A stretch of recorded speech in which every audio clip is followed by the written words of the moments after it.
Agnes Grey, Part 1, by Anne Brontë. Chapter 1. The Parsonage. All true histories contain instruction, though, in some, the treasure may be hard to find, and when found, so trivial in quantity that the dry, shriveled kernel scarcely compensates for the trouble of cracking the nut. Whether this be the case with my history or not, I am hardly competent to judge. I sometimes think it might prove useful to some, and entertaining to others, but the world may judge for itself. Shielded by my own obscurity and by the lapse of years and a few fictitious names, I do not fear to venture, and will candidly lay before the public what I would not disclose to the most intimate friend. My father was a clergyman of the north of England, who was deservedly respected by all who knew him, and in his younger days lived pretty comfortably on the joint income of a small incumbency and a snug little property of his own. My mother, who married him against the wishes of her friends, was a squire's daughter and a woman of spirit. In vain it was represented to her that if she became the poor parson's wife, she must relinquish her carriage and her ladies.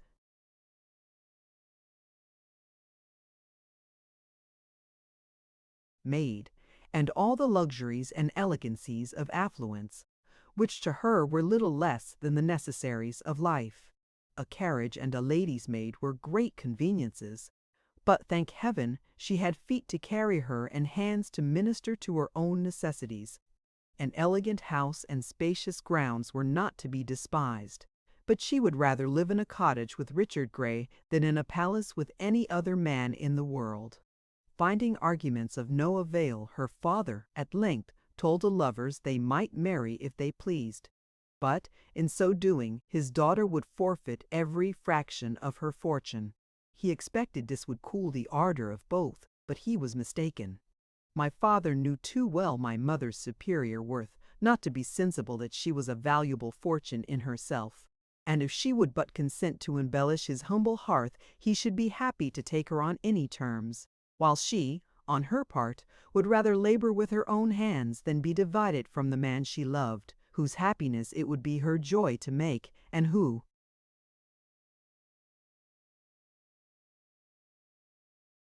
was already one with her in heart and soul.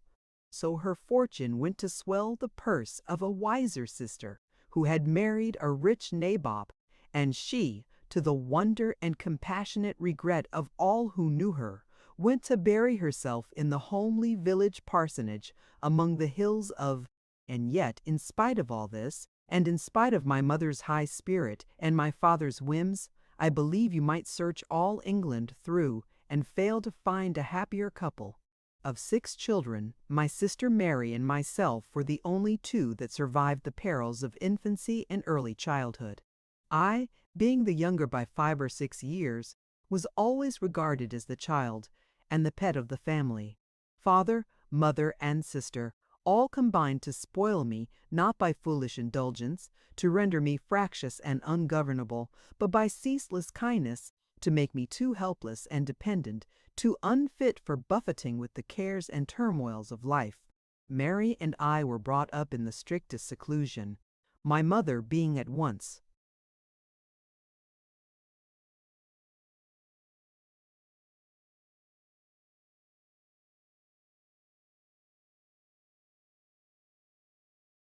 highly accomplished, well-informed, and fond of employment, took the whole charge of our education on herself, with the exception of Latin, which my father undertook to teach us so that we never even went to school, and, as there was no society in the neighborhood, our only intercourse with the world consisted in a stately tea-party, now and then, with the principal farmers and tradespeople of the vicinity, just to avoid being stigmatized as too proud to consort with our neighbors, and an annual visit to our Potana grandfalls, our touts by our others.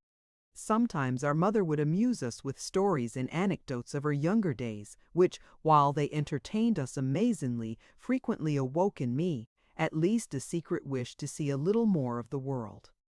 I thought she must have been very happy, but she never seemed to regret past times. My father, however, whose temper was neither tranquil nor cheerful by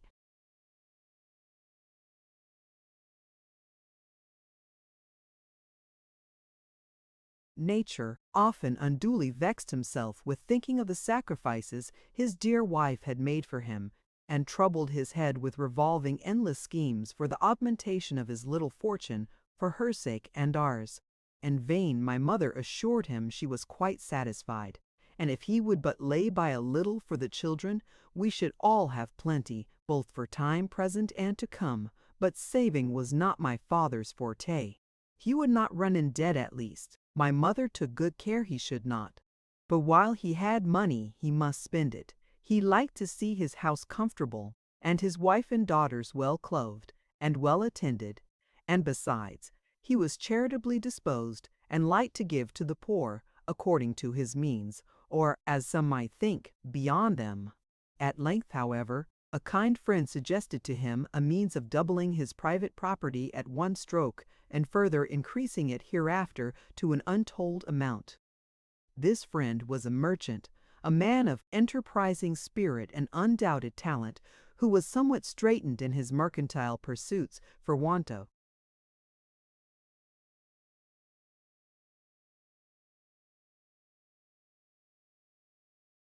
capital, but generously proposed to give my father a fair share of his profits, if he would only entrust him with what he could spare, and he thought he might safely promise that whatever sum the latter chose to put into his hands, it should bring him in cent per cent.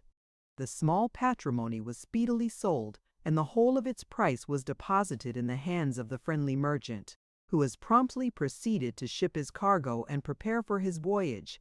My father was delighted, so were we all, with our brightening prospects. For the present, it is true, we were reduced to the narrow income of the curacy, but my father seemed to think there was no necessity for scrupulously restricting our expenditure to that, so, with a standing bill at Mr. Jackson's, another at Smith's, and a third at Hobson's, we got along even more comfortably than before, though my mother affirmed we had better keep within bounds, for our prospects of wealth were but precarious, after all, and if my father would only trust everything to her mamma, we should never really feast that if it's a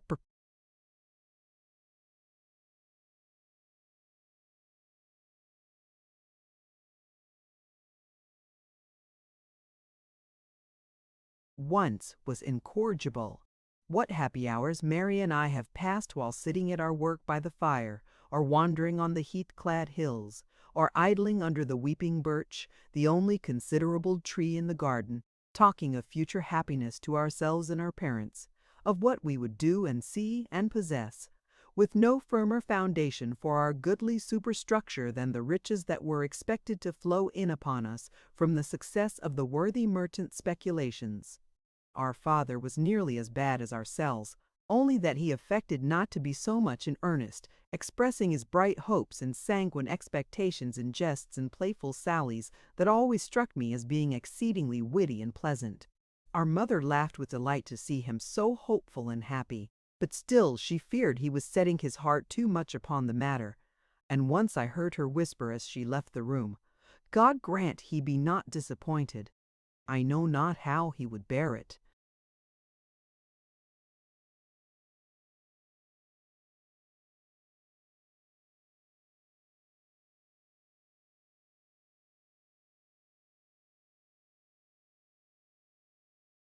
Disappointed he was, and bitterly too. It came like a thunderclap on us all, that the vessel which contained our fortune had been wrecked and gone to the bottom with all its stores, together with several of the crew and the unfortunate merchant himself. I was grieved for him. I was grieved for the overthrow of all our air-built castles, but, with the elasticity of youth, I soon recovered the shock. Though riches had charms, poverty had no terrors for an inexperienced girl like me. Indeed, to say the truth, there was something exhilarating in the idea of being driven to straits and thrown upon our own resources. I only wished Papa, Mamma, and Mary were all of the same mind as myself. And then, instead of lamenting past calamities, we might all cheerfully set to work to remedy them, and the greater the difficulties, the harder our present privations, the greater should be our cheerfulness to endure the latter, and our vigor to contend against the former. Mary did not lament, but she brooded continually over the misfortune and sank into a state of dejection from which no effort of mine could rouse her.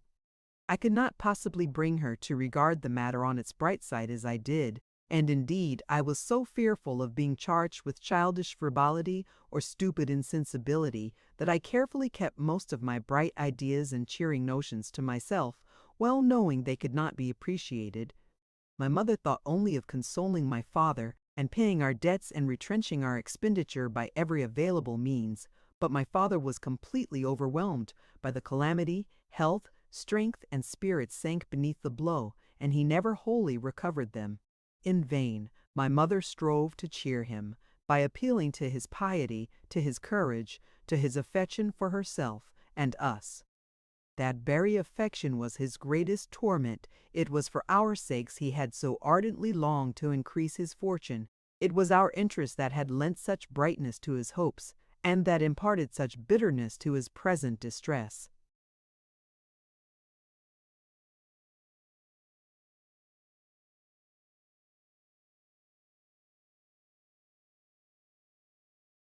He now tormented himself with remorse at having neglected my mother's advice, which would at least have saved him from the additional burden of debt. He vainly reproached himself for having brought her from the dignity, the ease, the luxury of her former station toil with him through the cares and toils of poverty.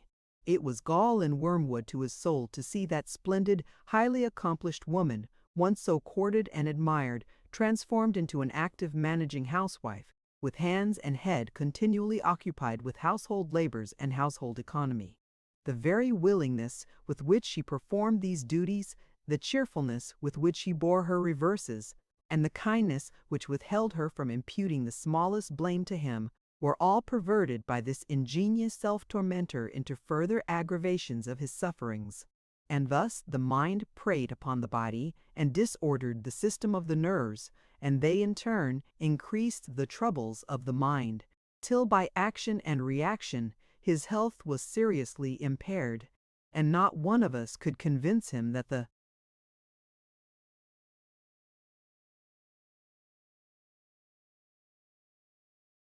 aspect of our affairs was not half so gloomy, so utterly hopeless as his morbid imagination represented it to be.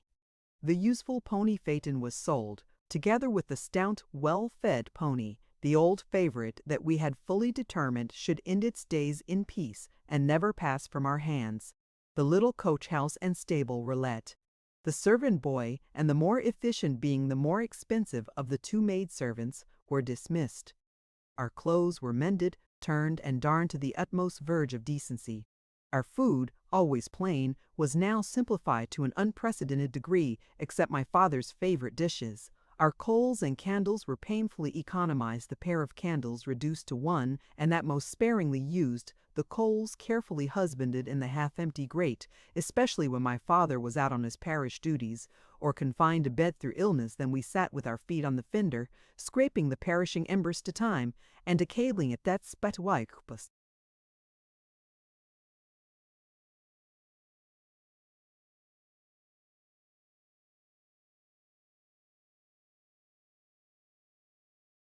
Keep them alive. As for our carpets, they in time were worn threadbare, and patched and darned even to a greater extent than our garments. To save the suspension, it's we to kite bezenid go women but as whether to to bust. Only a little, because, though a woman in my own estimation, I was still a child in theirs, and my mother, like most active managing woman, shall manage it till the child art verseldert, said March Heber, it's erskol, it's the for of such a but bulbida indeed, but it's of all that is it out of coat that go and help your sister, or get her to take a walk with you. Tell her she must not sit so much, and stay so.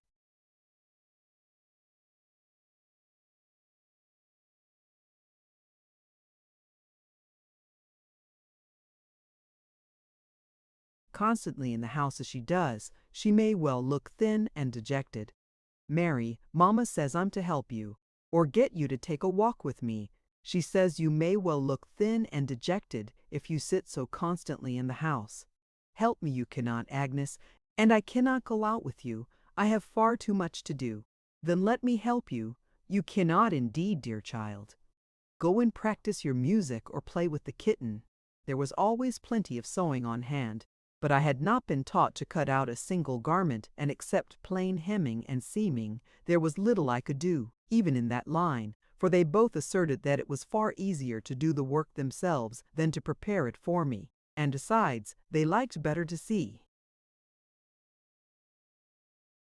me prosecuting my studies, or amusing myself. It was time enough for me to sit bending over my work like a grave matron when my favorite little pussy was become a steady old cat. Under such circumstances, although I was not many degrees more useful than the kitten, my idleness was not entirely without excuse. Through all our troubles, I never but once heard my mother complain of our want of money. As summer was coming on, she observed to Mary and me, "What a desirable thing it would be for your papa to spend a few weeks at a watering place. I am convinced the sea air and the change of scene would be of incalculable service to him. But then, you see, there's no money," she added with a sigh. We both wished exceedingly that the thing might be done, and lamented greatly that it could not. "Well, well," said she, "it's no use complaining. Possibly something might be done to further the project after all. Mary, you are a beautiful drawer. What do you say to doing a few more pictures in your best style and getting them framed, with the watercolor drawings you have already done, and trying to dispose of them to some liberal picture dealer who has the sense to discern their merits? Mamma, I should be delighted if you think they could be sold, and for anything worthwhile. It's worthwhile trying, however, my dear. Do you procure the drawings, and I'll endeavor to find a purchaser." "I wish I could do something," said I. "You, Agnes?" "Well, who knows? You draw pretty well too, if you choose some simple piece for your subject. I dare say you will be able to produce something we shall all be proud to exhibit. But I have another scheme in my head, Mamma, and have had long, only I did not like to mention it."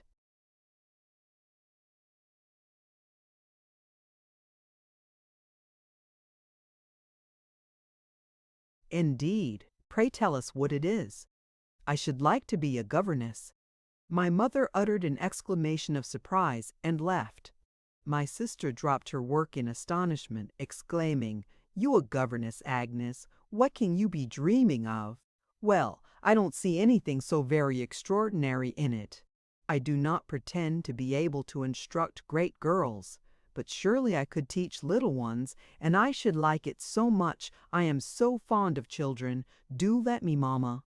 "But, my love, you have not learned to take care of yourself yet, and young children require more judgment and experience to manage than elder ones."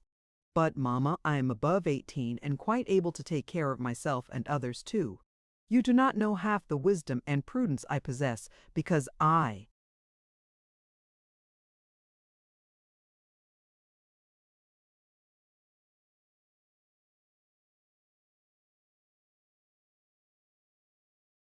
have never been tried." "Only think," said Mary, "what would you do in a house full of strangers, without me or Mamma to speak and act for you, with a parcel of children besides yourself to attend to, and no one to look to for advice? You would not even know what clothes to put on. You think, because I always do as you bid me, I have no judgment of my own, but only try me. That is all I ask, and you shall see what I can do." At that moment my father entered, and the subject of our discussion was explained to him. "What, my little Agnes a governess?" cried he, and, in spite of his dejection, he laughed at the idea. "Yes, Papa. Don't you say anything against it. I should like it so much, and I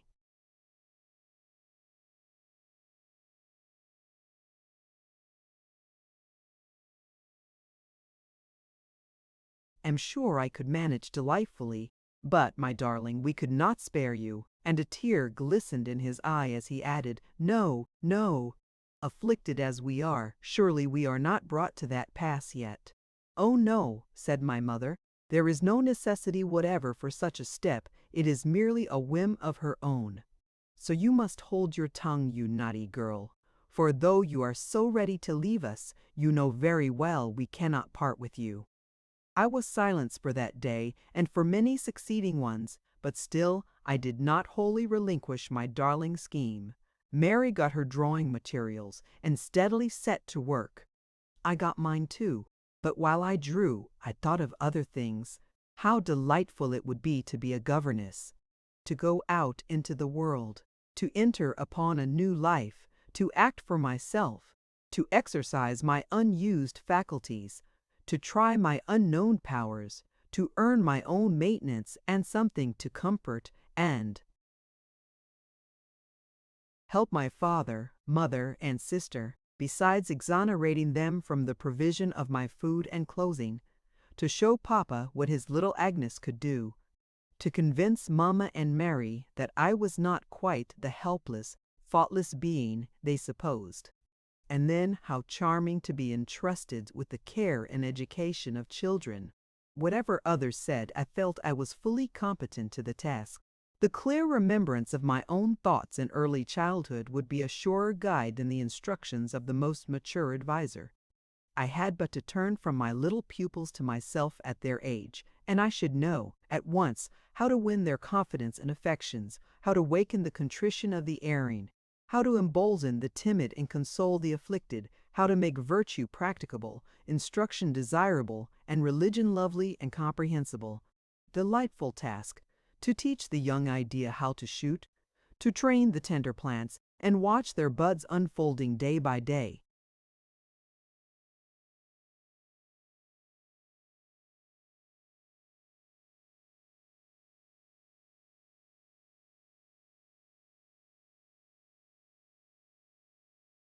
Influenced by so many inducements, I determined still to persevere, though the fear of displeasing my mother or distressing my father's feelings prevented me from resuming the subject for several days.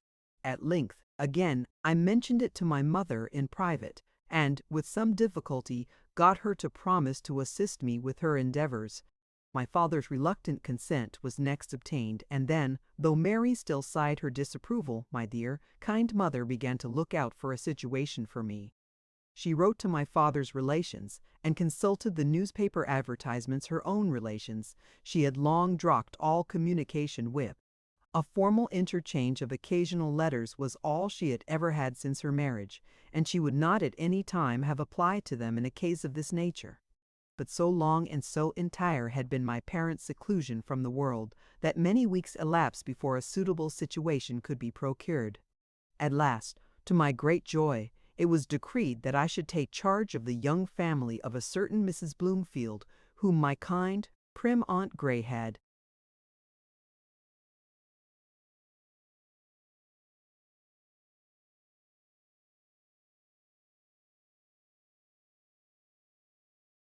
known in her youth and asserted to be a very nice woman. Her husband was a retired tradesman who had realized a very comfortable fortune, but could not be prevailed upon to give a greater salary than £25 to the instructress of his children. I, however, was glad to accept this, rather than refuse the situation, which my parents were inclined to think the better plan. But some weeks more were yet to be devoted to preparation. How long, how tedious those weeks appeared to me! Yet they were happy ones in the main, full of bright hopes and ardent expectations. With what peculiar pleasure I assisted at the making of my new clothes and, subsequently, the packing of my trunks. But there was a feeling of bitterness mingling with the latter occupation too, and when it was done, when all was ready for my departure on the morrow, and the last night at home approached, a sudden anguish seemed to swell my heart. My dear friends looked so sad and spoke so very kindly that I could scarcely keep my eyes from overflowing, but I still affected to be gay. I had taken my last ramble.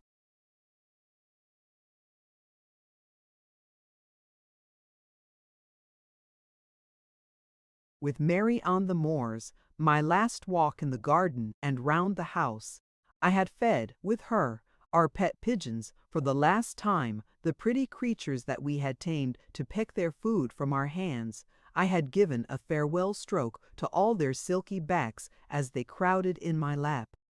I had tenderly kissed my own peculiar favorites, the pair of snow-white fantails. I had played my last tune on the old familiar piano and sung my last song to Papa. Not the last, I hoped, but the last for what appeared to me a very long time.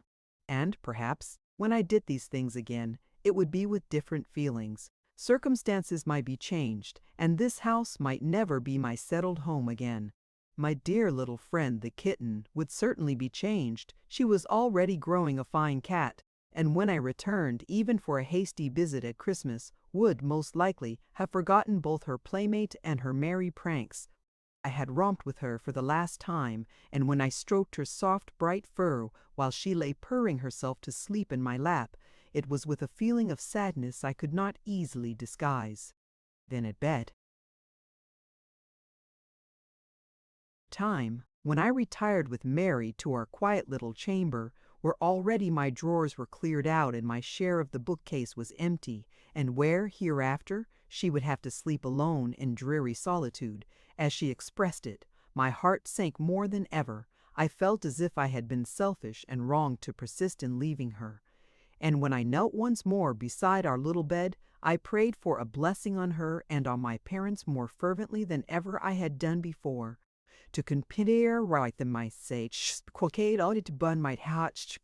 I perceived, on rising, that she had been crying too, but neither of us spoke, and in silence we betook ourselves to our repose, creeping more closely together from the consciousness that we were to part so soon. But the morning brought a renewal of hope and spirits. I was to depart early, that the conveyance which took me, a gig hired from Mr. Smith, the draper, grocer, and tea dealer of the village, might return the same day. I rose, washed, dressed, swallowed a hasty breakfast, received the fond embraces of my father.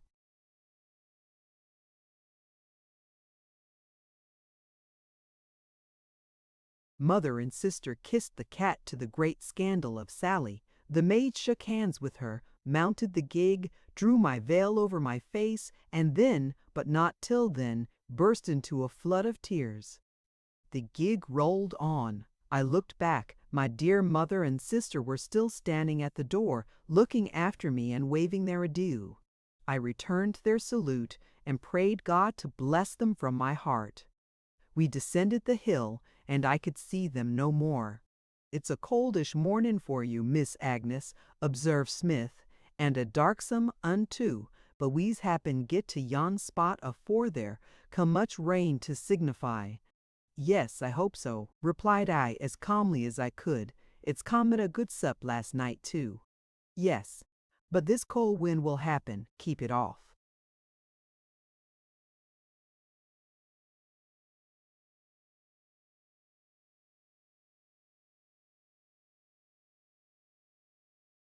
"Perhaps it will." Here ended our colloquy. We crossed the valley and began to ascend the opposite hill.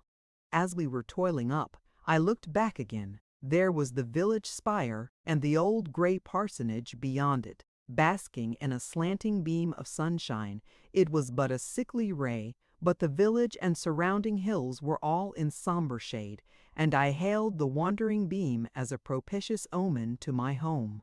With clasped hands I fervently implored a blessing on its inhabitants, and hastily turned away, for I saw the sunshine was departing, and I carefully avoided another glance, lest I should see it in gloomy shadow, like the rest of the landscape.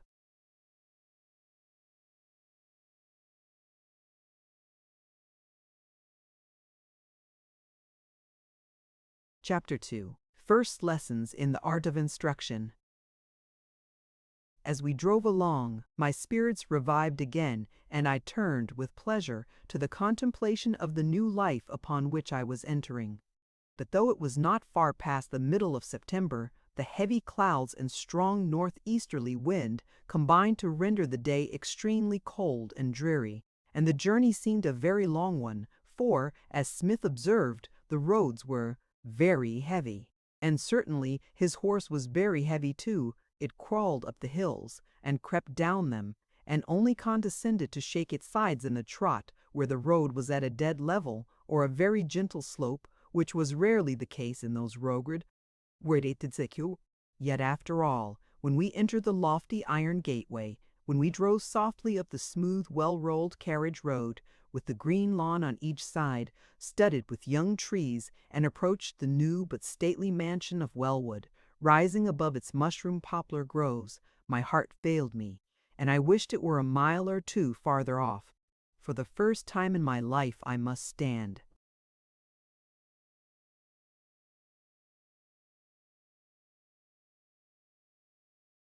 Alone, there was no retreating now. I must enter that house and introduce myself among its strange inhabitants. But how was it to be done? True, I was near 19, but thanks to my retired life and the protecting care of my mother and sister, I well knew that many a girl of 15 or under was gifted with a more womanly address and greater ease and self-possession than I was. Yet if Mrs. Bloomfield were a kind, motherly woman, I might do very well after all, and the children, of course, I should soon be at ease with them, and Mr. Bloomfield, I hoped, I should have but little to do with. Be calm, whatever happens, I said within myself. And truly I kept this resolution so well, and was so fully occupied in steadying my nerves and stifling the rebellious flutter of my heart, that when I was admitted into the hall and ushered into the presence of Mrs. Bloomfield, I almost forgot to answer her polite salutation, and it afterwards struck me that the little I did say was spoken in the tone of one half dead or half asleep. The lady, too, was somewhat chilly in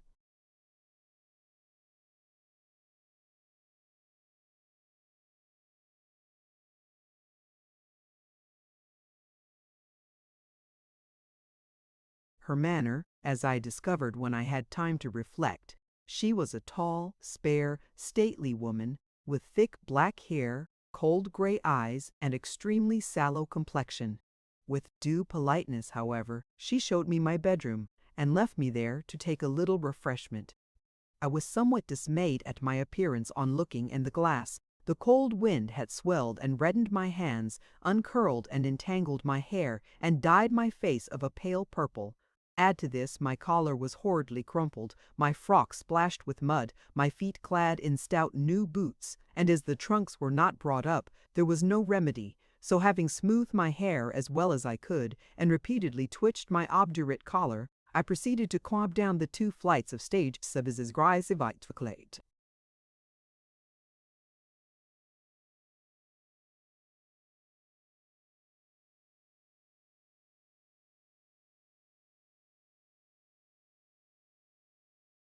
She led me into the dining room where the family luncheon had been laid out. Some beefsteaks and half-cold potatoes were set before me, and while I dined upon these, she sat opposite, watching me as I thought and endeavoring to sustain something like a conversation consisting chiefly of a succession of commonplace remarks expressed with frigid formality. But this might be more my fault than hers, for I really could not converse. In fact, my attention was almost wholly absorbed in my dinner, not from ravenous appetite, but from distress at the toughness of the beefsteaks and the numbness of my hands, almost palsied by their 5 hours' exposure to the bitter wind. I would gladly have eaten the potatoes and let the meat alone, but having got a large piece of the latter onto my plate, I could not be so impolite as to leave it. So, after many awkward and unsuccessful attempts to cut it with the knife, or tear it with the fork, or pull it asunder between them, sensible that the awful lady was a spectator to the whole transaction, I at last desperately grasped the knife and fork in my fists, like a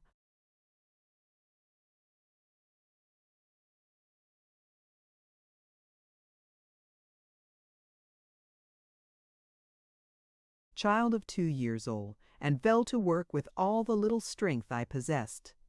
But this needed some apology. With a feeble attempt at a laugh, I said, "My hands are so benumbed with the cold that I can scarcely handle my knife and fork." "I dare say you would find it cold," replied she with a cool, immutable gravity that did not serve to reassure me. When the ceremony was concluded, she led me into the sitting room again, where she rang and sent for the children. "You will find them not very far advanced in their attainments," said she, "for I have had so little time to attend to their education myself, and we have thought them too young for a governess till now. but I think they are clever children and very apt to learn, especially the little boy. He is, I think, the flower of the flock, a generous, noble-spirited boy, one to be led, but not driven, and remarkable for always speaking the truth. He seems to scorn deception. This was good news.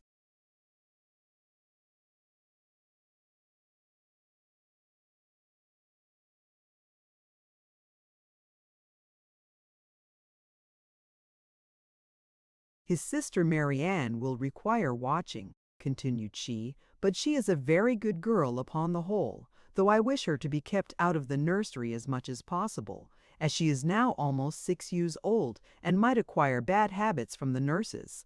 I have ordered her crib to be placed in your room, and if you will be so kind as to overlook her washing and dressing, and take charge of her clothes, she need have nothing further to do with the nursery maid. I replied I was quite willing to do so, and at that moment my young pupils entered the apartment with their 2 younger sisters. Master Tom Bloomfield was a well-grown boy of 7, with a somewhat wiry frame, flaxen hair, blue eyes, small turned-up nose, and fair complexion. Marianne was a tall girl too, somewhat dark like her mother, but with a round full face and a high color in her cheeks. The second sister was Fanny, a very pretty little girl. Mrs. Bloomfield assured me she was a remarkably gentle child, and required encouragement. She had not learned anything yet, but in a few days she would be 4 years old, and then she might take her first lesson in the alphabet and be promoted to the schoolroom. The remaining one was Harriet, a little broad, fat, merry, playful thing of scarcely 2, that I coveted more than all the rest, but with her I had nothing to do. I talked to my little pupils as well as I could, and tried to render myself agreeable, but with little success I fear, for their mother's presence kept me under an unpleasant restraint. They, however, were remarkably free from shyness. They seemed bold, lively children, and I hoped I should soon be on friendly terms with them. The little boy especially, of whom I had heard such a favorable character from his mamma. In Marianne there was a certain affected semper and a craving for notice that I was sorry to observe. But her brother claimed all my attention to himself. He stood bolt upright between me and the fire, with his hands behind his back, talking away like an orator, occasionally interrupting his discourse with a sharp reproof to his sisters when they made too much noise.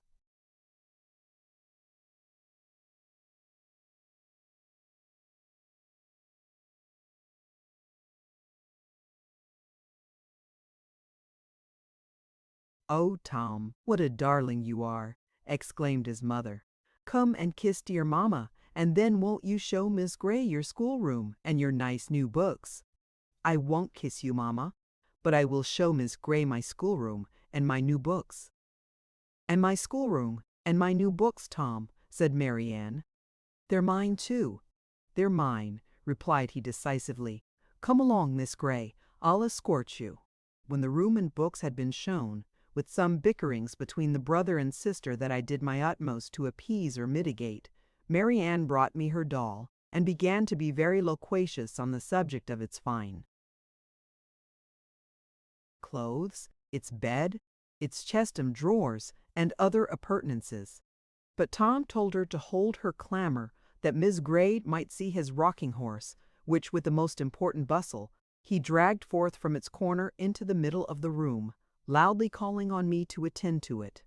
Then, ordering his sister to hold the reins, he mounted and made me stand for 10 minutes, watching how manfully he used his whip and spurs. Meantime, however, I admired Marianne's pretty doll and all its possessions, and then told Master Tom he was a capital rider, but I hoped he would not use his whip and spurs so much when he rode a real pony. "Oh yes, I will," said he, laying on with redoubled ardor. "I'll cut into him like smoke. My word, but he shall sweat for it." This was very shocking, but I hoped in time to be able to work a reformation. "Now you must put on your bonnet and shawl," said the little hero, "and I'll show you my garden."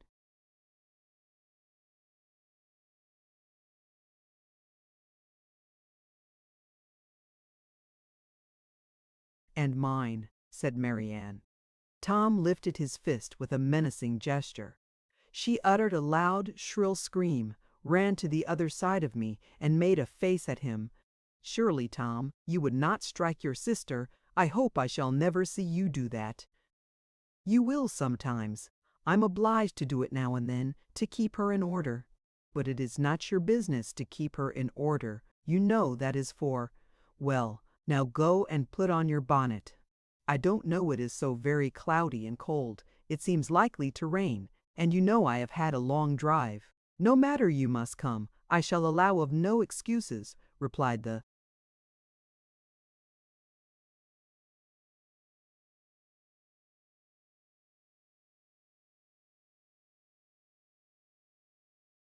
consequential little gentleman, and as it was the first day of our acquaintance, I thought I might as well indulge him.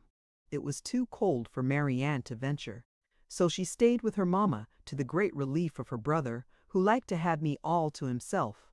The garden was a large one and tastefully laid out. Besides several splendid dahlias, there were some other fine flowers still in bloom, but my companion would not give me time to examine them. I must go with him across the wet grass to a remote sequestered corner, the most important place in the grounds, because it contained his garden. There were 2 round beds stocked with a variety of plants. In one there was a pretty little rose tree. I paused to admire its lovely blossoms. "I'll never mind that," said he contemptuously. "That's only Marianne's garden. Look, this is mine."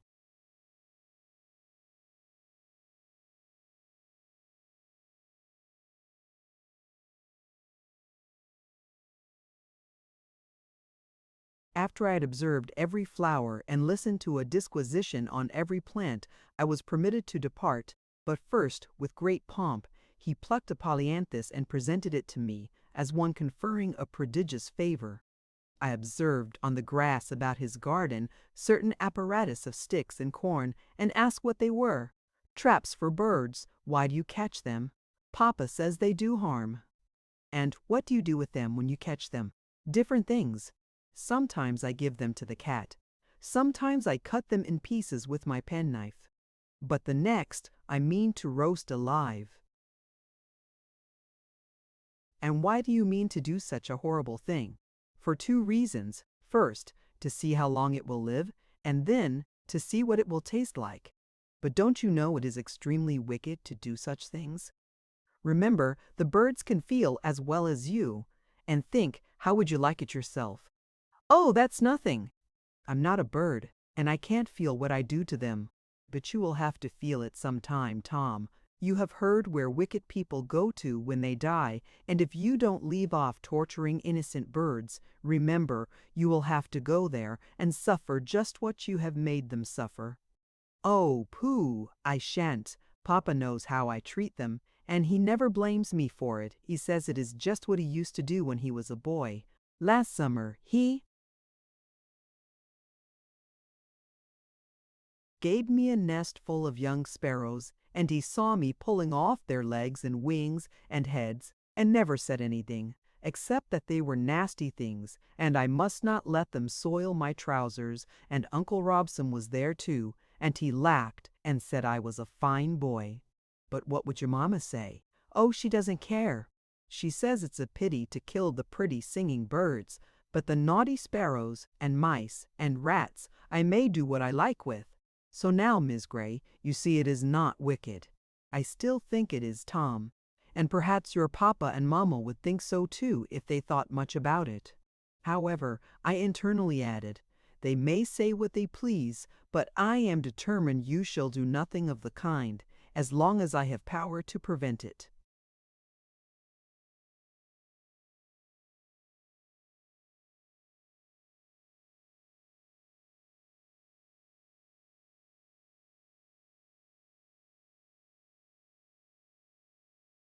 He next took me across the lawn to see his mole traps, and then into the stackyard to see his weasel traps, one of which, to his great joy, contained a dead weasel, and then into the stable to see, not the fine carriage horses, but a little rough colt, which he informed me had been bred on purpose for him, and he was to ride it as soon as it was properly trained. I tried to amuse the little fellow, and listened to all his chatter as complacently as I could, for I thought if he had any affections at all I would endeavor to win them, and then in time I might be able to show him the error of his ways. But I looked in vain for that generous noble spirit his mother talked of, though I could see he was not without a certain degree of quickness and penetration when he chose to exert it. When we re-entered the house, it was nearly tea time. Master Tom told me that, as Papa was from home, he and I and Mary Ann were to have tea with Mamma for a treat, for on such occasions she always dined at luncheon time with them instead of at 6 o'clock. Soon after tea, Mary Ann went to bed, but Tom favored us with his company and conversation till 8.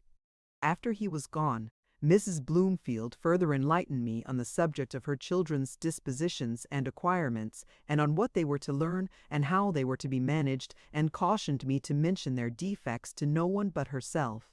My mother had warned me before to mention them as little as possible to her, for people did not like to be told of their children's faults, and so I concluded I was to keep silence on them altogether. About 9:30, Mrs. Bloomfield invited me to partake of a frugal supper of cold meat and bread.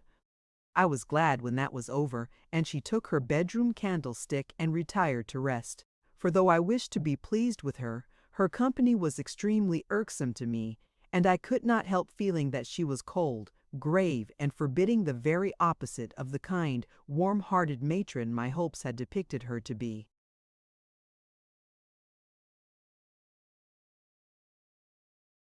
Chapter 3. A few more lessons. I rose next morning with a feeling of hopeful exhilaration, in spite of the disappointments already experienced. But I found the dressing of Mary Ann was no light matter, as her abundant hair was to be smeared with pomade, plaited in 3 long tails, and tied with bows of ribbon, a task my unaccustomed fingers found great difficulty in performing. She told me her nurse could do it in half the time, and by keeping up a constant fidget of impatience, contrived to render me still longer. When all was done, we went into the schoolroom, where I met my other pupil, and chatted with the two till it was time to go down to breakfast. That meal being concluded, and a few civil words having been exchanged with Mrs. Bloomfield, we repaired to the schoolroom again, and commenced the business of the day. I found my pupils very backward indeed, but Tom, though averse to every species of mental exertion, was not without abilities. Mary Ann could scarcely read a word, and was so careless and inattentive that I could hardly get on with her at all. However, by dint of great labor and patience, I managed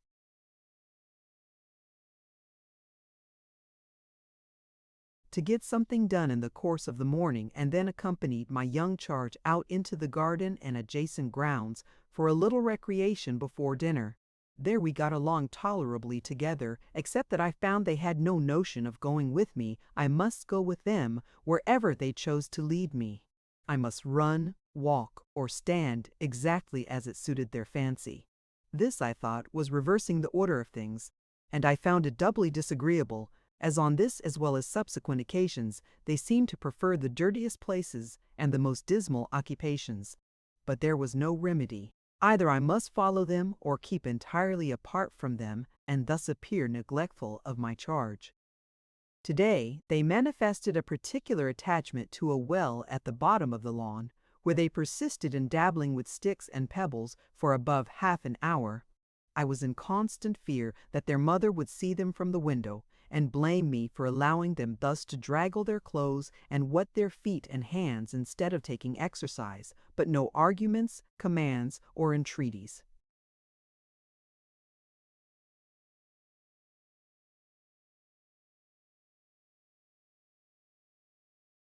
could draw them away. If she did not see them, someone else did. A gentleman on horseback had entered the gate and was proceeding up the road. At the distance of a few paces from us he paused, and calling to the children in a waspish penetrating tone, bade them keep out of that water. "Miss Grey," said he, "I suppose it is Miss Grey. I am surprised that you should allow them to dirty their clothes in that manner. Don't you see how Miss Bloomfield has soiled her frock? and that Master Bloomfield's socks are quite wet, and both of them without gloves? Dear, dear, let me request that in future you will keep them decent at least." So saying, he turned away and continued his ride up to the house. This was Mr. Bloomfield. I was surprised that he should nominate his children Master and Miss Bloomfield, and still more so that he should speak so uncivilly to me, their governess, and a perfect stranger to himself. Presently the bell rang to summon us in. I dined with the children at 1, while he and his lady took their luncheon at the same table. His conduct there did not greatly raise him.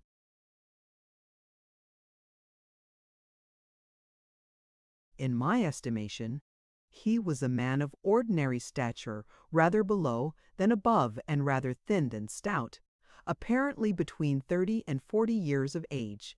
He had a large mouth, pale, dingy complexion, milky blue eyes, and hair the color of a hempen cord.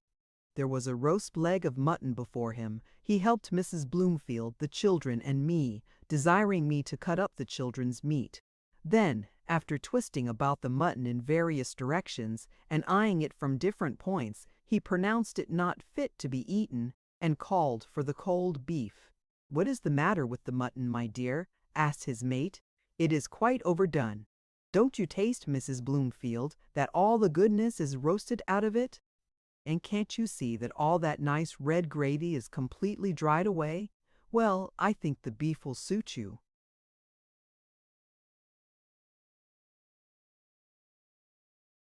The beef was set before him, and he began to carve, but with the most rueful expressions of discontent. "What is the matter with the beef, Mr. Bloomfield?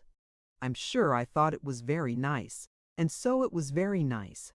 A nicer joint could not be, but it is quite spoiled," replied he dolefully. "How so? How so?" "What, don't you see how it is cut? Dear, dear, it is quite shocking. They must have cut it wrong in the kitchen then, for I'm sure I carved it quite properly here, yesterday. No doubt they cut it wrong in the kitchen, the savages. Dear, dear, did ever?"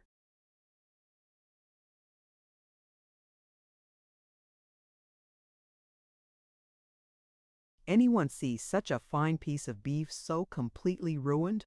But remember that, in future, when a decent dish leaves this table, they shall not touch it in the kitchen. Remember that, Mrs. Bloomfield.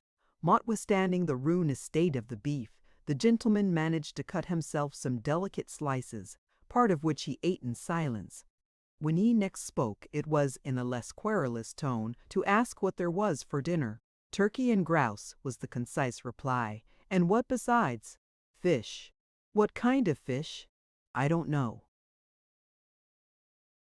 "You don't know?" cried he, looking solemnly up from his plate and suspending his knife and fork in astonishment. "No! I told the cook to get some fish. I did not particularize what. Well, that beats everything. A lady professes to keep house and doesn't even know what fish is for dinner. Professes to order fish and doesn't specify what. Perhaps, Mr. Bloomfield, you will order dinner yourself in future." Nothing more was said, and I was very glad to get out of the room with my pupils, for I never felt so ashamed and uncomfortable in my life for anything that was not my own fault.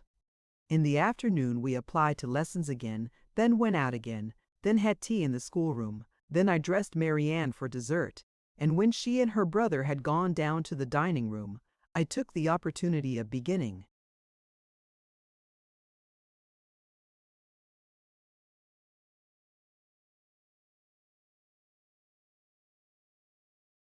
A letter to my dear friends at home, but the children came up before I had half completed it.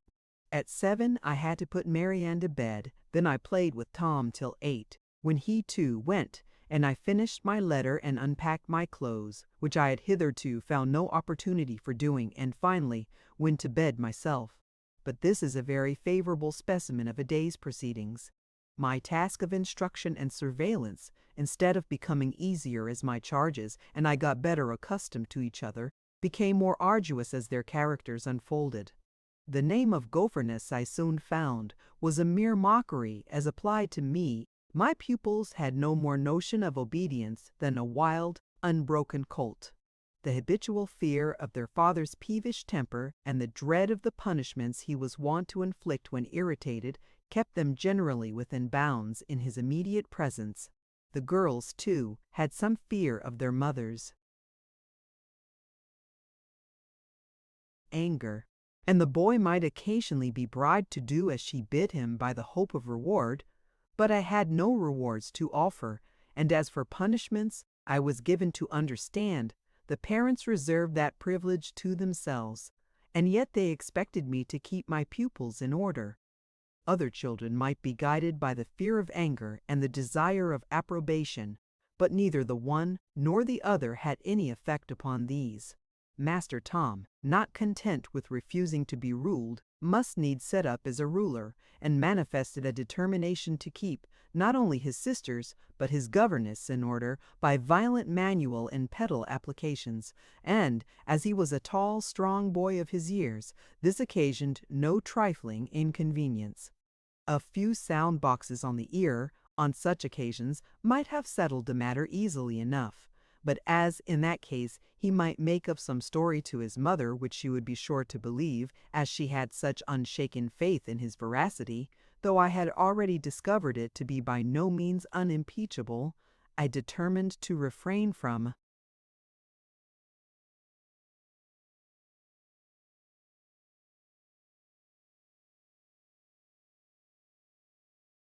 striking him, even in self-defense, and, in his most violent moods, my only resource was to throw him on his back and hold his hands and feet till the frenzy was somewhat abated. To the difficulty of preventing him from doing what he ought not, was added that of forcing him to do what he ought. Often he would positively refuse to learn, or to repeat his lessons, or even to look at his book. Here again, a good birch rod might have been serviceable. But, as my powers were so limited, I must make the best use of what I had. As there were no settled hours for study and play, I resolved to give my pupils a certain task, which, with moderate attention, they could perform in a short time.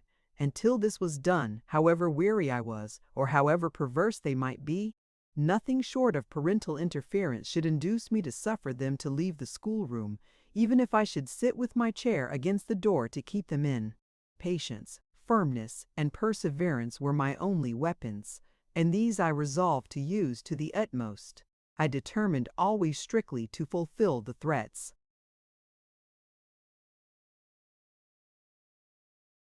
and promises I made, and, to that end, I must be cautious to threaten and promise nothing that I could not perform. Then I would carefully refrain from all useless irritability and indulgence of my own ill temper. When they behaved tolerably, I would be as kind and obliging as it was in my power to be, in order to make the widest possible distinction between good and bad conduct. I would reason with them, too, in the simplest and most effective manner. When I reproved them or refused to gratify their wishes after a glaring fault, it should be more in sorrow than in anger. Their little hymns and prayers I would make plain and clear to their understanding. When they said their prayers at night and asked pardon for their offenses, I would remind them of the sins of the past day, solemnly, but in perfect kindness, to avoid raising a spirit of opposition. Penitential hymns should be said by the naughty, cheerful ones, by the comparatively good, and every kind of animal hymn to put the spirit.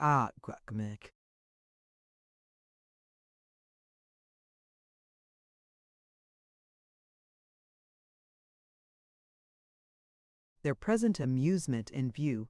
By these means I hoped in time both to benefit the children and to gain the approbation of their parents, and also to convince my friends at home that I was not so wanting in skill and prudence as they supposed. I knew the difficulties I had to contend with were great, but I knew at least I believed unremitting patience and perseverance could overcome them, and night and morning I implored divine assistance to this end. But either the children were so incorrigible, the parents so unreasonable, or myself so mistaken in my views, or so unable to carry them out, that my best intentions and most strenuous efforts seemed productive of no better result than sport to the children, dissatisfaction to their parents, and torment to myself. The task of instruction was as arduous for the body as the mind. I had to run after my pupils to catch them, to carry or drag them to the table, and often,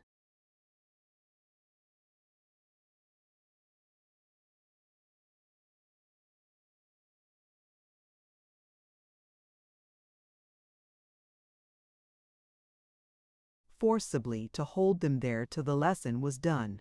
Tom, I frequently put into a corner, seating myself before him in a chair, with a book which contained the little task that must be said or read before he was released in my hand. He was not strong enough to push both me and the chair away, so he would stand twisting his body and face into the most grotesque and singular contortions laughable, no doubt, to an unconcerned spectator, but not to me, and uttering loud yells and doleful outcries, intended to represent weeping, but wholly without the accompaniment of tears. I knew this was done solely for the purpose of annoying me.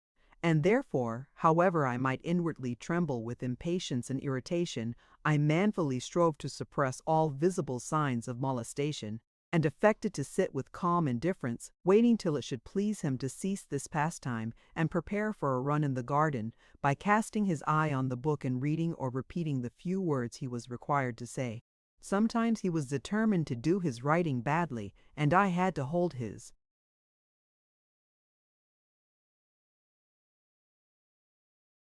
hand to prevent him from purposely blotting or disfiguring the paper. Frequently I threatened that, if he did not do better, he should have another line, then he would stubbornly refuse to write this line, and I, to save my word, had finally to resort to the expedient of holding his fingers upon the pen and forcibly drawing his hand up and down, till, in spite of his resistance, the line was in some sort completed. Yet Tom was by no means the most unmanageable of my pupils. Sometimes, to my great joy, he would have the sense to see that his wisest policy was to finish his tasks and go out and amuse himself till I and his sisters came to join him, which frequently was not at all, for Mary Ann seldom followed his example in this particular, she apparently rarely rolling on the floor to any other amusement. Down she would drop like a leaden weight, and when I, with great difficulty, had succeeded in rooting her it aided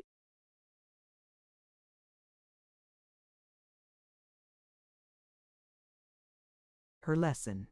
As the dead weight of the big girl of 6 became too heavy for one arm to bear, I transferred it to the other, or, if both were weary of the burden, I carried her into a corner and told her she might come out, when she should find the use of her feet and stand up.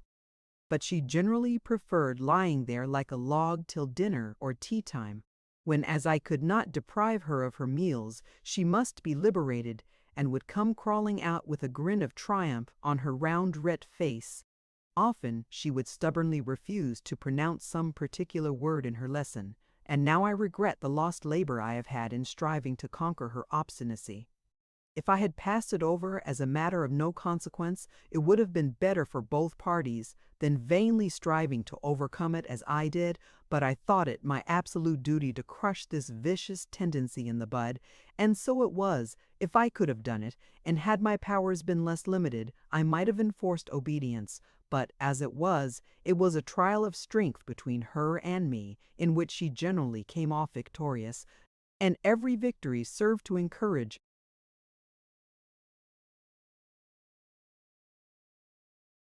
and strengthen her for a future contest. In vain I argued, coaxed, entreated, threatened, scolded. In vain I kept her in from play, or, if obliged to take her out, refused to play with her, or to speak kindly or have anything to do with her. In vain I tried to set before her the advantages of doing as she was bid and being loved, and kindly treated in consequence, and the disadvantages of persisting in her absurd perversity. Sometimes, when she would ask me to do something for her, I would answer, "Yes, I will, Mary Ann. If you will only say that word, 'Come.' You'd better say it at once and have no more trouble about it. No. Then, of course, I can do nothing for you." With me, at her age, or under, neglect and disgrace were the most dreadful of punishments, but on her they made no impression. Sometimes, exasperated to the utmost pitch, I would shake her violently by the shoulder, or pull her long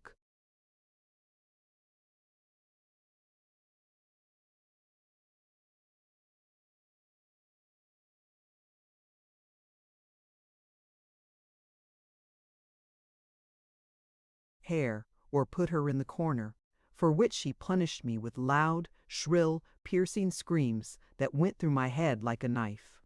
She knew I hated this, and when she had shrieked her utmost, would look into my face with an air of vindictive satisfaction, exclaiming, "Now then, that's for you," and then shriek again and again, till I was forced to stop my ears. Often these dreadful cries would bring Mrs. Bloomfield up to inquire what was the matter. "Marianne is a naughty girl, ma'am, but what are these shocking screams?" "She is screaming in a passion. I never heard such a dreadful noise. You might be killing her. Why is she not out with her brother? I cannot get her to finish her lessons."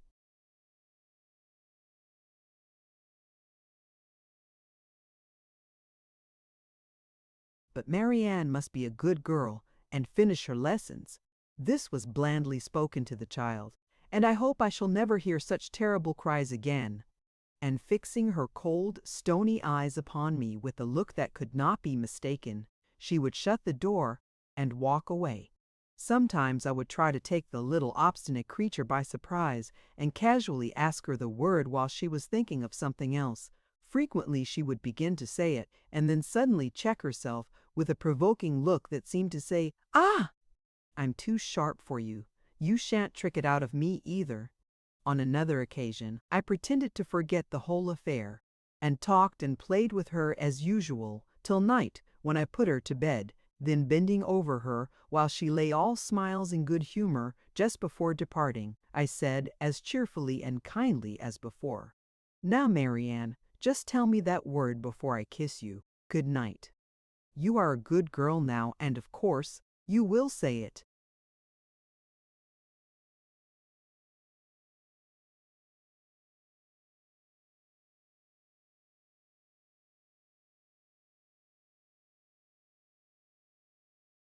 "No, I won't." "Then I can't kiss you."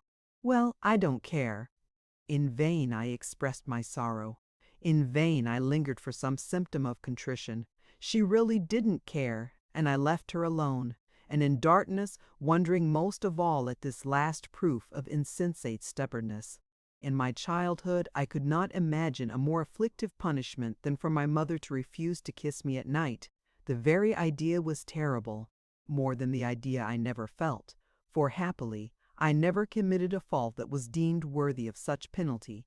But once I remember, for some transgression of my sister's, our mother thought proper to inflict it upon her. What she felt, I cannot tell, but my sympathetic tears and suffering for her sake I shall not soon forget.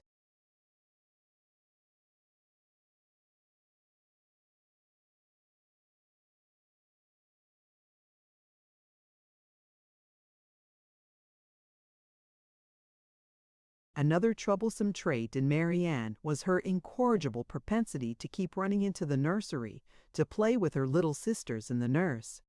This was natural enough, but as it was against her mother's expressed desire, I of course forbade her to do so, and did my utmost to keep her with me.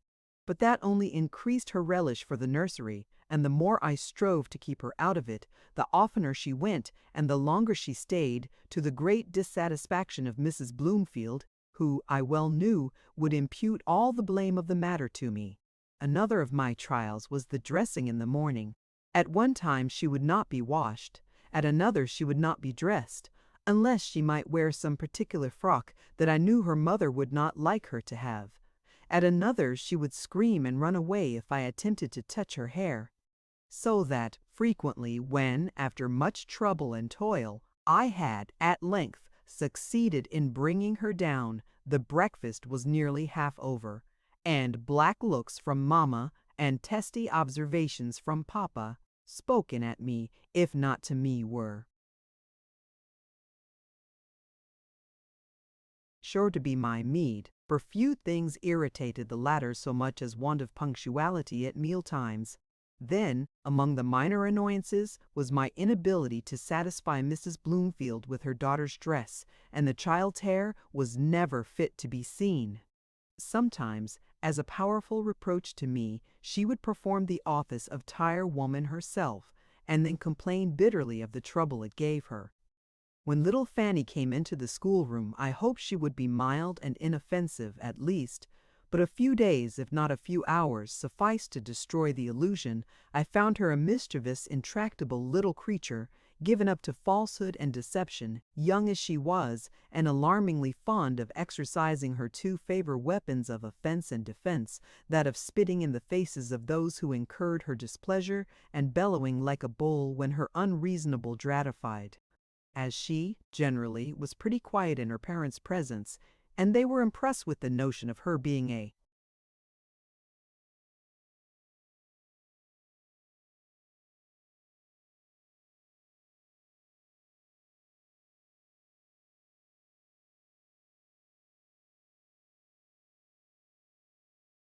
remarkably gentle child. Her falsehoods were readily believed, and her loud uproars led them to suspect harsh and injudicious treatment on my part.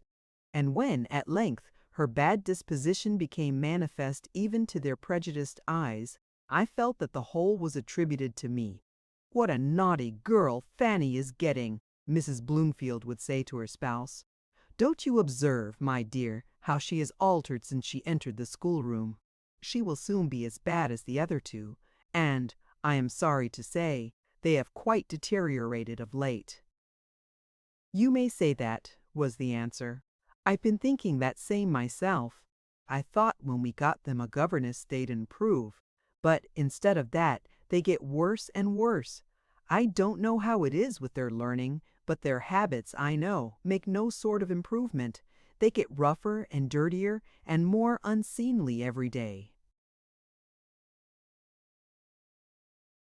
I knew this was all pointed at me, and these, and all similar innuendos, affected me far more deeply than any open accusations would have done, for against the latter I should have been roused to speak in my own defense. Now I judged it my wisest plan to subdue every resentful impulse, suppress every sensitive shrinking, and go on perseveringly doing my best, for, irksome as my situation was, I earnestly wished to retain it. I thought if I could struggle on with unremitting firmness and integrity, the children would in time become more humanized. Every month would contribute to make them some little wiser, and consequently more manageable. For a child of 9 or 10 as frantic and ungovernable as these at 6 and 7 would be a maniac. I flattered myself I was benefiting my parents and sister by my continuance here. For small as the salary was, I still was earning something, and with strict economy I could easily manage to have something to spare for them if they would favor me by taking it. Then it was by my own will that I had got the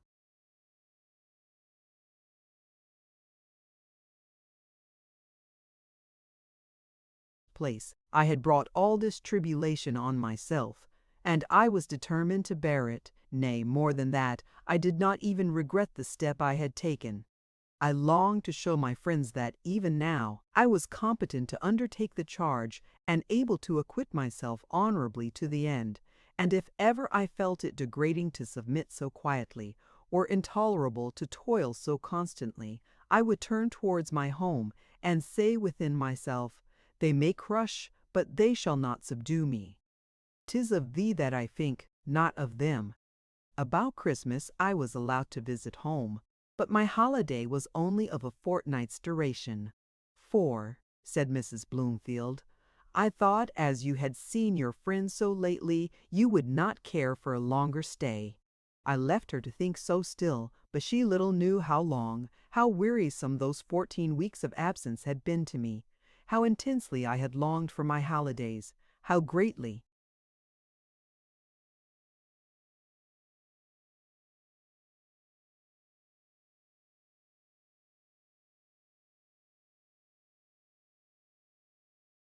I was disappointed at their curtailment. Yet she was not to blame in this. I had never told her my feelings, and she could not be expected to divine them. I had not been with her a full term, and she was justified in not allowing me a full vacation.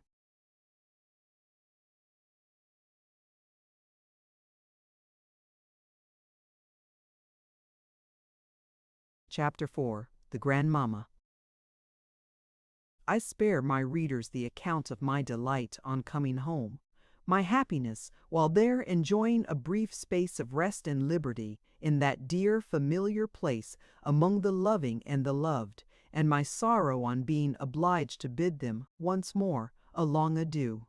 I returned, however, with unabated vigor to my work, a more arduous task than anyone can imagine who has not felt something like the misery of being charged with the care and direction of a set of mischievous, turbulent rebels whom his utmost exertions cannot bind to their duty, while, at the same time, he is responsible for their conduct to a higher power, who exacts from him what cannot be achieved without the aid of the superior's more potent authority, which, either from indolence or the fear of becoming unpopular with the said regain, I can conceive few situations more harassing than that wherein, however you may long for success, however you may labor to fulfill your duty, your efforts are baffled and set at naught by those beneath you, and unjustly censured and misjudged by those above.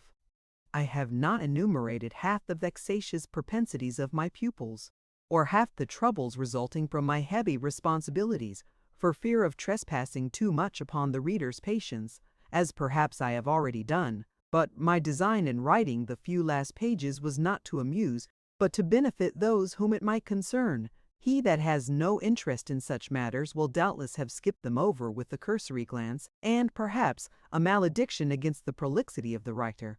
But if a parlep, to avoid trouble and confusion, I have taken my pupils one by one, and discussed their various qualities.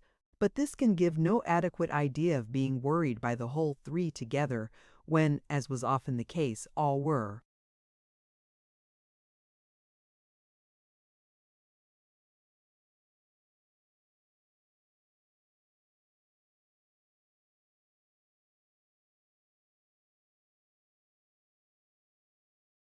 Determined to be naughty and to tease Miss Grey and put her in a passion. Sometimes, on such occasions, the thought has suddenly occurred to me, if they could see me now, meaning, of course, my friends at home, and the idea of how they would pity me has made me pity myself so greatly that I have had the utmost difficulty to restrain my tears, but I have restrained them, till my little tormentors were gone to desert, or cleared off to bed my only prospects of deliverance, and then, in all the bliss of solitude, I have given myself up to the luxury of an unrestricted burst of weeping. But this was a weakness I did not often indulge. My employments were too numerous, my leisure moments too precious, to admit of much time being given to fruitless lamentations. I particularly remember one wild snowy afternoon. Soon after my return in January, the children had all come up from dinner, loudly declaring that they meant to be naughty, and they had well kept their resolution, though I had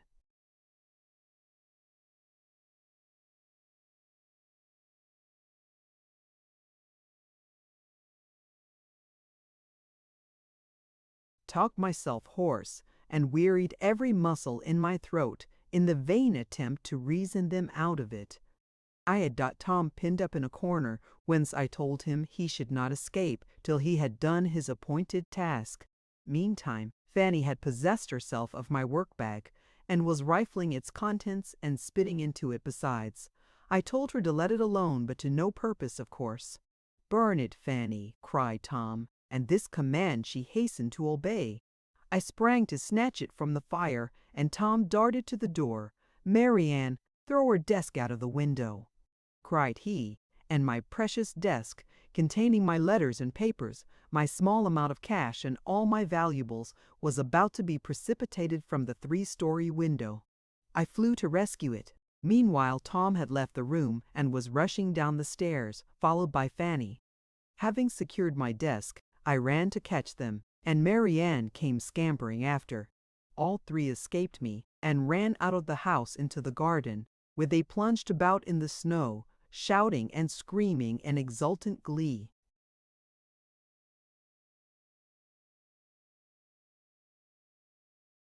What must I do? If I followed them, I should probably be unable to capture one, and only drive them farther away. If I did not, how was I to get them in? And what would their parents think of me if they saw or heard the children rioting, hatless, bonnetless, gloveless, and bootless in the deep soft snow? While I stood in this perplexity, just without the door, trying by grim looks and angry words to awe them into subjection, I heard a voice behind me, in harshly piercing tones, exclaiming, "Miss Grey! Is it possible? What in the devil's name can you be thinking about?" "I can't get the men, sir," said I, turning round and beholding Mr. Bloomfield with his hair on end and his pale blue eyes bolting from their sockets. "But I insist upon their being got in," cried he, approaching nearer and looking perfectly ferocious.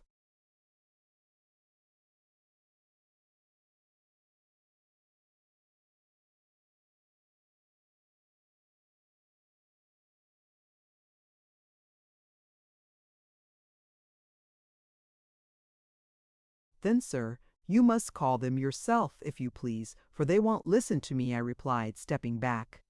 "Come in with you, you filthy brats, or I'll horsewhip you every one," roared he, and the children instantly obeyed. "There, you see, they come at the first word." "Yes, when you speak. And it's very strange that when you've the care of 'em you've no better control over 'em than that. Now, there they are gone upstairs with their nasty snowy feet. Do go after 'em and see them made decent, for heaven's sake."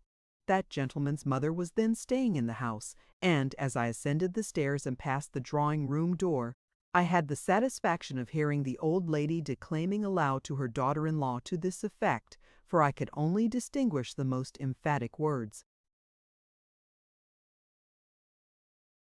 Gracious heavens, never in all my life.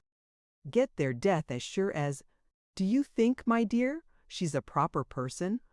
Take my word for it, I heard no more, but that sufficed. The senior Mrs. Bloomfield had been very attentive and civil to me, and till now I had thought her a nice, kind-hearted, chatty old body. She would often come to me and talk in a confidential strain, nodding and shaking her head and gesticulating with hands and eyes, as a certain class of old ladies are wont to do, though I never knew one that carried the peculiarity to so great an extent. She would even sympathize with me for the trouble I had with the children, and express at times by half-sentences, interspersed with nods and knowing winks, her sense of the injudicious conduct of their mamma in so restricting my power, and neglecting to support me with her authority. Such a mode of testifying disapprobation was not much to my taste, and I generally refused to take it in, or understand anything more than was openly spoken. At least, I never went farther than an implied acknowledgment that, if matters were otherwise ordered, my task would be a less difficult one, and I should be better able to guide and instruct my charge. But now I must be doubly cautious. Hitherto, though I saw the old lady had her defects of which one was a proneness to proclaim her perfections, I had always been wishful to excuse them, and to give her credit for all the virtues she professed, and even imagine others yet untold. Kindness, which had been the food of my life through so many years, had lately been so entirely denied me that I welcomed with grateful joy the slightest semblance of it. No wonder, then, that my heart warmed to the old lady, and always gladdened at her approach and regretted her departure. But now the few words luckily, or unluckily, heard in passing, had wholly revolutionized my ideas respecting her. Now I looked upon her as hypocritical and insincere, a flatterer, and a spy upon my words and deeds. Doubtless it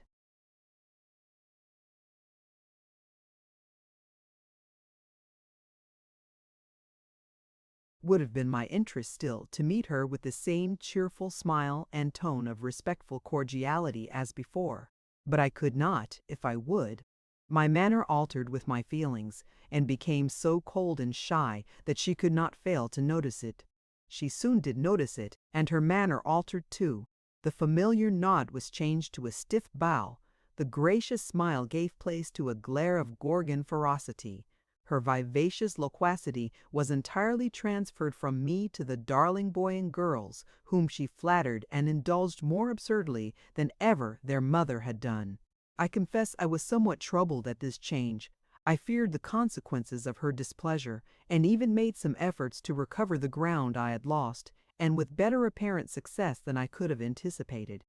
At one time I, merely in common civility, asked after her cough. Immediately her long visage relaxed into a smile, and she favored me with a particular history of that and her other infirmities, followed by an account of her pious resignation, delivered in the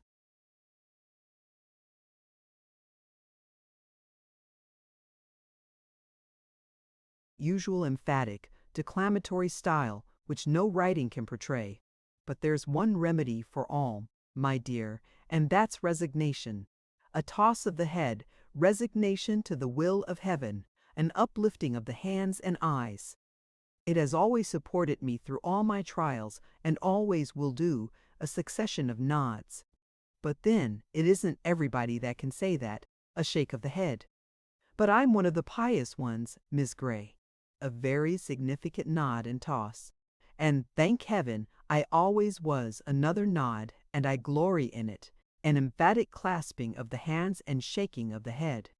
And with several texts of Scripture, misquoted or misapplied, and religious exclamations so redolent of the ludicrous in the style of delivery and manner of bringing in, if not in the expressions themselves, that I decline repeating them, she withdrew, tossing her large head in high good humor with herself, at least, and left me hoping that, after all, she was rather weak than wicked.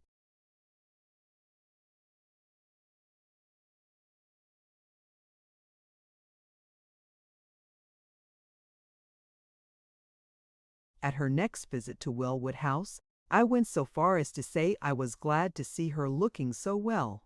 The effect of this was magical. The words, intended as a mark of civility, were received as a flattering compliment. Her countenance brightened up, and from that moment she became as gracious and benign as heart could wish, in outward semblance at least. From what I now saw of her, and what I heard from the children, I know that, in order to gain her cordial friendship, I had but to utter a word of flattery at each convenient opportunity. But this was against my principles, and for lack of this, the capricious old dame soon deprived me of her favor again, and I believe did me much secret injury.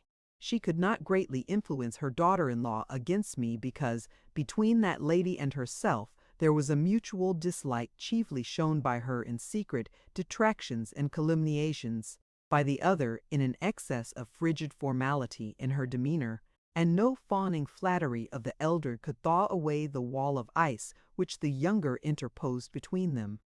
But, with her,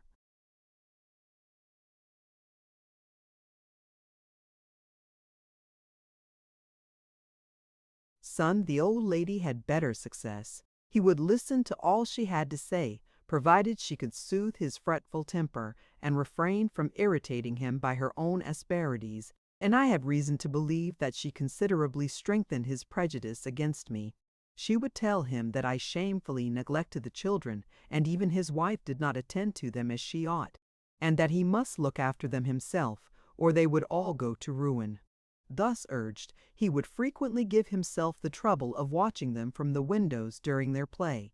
At times he would follow them through the grounds, and too often came suddenly upon them while they were dabbling in the forbidden well, talking to the coachman in the stables, or reveling in the filth of the farmyard, and I, meanwhile, wearily standing by, having previously exhausted my energy in vain attempts to get them away.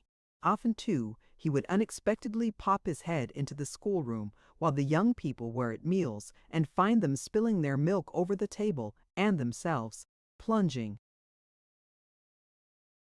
their fingers into their own or each other's mugs, or quarreling over their victuals like a set of tiger's cubs. If I were quiet at the moment, I was conniving at their disorderly conduct. If, as was frequently the case, I happened to be exalting my voice to enforce order, I was using undue violence and setting the girls a bad example by such ungentleness of tone and language.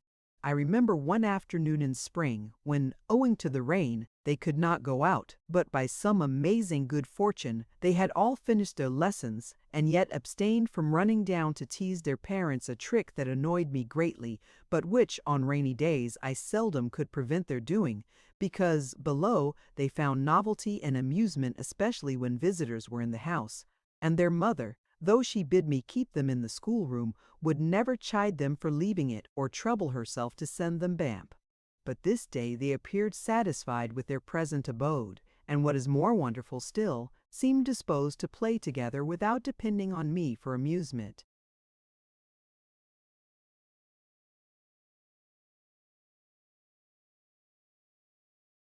And without quarreling with each other. Their occupation was a somewhat puzzling one. They were all squatted together on the floor by the window, over a heap of broken toys and a quantity of birds' eggs, or rather egg shells, for the contents had luckily been abstracted. These shells they had broken up and were pounding into small fragments, to what end I could not imagine. But so long as they were quiet and not in positive mischief, I did not care, and with a feeling of unusual repose, I sat by the fire, putting the finishing stitches to a frock for Mary Ann's doll, intending, when that was done, to begin a letter to my mother. Suddenly the door opened, and the dingy head of Mr. Bloomfield looked in. "All very quiet here. What are you doing?" said he. "No harm today, at least," thought I. But he was of a different opinion. Advancing to the window and seeing the children's occupations, he testily exclaimed, "What in the world are you about?" "We're grinding eggshells, Papa," cried Tom. "How dare you make such a mess, you little devils? Don't you see what confounded work you're making of the carpet?" The carpet was a plain brown drugget. "Miss Grey, did you know what they were doing?" "Yes, sir." "You knew it?" "Yes, you knew it." "Yes, you knew it. And you actually sat there and permitted them to go on without a word of reproof." "I didn't think they were doing any harm." "Any harm? Why, look there. Just look at that carpet and see was there ever anything like it in the Christian house before? No wonder your room is not fit for a pigsty. No wonder your pupils are worse than a litter of pigs. No wonder. Oh, I declare, it puts me quite past my patience." And he departed, shutting the door after him with a bang that made the children laugh. "It puts me quite past my patience, too," muttered I, getting up, and, seizing the poker, I dashed it repeatedly into the cinders and stirred them up with unwonted energy, thus easing my irritation under pretense of mending the fire. After this, Mr. Bloomfield was continually looking in to see if the schoolroom was in order. And as the children were continually littering the floor with fragments of toys, sticks, stones, stubble, leaves, and other rubbish, which I could not prevent their bringing, or oblige them to gather up, and which the servants refused to clean after them, I had to spend a considerable portion of my valuable leisure moments on my knees upon the floor, in painfully reducing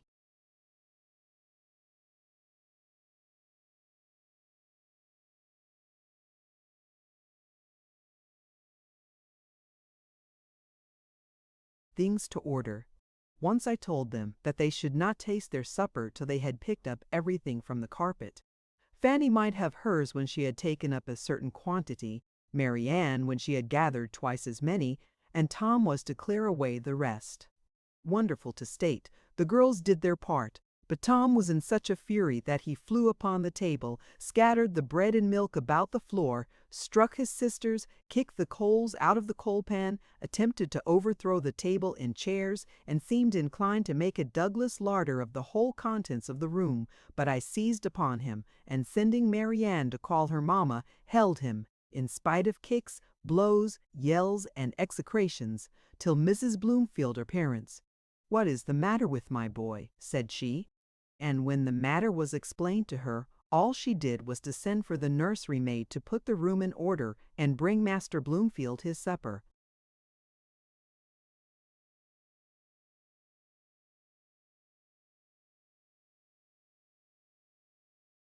"There now," cried Tom triumphantly, looking up from his viands with his mouth almost too full for speech. "There now, Miss Grey. You see, I've got my supper in spite of you, and I haven't picked up a single thing." The only person in the house who had any real sympathy for me was the nurse, for she had suffered like afflictions, though in a smaller degree, as she had not the task of teaching, nor was she so responsible for the conduct of her charge. "Oh, Miss Grey," she would say, "you have some trouble with them, Chowder." "I have indeed, Betty, and I dare say you know what it is." I do so, but I don't vex myself o'er 'em as you do. And then, you see, I hate 'em a slap sometimes, and them little uns I gives 'em a good whipping now and then. There's nothing else will do for 'em, as what they say. Howsoever, I've lost my place for it.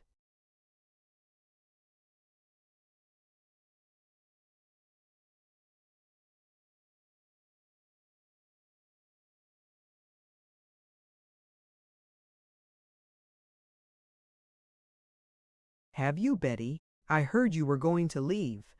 Yeah, bless you, yes. Missus gave me warning a 3 weeks sin.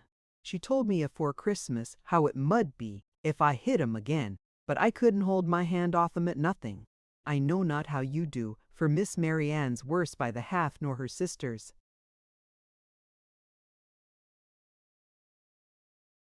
Chapter 5. The Uncle. Besides the old lady, there was another relative of the family whose visum Pufield's brother, a tall, self-sufficient fellow, with dark hair and sallow complexion like his sister, a nose that seemed to disdain the earth, and little gray eyes frequently half closed, with a mixture of real stupidity and affected contempt of all surrounding objects. He was a thick-set, strongly built man, but he had found some means of compressing his waist into a remarkably small cups, and that the dem qualitats he seldom deigned to notice me, and, when he did, it was with a certain supercilious insolence of tone and manner that convinced me he was no gentleman, though it was intended to have a contrary effect. But it was not for that I disliked his coming, so much as for the harm he did, the children encouraging all their evil propensities, and undoing in a few minutes the little good it had taken me.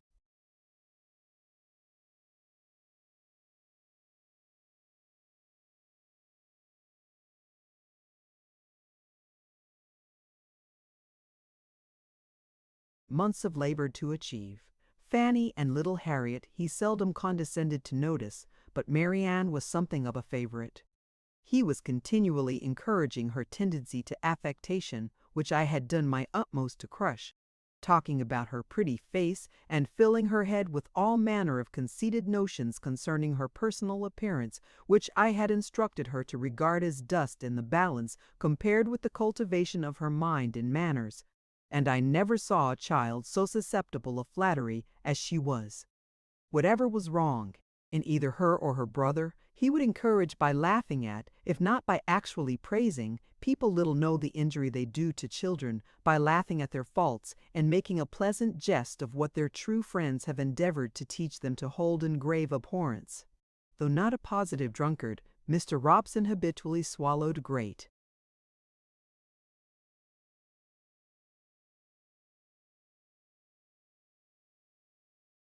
quantities of wine, and took with relish an occasional glass of brandy and water. He taught his nephew to imitate him, in this to the utmost of his ability, and to believe that the more wine and spirits he could take, and the better he liked them, the more he manifested his bold and manly spirit, and rose superior to his sisters.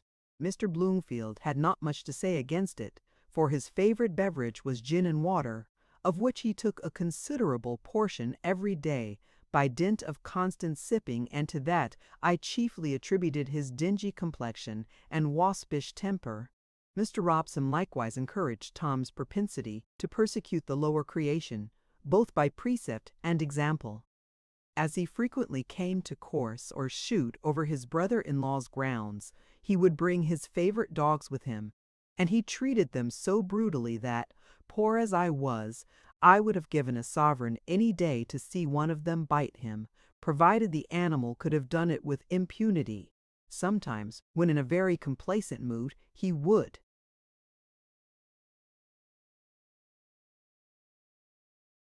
go a bird's nesting with the children, a thing that irritated and annoyed me exceedingly, as, by frequent and persevering attempts, I flattered myself I had partly shown them the evil of this pastime, and hoped in time to bring them to some general sense of justice and humanity. But 10 minutes' bird's nesting with Uncle Robson, or even a laugh from him at some relation of their former barbarities, was sufficient at once to destroy the effect of my whole elaborate course of reasoning and persuasion. Happily, however, during that spring, they never but once got anything but empty nests or eggs, being too impatient to leave them till the birds were hatched. That once Tom, who had been with his uncle into the neighboring plantation, came running in high glee into the garden with a brood of little callow nestlings in his hands. Mary Ann and Fanny, whom I was just bringing out, ran to admire his spoils and to beg each a bird for themselves. "No, not one," cried Tom. "They're all mine. Uncle Robson gave them to me. 1, 2, 3, 4, 5. You shan't touch one of them." "No, not one."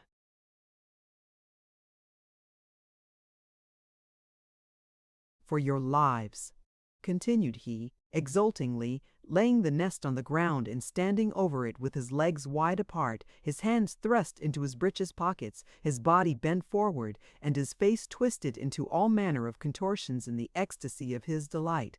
"But you shall see me fettle 'em off. My word, but I will wallop 'em, see if I don't now. By gum, but there's rare sport for me in that nest." "But, Tom," said I shall not allow you to torture those birds. They must either be killed at once or carried back to the place you took them from, that the old birds may continue to feed them. But you don't know where that is, madam. It's only me and Uncle Robson that knows that. But if you don't tell me, I shall kill them myself, much as I hate it." You daren't touch them for your life, because you know Papa and Mamma and Uncle Robson would be angry. "Ha ha! I've caught you there, miss. I shall do what I think right in a case of this sort without consulting anyone. If your Papa and Mamma don't happen to approve of it, I shall be sorry to offend them, but your Uncle Robson's opinions of course are nothing to me." So saying, urged by a sense of duty at the risk of both making myself sick and incurring the wrath of my employers, I got a large flat stone that had been reared up for a mouse-trap by the gardener. Then, having once more vainly endeavored to persuade the little tyrant to let the birds be carried back, I asked what he intended to do with them. With fiendish glee he commenced a list of torments, and while he was busied in the relation, I dropped the stone upon his intended victims and crushed them flat beneath it. Loud were the outcries, terrible the execrations, consequent upon this daring outrage. Uncle Robson had been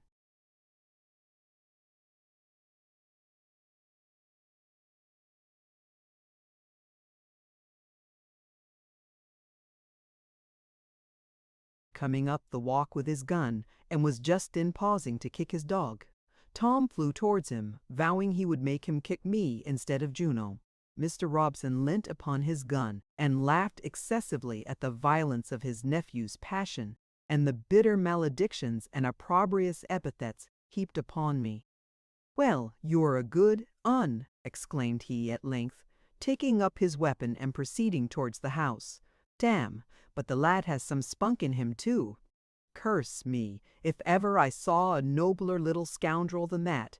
He's beyond petticoat government already. By God, he defies mother, granny, governess, and all. Ha, ha, ha! Never mind, Tom, I'll get you another brood tomorrow. If you do, Mr. Robson, I shall kill them too," said I. "Humph!" replied he, and having honored me with a broad stare which, contrary to his expectations, I sustained without flinching, he turned away with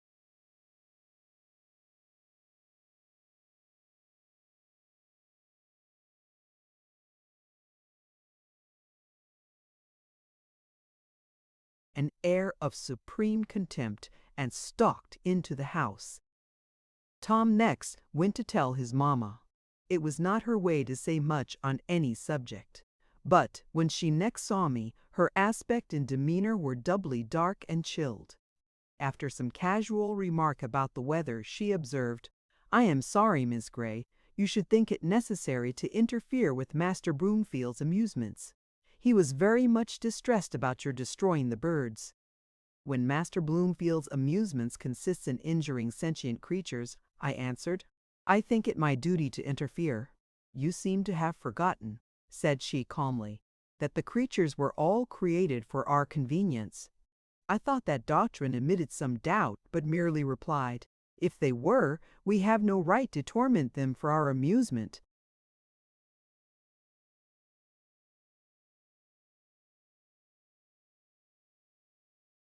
I think, said she, a child's amusement is scarcely to be weighed against the welfare of a soulless brute. But, for the child's own sake, it ought not to be encouraged to have such amusements, answered I, as meekly as I could, to make up for such unusual pertinacity. Blessed are the merciful, for they shall obtain mercy. Oh, of course, but that refers to our conduct towards each other. The merciful man shows mercy to his beast, I ventured to add. I think you have not shown much mercy, replied she with a short, bitter laugh, killing the poor birds by wholesale in that shocking manner, and putting the dear boy to such misery for a mere whim. I judged it prudent to say no more. This was the nearest approach to a quarrel I ever had with Mrs. Bloomfield, as well as the greatest number of words I ever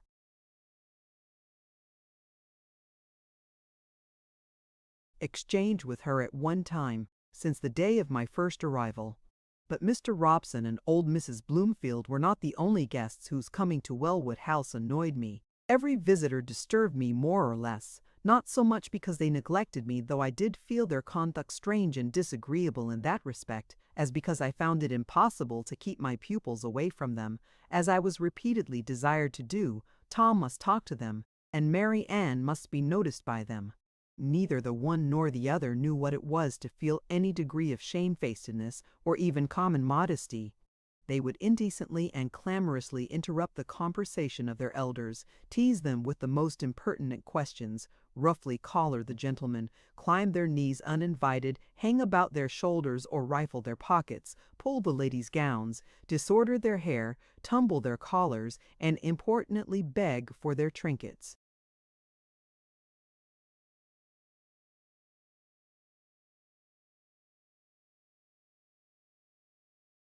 Mrs. Bloomfield had the sense to be shocked and annoyed at all this, but she had not sense to prevent it. She expected me to prevent it.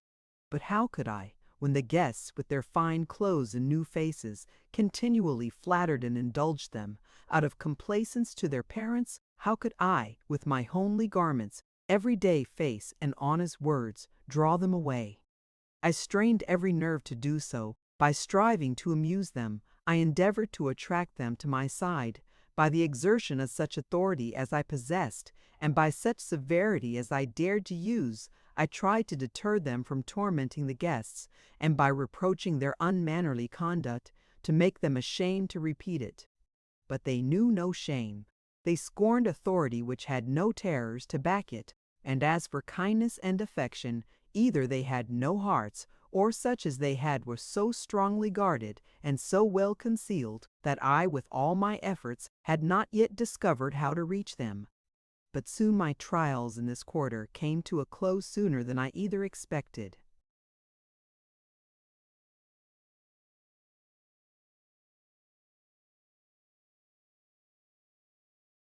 or desired. For one sweet evening towards the close of May, as I was rejoicing in the near approach of the holidays, and congratulating myself upon having made some progress with my pupils as far as their learning went, at least, for I had instilled something into their heads, and I had, at length, brought them to be a very little more rational about getting their lessons done in time to leave some space for recreation. Instead of tormenting themselves and me all day long to no purpose, Mrs. Bloomfield's maid, and can't me mulo we. She assured me that my character and general conduct were unexceptionable, but the children had made so little improvement since my arrival that Mr. Bloomfield and she felt it their duty to seek some other mode of instruction. Though superior to most children of their years and abilities, they were decidedly behind them in attainments. Their manners were uncultivated, and their tempers unruly, and this she attributed to a want of sufficient firmness and diligent, persevering care on my part.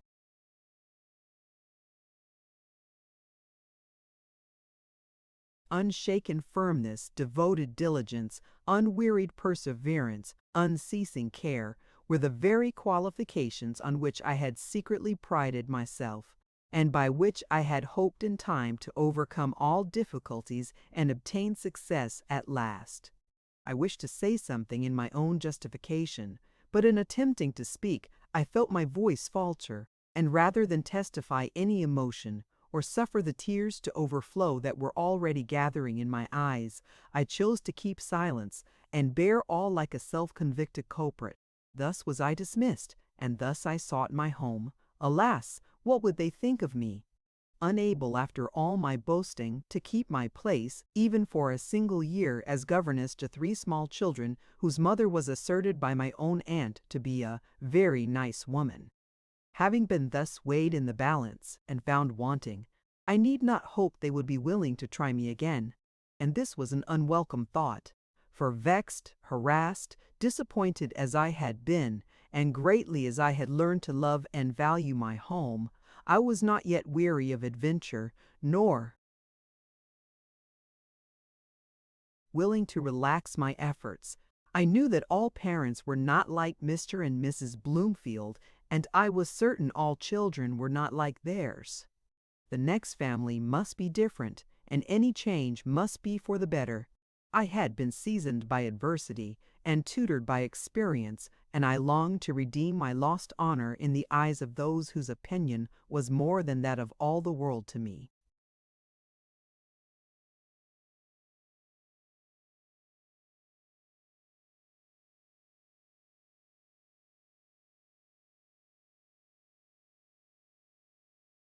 Chapter 6. The Parsonage Again. For a few months I remained peaceably at home, in the quiet enjoyment of liberty and rest, and genuine friendship, from all of which I had fasted so long, and in the earnest prosecution of my studies, to recover what I had lost during my stay at Welwood House, and to lay in new stores for future use. My father's health was still very infirm, but not materially worse than when I last saw him, and I was glad I had it in my power to cheer him by my return and to amuse him with singing his favorite songs. No one triumphed over my failure or said I had better have taken his or her advice and quietly stayed at home. All were glad to have me back again, and lavished more kindness than ever upon me to make up for the sufferings I had undergone. But not one would touch a shilling of what I had so cheerfully earned and so carefully saved, in the hope of sharing it with them. By dint of pinching here and scraping there, our debts were already nearly paid. Mary had had good success with her drawings, but our father had insisted upon her likewise.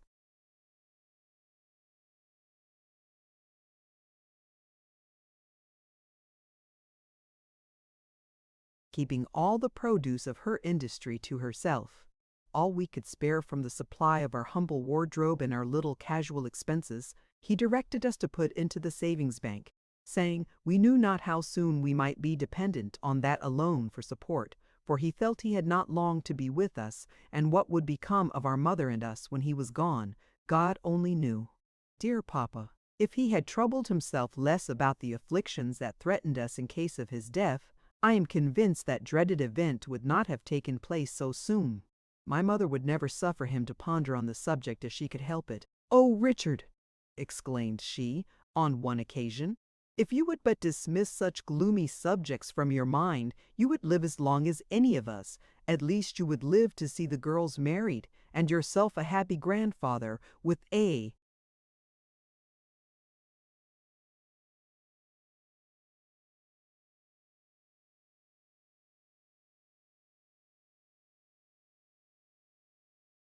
Canty, old dame, for your companion." My mother laughed, and so did my father, but his laugh soon perished in a dreary sigh. "They married poor penniless things," said he. "Who will take them, I wonder? Why, nobody shall that isn't thankful for them. Wasn't I penniless when you took me? And you pretended at least to be vastly pleased with your acquisition.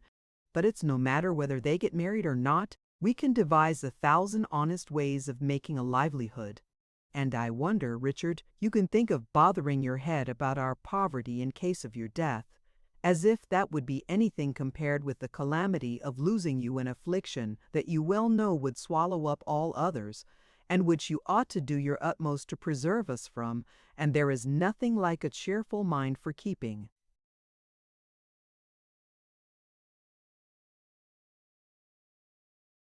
the body in health.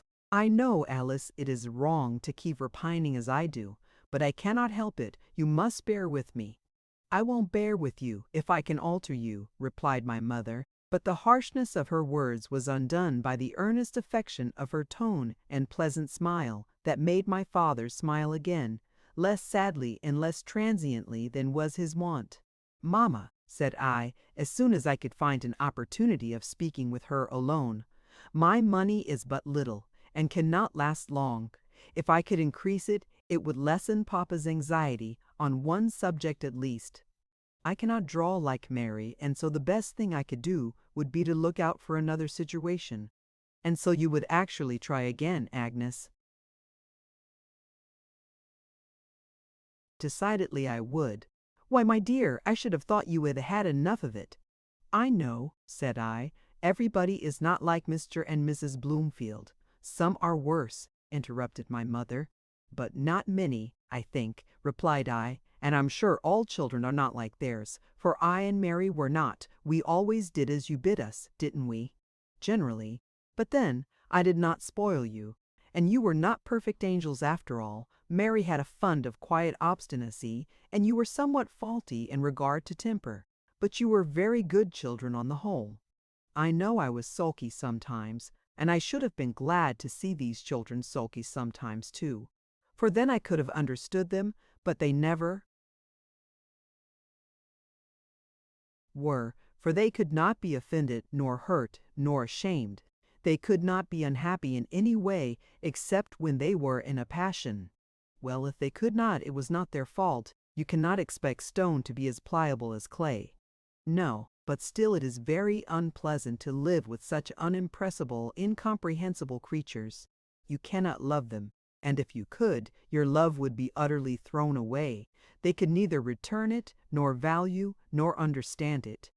But, however, even if I should stumble on such a family again, which is quite unlikely, I have all this experience to begin with, and I should manage better another time, and the end and aim of this preamble is, let me try again."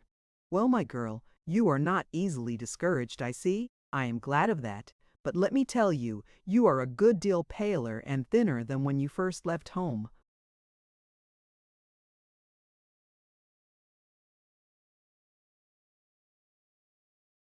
And we cannot have you undermining your health to hoard up money either for yourself or others. Mary tells me I am changed too, and I don't much wonder at it, for I was in a constant state of agitation and anxiety all day long. But next time I am determined to take things coolly." After some further discussion, my mother promised once more to assist me, provided I would wait and be patient, and I left her to broach the matter to my father when and how she deemed it most advisable, never doubting her ability to obtain his consent.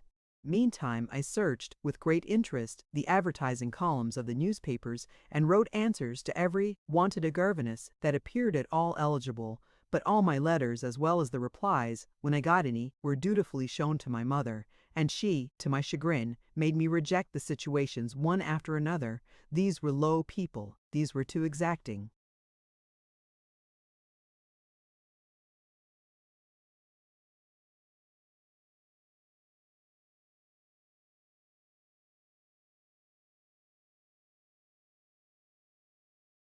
In their demands, and these too niggardly in their remuneration.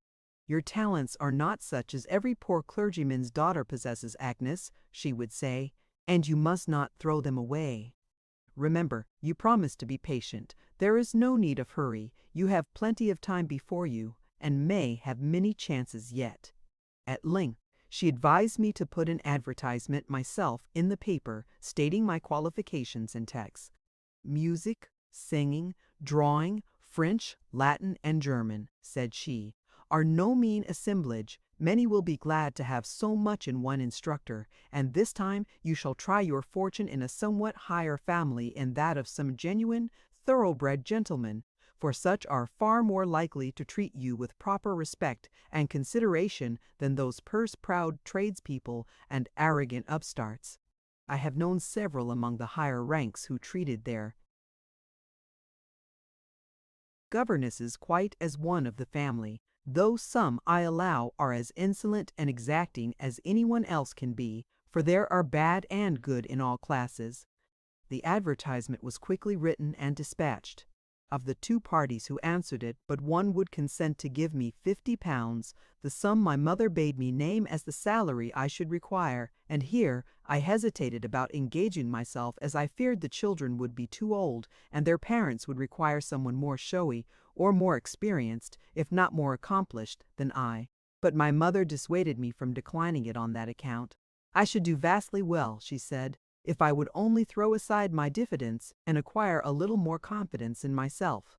I was just to give a plain, true statement of my acquirements and qualifications, and name what stipulations I chose to make, and then await the result. The only stipulation I ventured to propose was that I might be allowed 2 months' holidays during the year to visit my friends at Midsummer and Christmas. The unknown lady, in her reply, made no objection.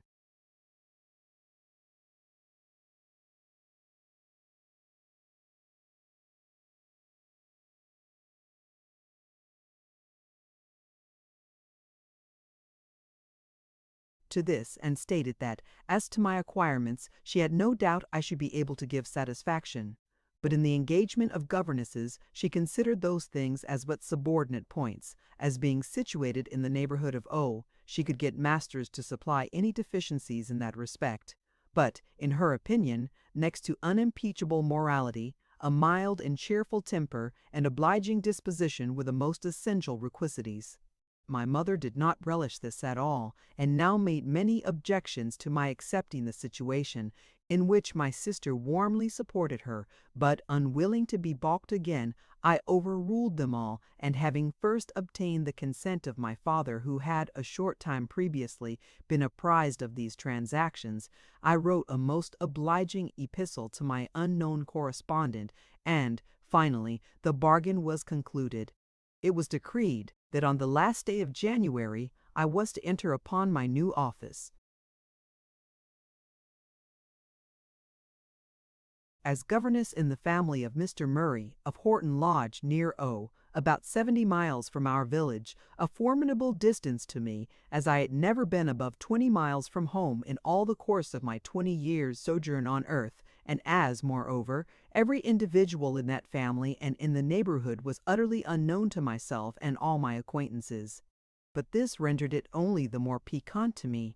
I had now, in some measure, got rid of the mauvaise honte that had formerly oppressed me so much. There was a pleasing excitement in the idea of entering these unknown regions and making my way alone among its strange inhabitants. I now flattered myself I was going to see something in the world. Mr. Murray's residence was near a large town, and not in a manufacturing district, where the people had nothing to do but to make money. His rank, from what I could gather, appeared to be higher than that of Mr. Bloomfield, and doubtless he was one of those genuine thoroughbred gentry my mother spoke of, who would treat his governess with due.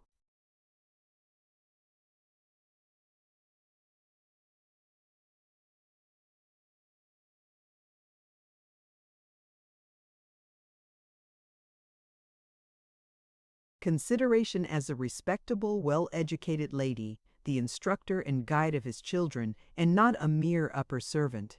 Then, my pupils being older, would be more rational, more teachable, and less troublesome than the last.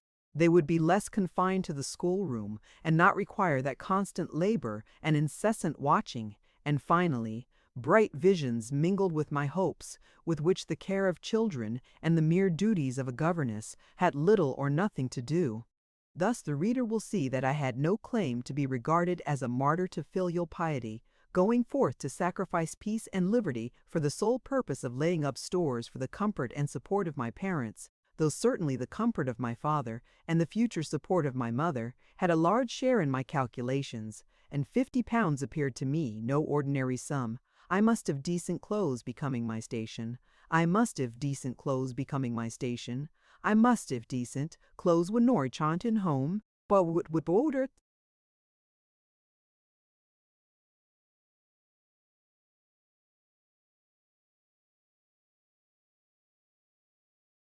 would cover those expenses, and then there would be 30 for the bank, or little less, What a valuable addition to our stock!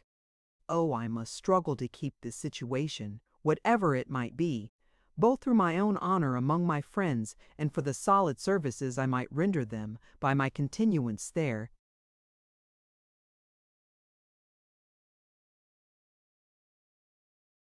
Chapter 7. Horton Lodge. The 31st of January was a wild, tempestuous day. There was a strong north wind with a continual storm of snow drifting on the ground and whirling through the air. My friends would have had me delay my departure, but fearful of prejudicing my employers against me by such want of punctuality at the commencement of my undertaking, I persisted in keeping the appointment. I will not inflict upon my readers an account of my leaving home on that dark winter morning, the fond farewells, the long, long journey to O, the solitary waitings in inns for coaches or trains, for there were some railways then, and, finally, the meeting at O with Mr. Murray's servant, who had been sent with the phaeton to drive me from thence to Horton Lodge. I will just state that the heavy snow had thrown such impediments in the way of both horses and steam engines that it was dark some hours before I reached my journey's end, and that a most bewildering storm came on at last, which made the few mile space between O and Horton Lodge a long and formidable passage. I sat resigned,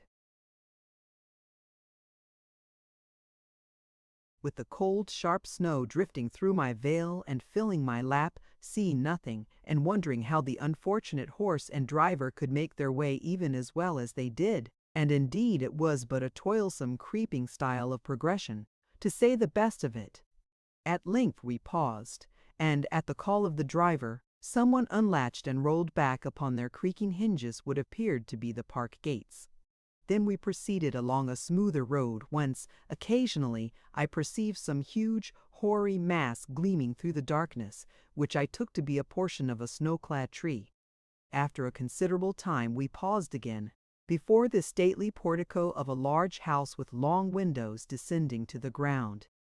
I rose with some difficulty from under the superincumbent snowdrift and alighted from the carriage, expecting that a kind and hospitable reception would indemnify me for the toils and hardships of the day. A gentlemanly person in black opened the door and admitted me into a spacious hall lighted by an amber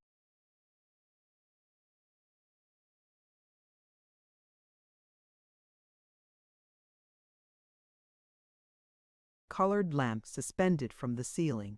He led me through this, along a passage, and opening the door of a back room, told me that was the schoolroom. I entered and found 2 young ladies and 2 young gentlemen, my future pupils, I supposed. After a formal greeting, the elder girl, who was trifling over a piece of canvas and a basket of German wools, asked if I should like to go upstairs. I replied in the affirmative, of course. "Matilda, take a candle and show her room," said she. Miss Matilda, a strapping hoyden of about 14, with a short frock and trousers, shrugged her shoulders and made a slight grimace, but took a candle and proceeded before me up the back stairs, a long, steep, double flight, and through a long, narrow passage to a small but tolerably comfortable room. She then asked me if I would take some tea or coffee. I was about to answer no, but remembering that I had taken nothing since 7 o'clock that morning, and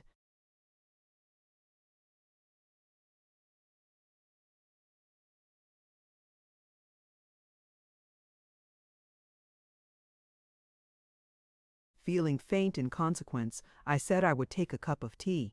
Saying she would tell Brown, the young lady departed, and by the time I had divested myself of my heavy wet cloak, shawl, bonnet, and say, a mincing damsel came to say the young ladies desired to know whether I would take my tea up there or in the schoolroom.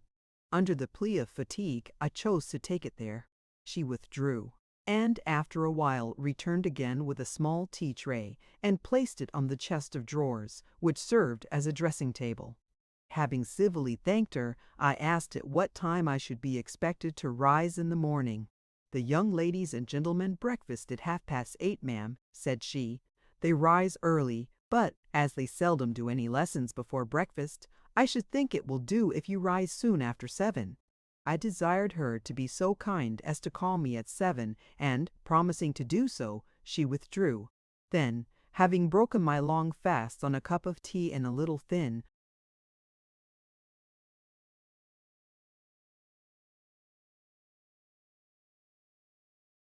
bread and butter, I sat down beside the small smoldering fire and amused myself with a hearty fit of crying, after which I said my prayers, and then, feeling considerably relieved, began to prepare for bed. Finding that none of my luggage was brought up, I instituted a search for the bell, and failing to discover any signs of such a convenience in any corner of the room, I took my candle and ventured through the long passage and down the steep stairs on a voyage of discovery. Meeting a well-dressed female on the way, I told her what I wanted, but not without considerable hesitation, as I was not quite sure whether it was one of the upper servants or Mrs. Murray herself. It happened, however, to be the lady's maid. With the air of one conferring an unusual favor, she vouchsafed to undertake the sending up of my things, and when I had re-entered my room, and waited and wondered a long time, greatly fearing that she had forgotten or neglected to perform her promise, and doubting whether to keep waiting, or go to bed, or go down again, my hopes at length were revived by the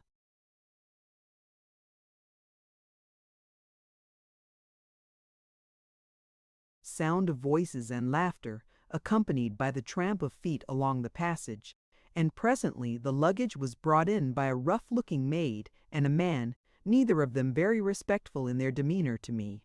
Having shut the door upon their retiring footsteps and unpacked a few of my things, I betook myself to rest.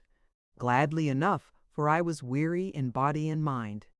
It was with a strange feeling of desolation, mingled with a strong sense of the novelty of my situation and a joyless kind of curiosity concerning what was yet unknown, that I awoke the next morning, feeling like one whirled away by enchantment and suddenly dropped from the clouds into a remote and unknown land, widely and completely isolated from all he had ever seen or known before, or like a thistle seed borne on the wind to some strange nook of uncanny soil, where kept Moria was that. What Yarver Miss Watersbeth. But this gives no proper idea of my feelings at all, and no one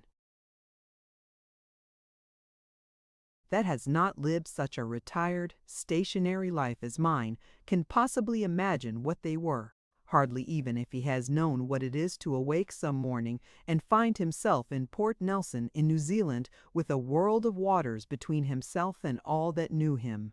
I shall not soon forget the peculiar feeling with which I raised my blind and looked out upon the unknown world. A wide white wilderness was all that met my gaze, a waste of deserts tossed in snow and heavy laden groves.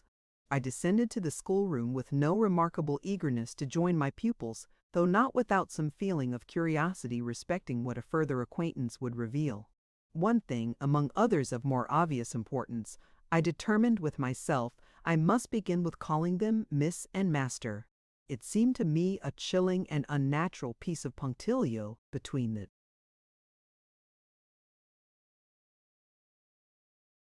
children of a family and their instructor and daily companion, especially where the former were in their early childhood, as at Wellwood House. But even there my calling the little Bloomfields by their simple names had been regarded as an offensive liberty, as their parents had taken care to show me by carefully designating them Master and Miss Bloomfield and Cowder, in speaking to me.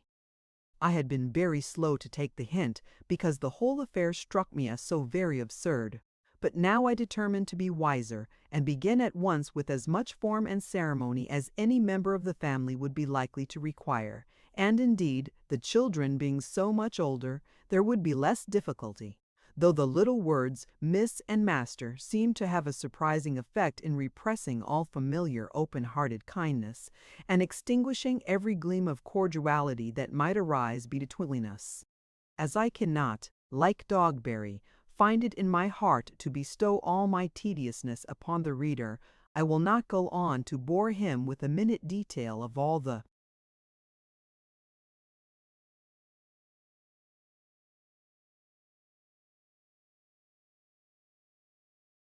discoveries and proceedings of this and the following day. No doubt he will be amply satisfied with a slight sketch of the different members of the family, and a general view of the first year or two of my sojourn among them. To begin with the head, Mr. Murray was by all accounts a blustering, roistering country squire, a devoted fox hunter, a skillful horse jockey and farrier, an active, practical farmer, and a hearty bon vivant. By all accounts, I say, for except on Sundays when he went to church, I never saw him from month to month, unless in crossing the hall or walking in the grounds, the figure of a tall, stout gentleman with scarlet cheeks and crimson nose happened to come across me, on which occasions, if he passed near enough to speak, an uncer enough to speak, an uncer enough to speak, an uncronious nod, accompanied by a morning, Miss Grey, or some such brief salutation, was usually peeped. Frequently, indeed, his loud laugh reached me from afar, and oftener still I heard him swearing and blaspheming against the footman, groom, coachman, or some other hapless dependent.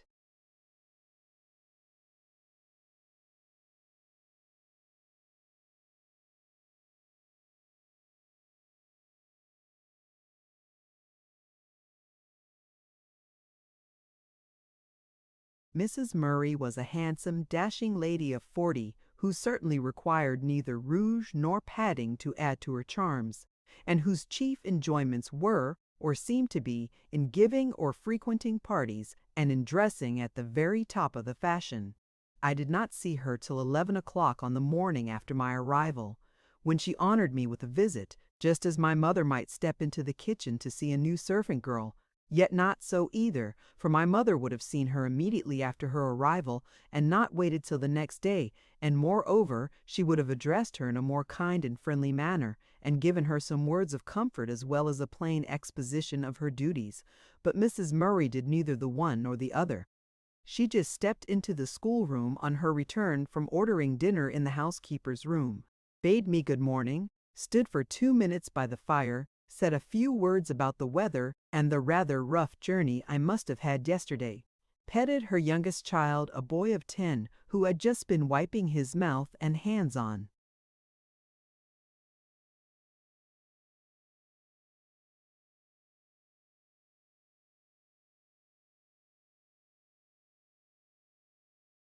her gown, after indulging in some savory morsel from the housekeeper's store, told me what a sweet, good boy he was, and then sailed out with a self-complacent smile upon her face, thinking, no doubt, that she had done quite enough for the present, and had been delightfully condescending into the bargain. Her children evidently held the same opinion, and I alone thought otherwise.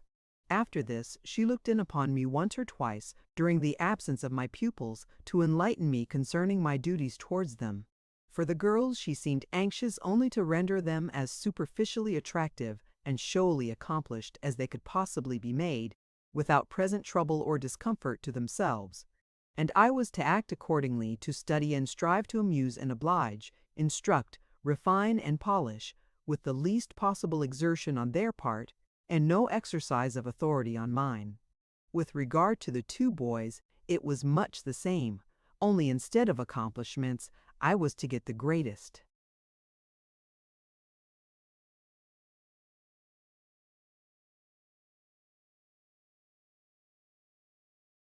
possible quantity of Latin grammar and Valpes Delectus into their heads, in order to fit them for school the greatest possible quantity at least without trouble to themselves. John might be a little high-spirited, and Charles might be a little nervous and tedious. But at all events, Miss Grey, said she, I hope you will keep your temper, and be mild and patient throughout, especially with the dear little Charles. He is so extremely nervous and susceptible, and so utterly unaccustomed to anything but the tenderest treatment. You will excuse my naming these things to you, for the fact is, I have hitherto found all the governesses, even the very best of them, faulty in this particular. They wanted that meek and quiet spirit, which St. Matthew, or some of them, says, is better than the putting on of apparel. You will know the passage to which I allude, for you are a clergyman's daughter. but I have no doubt you will give satisfaction in this respect as well as the rest. And remember, on all occasions, when any of the young people do anything improper,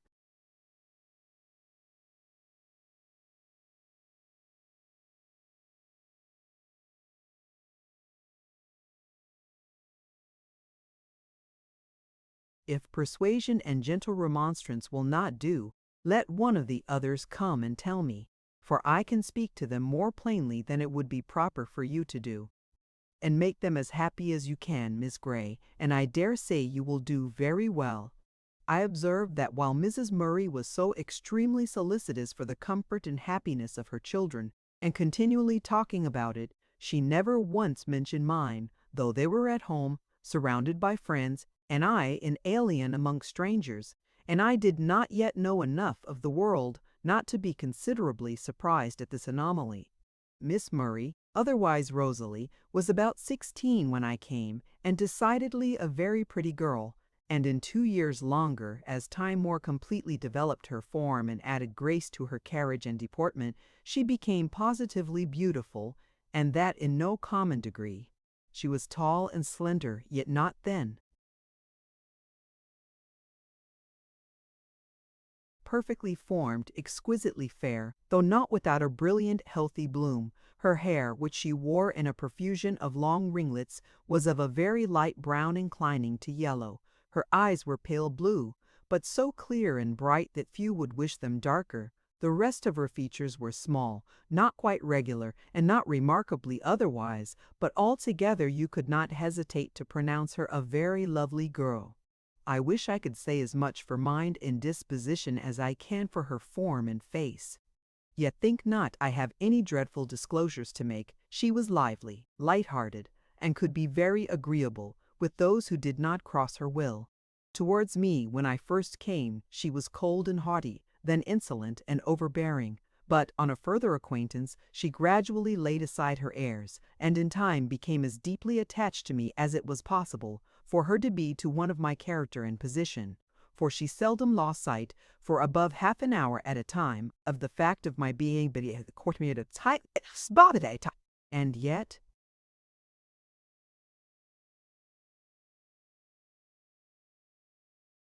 upon the whole, I believe she respected me more than she herself was aware of, because I was the only person in the house who steadily professed good principles, habitually spoke the truth, and generally endeavored to make inclination bow to duty.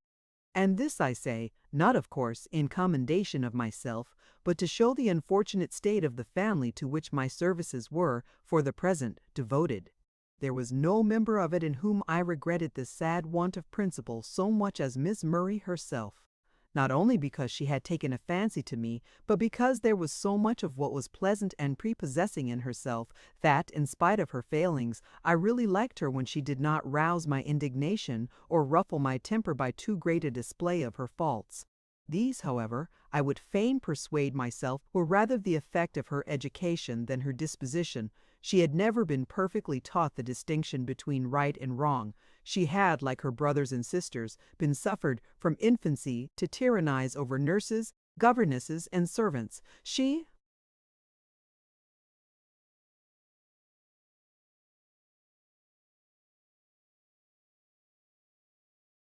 had not been taught to moderate her desires, to control her temper or bridle her will, or to sacrifice her own pleasure for the good of others.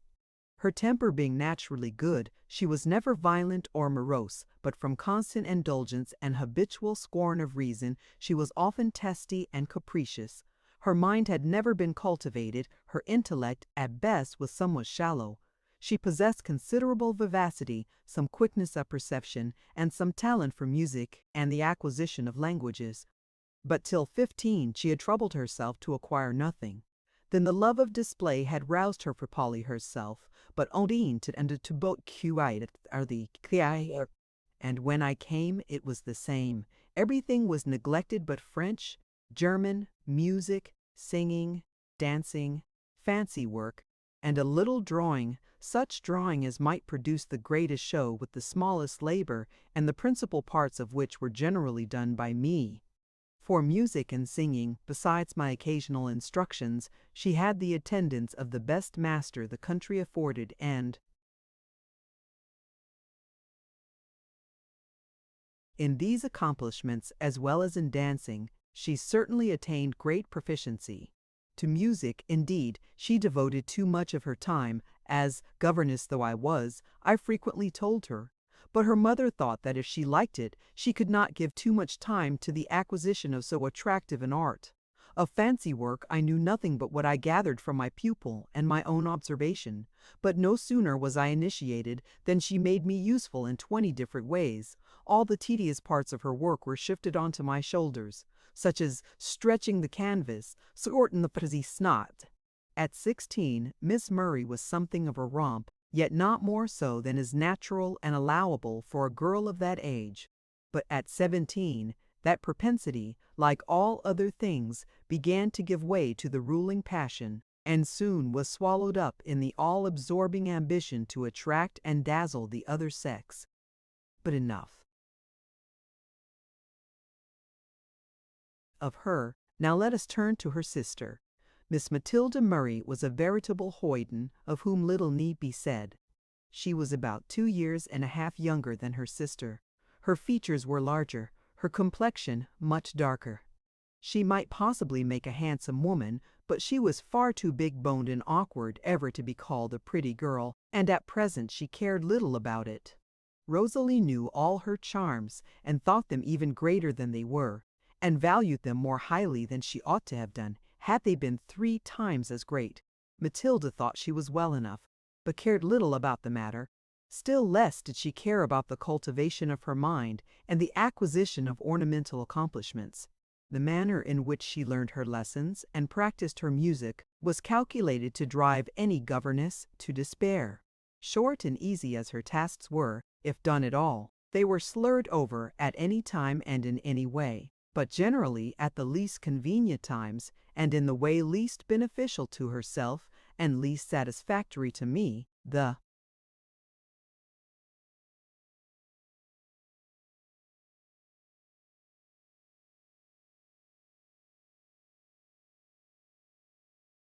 short half-hour of practicing was horribly strummed through, she meantime unsparingly abusing me, either for interrupting her with corrections or for not rectifying her mistakes before they were made, or something equally unreasonable.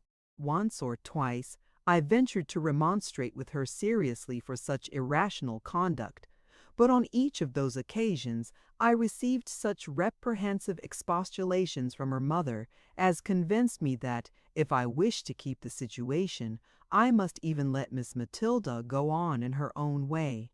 When her lessons were over, however, her ill humor was generally over too. While riding her spirited pony, or romping with the dogs or her brothers and sister, but especially with her dear brother John, she was as happy as a lark.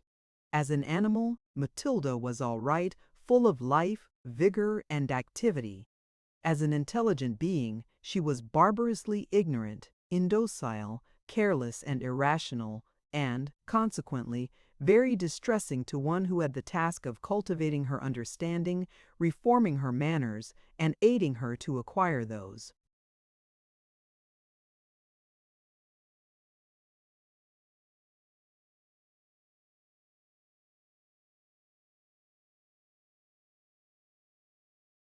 Ornamental attainments which, unlike her sister, she despised as much as the rest. Her mother was partly aware of her deficiencies and gave me many a lecture as to how I should try to form her tastes and endeavor to rouse and cherish her dormant vanity, and, by insinuating skillful flattery, to win her attention to the desired objects which I would not do, and how I should prepare and smooth the path of learning till she could glide along it without the least exertion to herself, which are not for naprid with a tiny pretty little bill frolicked kindercraft bear. As a moral agent, Matilda was reckless, headstrong, violent, and unamenable to reason. One proof of the deplorable state of her mind was, that from her father's example she had learned to swear like a trooper. Her mother was greatly shocked at the unladylike trick, and wondered how she had picked it up. "But you can soon break her of it, Miss Grey," said she. "It is only a habit, and if you will just gently remind her every time she does so, I am sure she will soon lay it aside.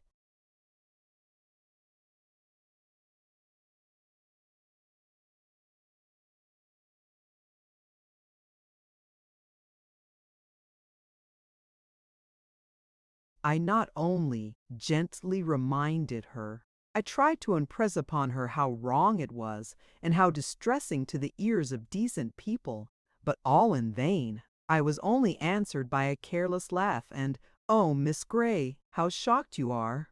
I'm so glad." Or, "Well, I can't help it. Papa shouldn't have taught me. I learned it all from him, and maybe a bit from the coachman."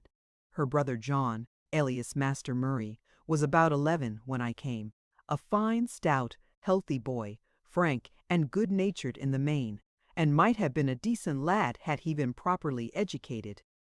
But now he was as rough as a young bear, boisterous, unruly, unprincipled, unteachable, at least for a governess under his mother's eye. His masters at school might be able to manage him better, for to school he was sent, greatly to my relief, in the course of a year, an estate, it is true, of scandalous ignorance as to Latin, as well as the more useful though more neglected things, and this doubtless would all be laid to the account of his education having been entrusted to an ignorant female teacher.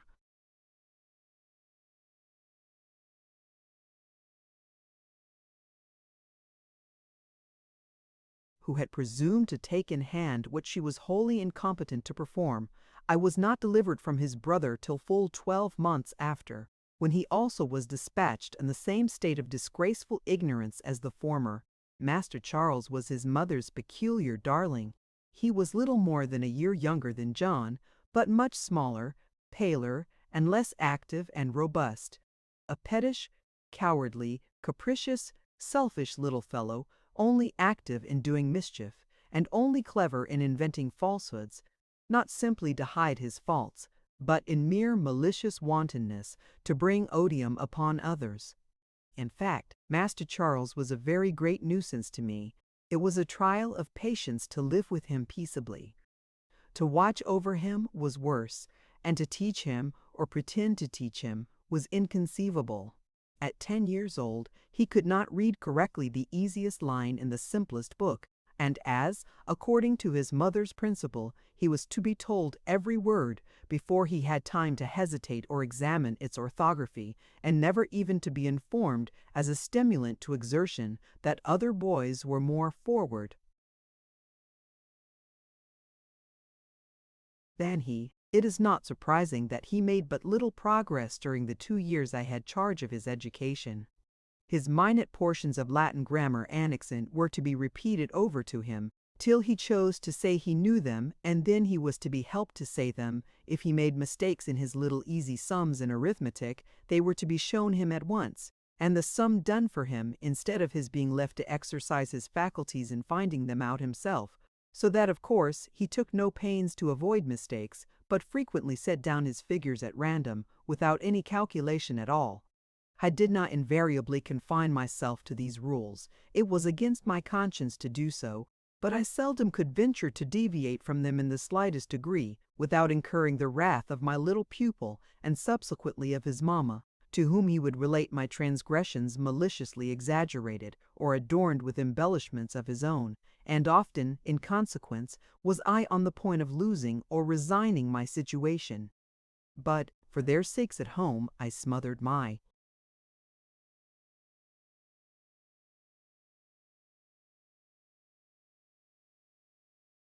pride and suppressed my indignation, and managed to struggle on till my little tormentor was dispatched to school, his father declaring that home education was no go for him. It was plain. His mother spoiled him outrageously, and his governess could make no hand of him at all. A few more observations about Horton Lodge and its ongoings, and I have done with dry description for the present. The house was a very respectable one, superior to Mr. Bloomfield's, both in age, size, and magnificence. The garden was not so tastefully laid out, but instead of the smooth-shaven lawn, the young trees guarded by palings, the grove of upstart poplars, and the plantation of firs, there was a wide park, stocked with deer and beautified by fine old trees. The surrounding country itself was pleasant, as far as fertile fields, flourishing trees, quiet green lanes, and smiling hedges with wild flowers scattered along their banks could make it, but it was depressingly flat to one born and nurtured among the rugged hills of the Defile.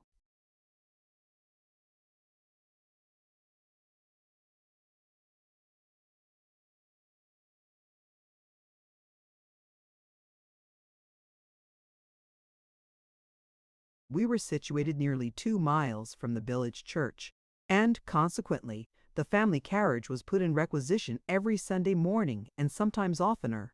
Mr. and Mrs. Murray generally thought it sufficient to show themselves at church once in the course of the day, but frequently the children preferred going a second time to wandering about the grounds all the day with nothing to do. If some of my pupils chose to walk and take me with them, it was well for me, for otherwise my position in the carriage was to be crushed into the corner farthest from the open window, and with my back to the horses, a position which invariably made me sick. And if I were not actually obliged to leave the church in the middle of the service, my devotions were disturbed with a feeling of languor and sickliness throughout the day, which would otherwise have been one of welcome rest and holy calm enjoyment. It's very odd, Miss Grey, that the carriage should always make you sick. It never.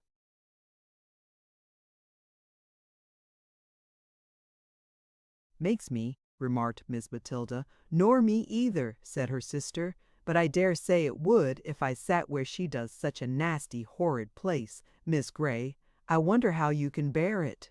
I am obliged to bear it, since no choice is left me. I might have answered, but in tenderness for their feelings, I only replied, "Oh, it is but a short way, and if I am not sick in church, I don't mind it."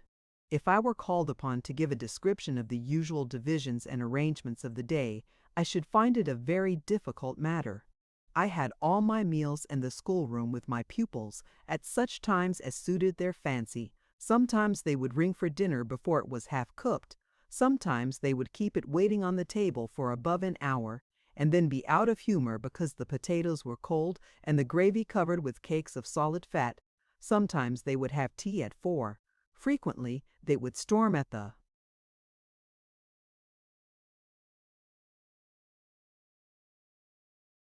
servants because it was not in precisely at 5, and when these orders were obeyed, by way of encouragement to punctuality, they would keep it on the table till 7 or 8. Their hours of study were managed in much the same way. My judgment or convenience was never once consulted. Sometimes Matilda and John would determine to get all the plaguey business over before breakfast, and send the maid to Crupple or Apology. Sometimes I was told to be ready precisely at 6, and, having dressed in a hurry, came down to an empty room, and after waiting a long time in suspense, discovered that they had changed their minds and were still in bed. Or, perhaps, if it were a fine summer morning, Brown would come to tell me that the young ladies and gentlemen had taken a holiday and were gone out, and then I would wait till 8.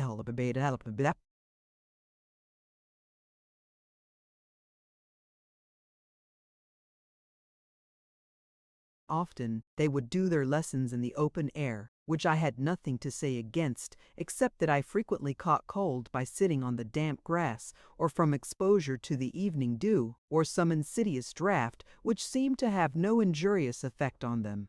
It was quite right that they should be hardy, yet surely they might have been taught some consideration for others who were less so. But I must not blame them for what was perhaps my own fault, for I never made any particular objections to sitting where they pleased, foolishly choosing to risk the consequences rather than trouble them for my convenience. Their indecorous manner of doing their lessons was quite as remarkable as the caprice displayed in their choice of time and place. While receiving my instructions, or repeating what they had learned, they would lounge upon the sofa, lie on the rug, stretch, yawn, talk to each other, or look out of the window, whereas I could not so much as stir the fire or pick up the handkerchief I had dropped, without being rebuked for inattention by one of my pupils, or told that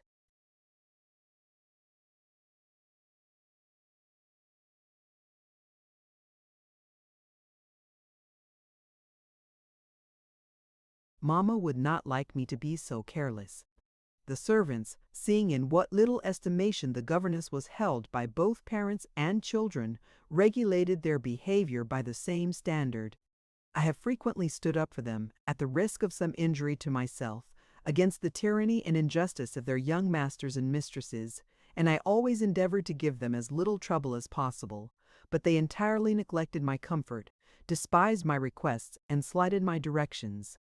All servants, I am convinced, would not have done so, but domestics in general, being ignorant and little accustomed to reason and reflection, are too easily corrupted by the carelessness and bad example of those above them, and these, I think, were not of the best order to begin with. I sometimes felt myself degraded by the life I led, and ashamed of submitting to so many indignities, and sometimes I thought myself a fool for caring so much about them, and feared I must be sadly wanting in Christian humility, or that charity which suffereth long and is kind, seeketh not her own, is not easily provoked, beareth all things, endureth all things. But, with time and patience, matters began to be slightly orated, slowly it is true, and almost imperceptibly. But I got rid of my male pupils, that was no trifling advantage, and the girls, as I intimated before concerning one of them, became a little less insolent, and began to show some symptoms of esteem. Miss Grey was a queer creature. She never flattered, and did not praise them half enough, but whenever she did speak favorably of them, or anything belonging to them, they could be quite sure her approbation was sincere.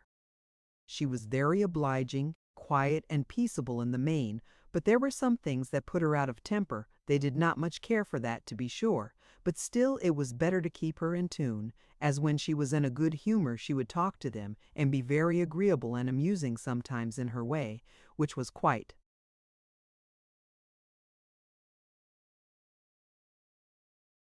different to Mamma's, but still very well for a change.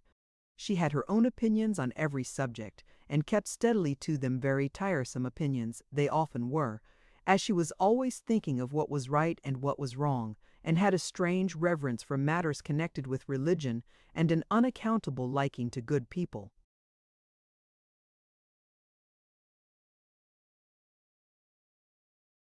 Chapter 8. The Coming Out. At 18, Miss Murray was to emerge from the quiet obscurity of the schoolroom into the full blaze of the fashionable world, as much of it, at least, as could be had out of London. For her papa could not be persuaded to leave his rural pleasures and pursuits, even for a few weeks' residence in town. She was to make her début on the 3rd of January at a magnificent ball, which her mamma proposed to give to all the nobility and choice gentry of O and its neighborhood for 20 miles round. Of course, she looked forward to it with the wildest impatience and the most extravagant anticipations of delight. "Miss Grey," said she, one evening a month before the all-important day, as I was perusing a long and extremely interesting letter of my sister's, which I had just glanced at in the morning to see that it contained no very bad news, and kept till now, unable before to find a quiet moment for reading it, "Miss Grey, do put away that dull, stupid letter and listen to me. I'm sure my talk must be far more amusing than that."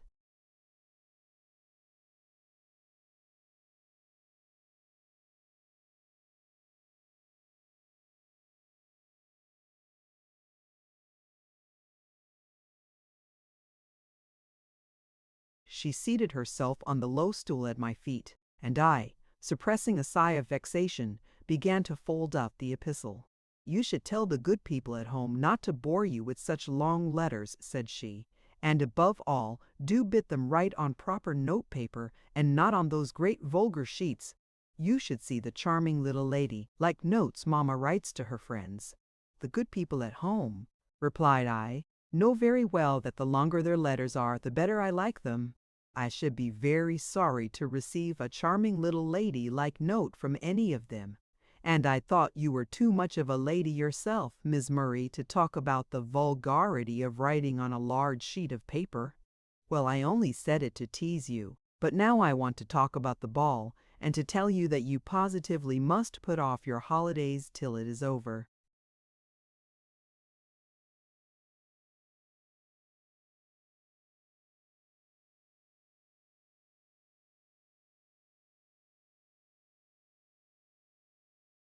Why so? I shall not be present at the ball. No, but you will see the rooms decked out before it begins, and hear the music, and above all, see me in my splendid new dress. I shall be so charming, you'll be ready to worship me. You really must stay. I should like to see you very much, but I shall have many opportunities of seeing you equally charming on the occasion of some of the numberless balls and parties that are to be, and I cannot disappoint my friends by postponing my return so long. Oh, never mind your friends. Tell them we won't let you go. But, to say the truth, it would be a disappointment to myself. I long to see them as much as they, to see me perhaps more. Well, but it is such a short time.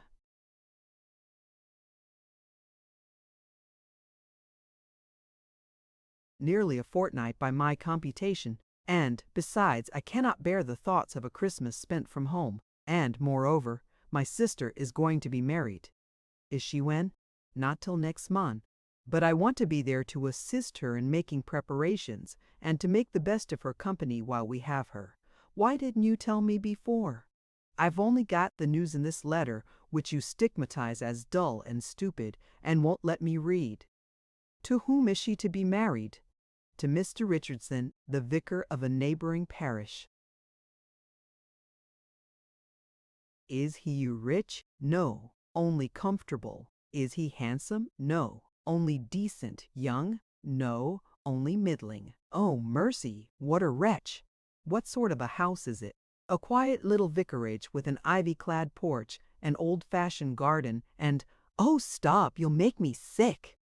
How can she bear it? I expect she'll not only be able to bear it, but to be very happy. You did not ask.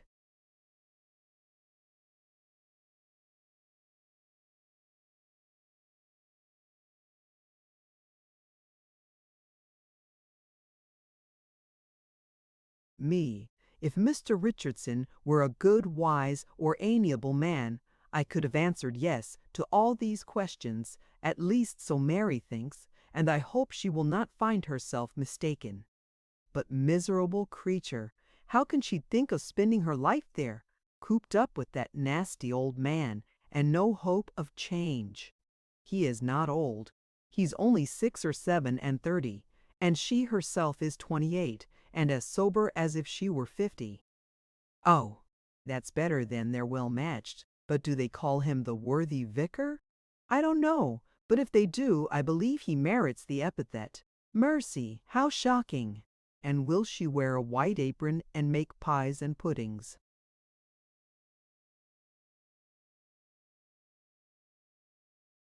I don't know about the white apron, but I dare say she will make pies and puddings now and then, but that will be no great hardship, as she has done it before. And will she go about in a plain shawl and a large straw bonnet, carrying tracts and bone soup to her husband's poor parishioners? I'm not clear about that, but I dare say she will do her best to make them comfortable in body and mind in accordance with our mother's example.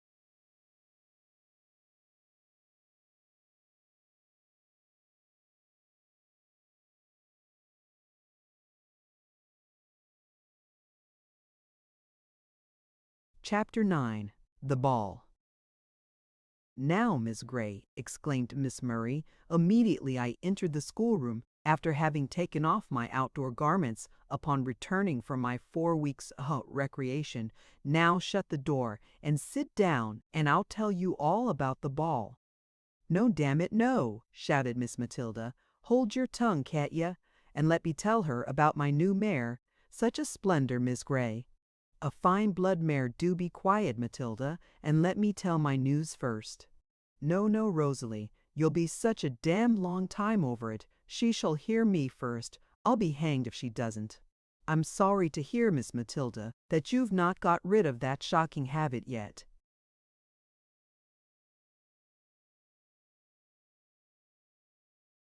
Well, I can't help it, but I'll never say a wicked word again, if you'll only listen to me, and tell Rosalie to hold her confounded tongue. Rosalie remonstrated, and I thought I should have been torn in pieces between them, but Miss Matilda having the loudest voice, her sister at length gave in, and suffered her to tell her story first, so I was doomed to hear a long account of her splendid mare, its breeding and pedigree, its paces, its action, its spirit and action, its spirit, and of her own amazing skill and courage in riding it, concluding with an assertion that she could clear a 5-barred gate like winking, that Papa said she had might in from out no. "Oh, Matilda, what stories you are telling!" exclaimed her sister. "Well," answered she, no white abashed, "I know I could clear a 5-barred gate if I tried, and Papa will say I may hunt, and Mamma will order the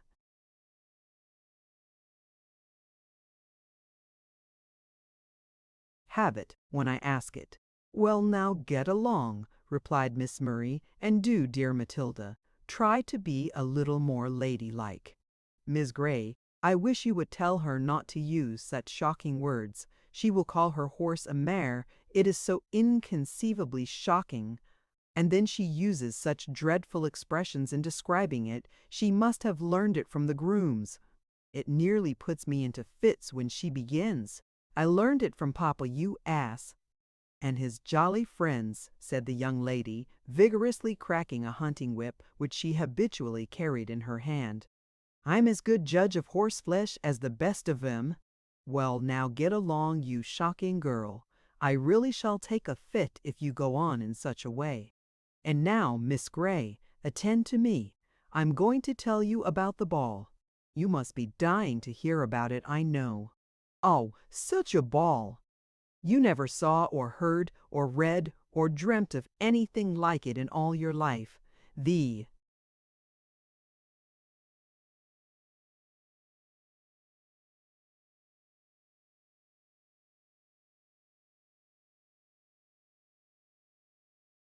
decorations, the entertainment, the supper, the music were indescribable, and then the guests.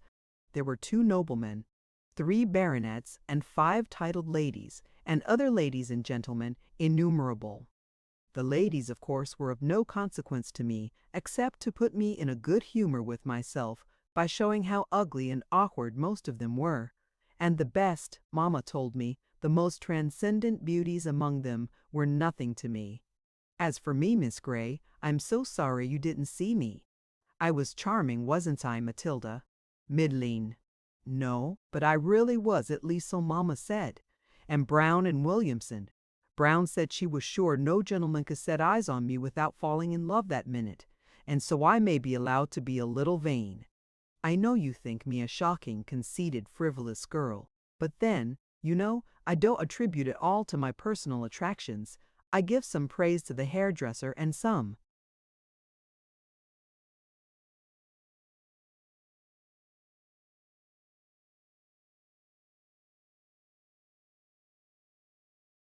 to my exquisitely lovely dress. You must see it tomorrow, white gauze over pink satin, and so sweetly made, and a necklace and bracelet of beautiful large pearls. I have no doubt you looked very charming, but should that delight you so very much? Oh no, not that alone, but then I was so much admired, and I made so many conquests in that one night you'd be astonished to hear, but what good will they do you? What good? Think of any woman asking that. Well, I should think one conquest would be enough, and too much unless the subjugation were mutual.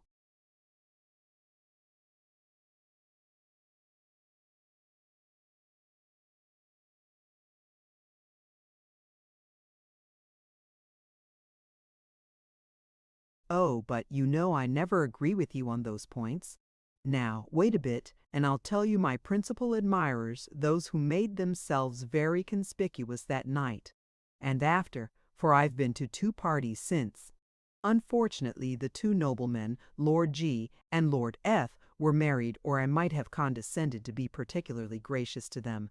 As it was, I did not, though Lord F, who hates his wife, was evidently much struck with me. He asked me to dance with him twice. He is a charming dancer, by the by, and so am I. You can't think how well I did. I was astonished at myself. My lord was very complimentary, too, rather too much so. In fact, and I thought proper to be a little haughty and repellent. but I had the pleasure of seeing his nasty cross-wife ready to perish with spite and vexation. Oh, Miss Murray! You don't mean to say that such a thing could really give you pleasure, however cross or—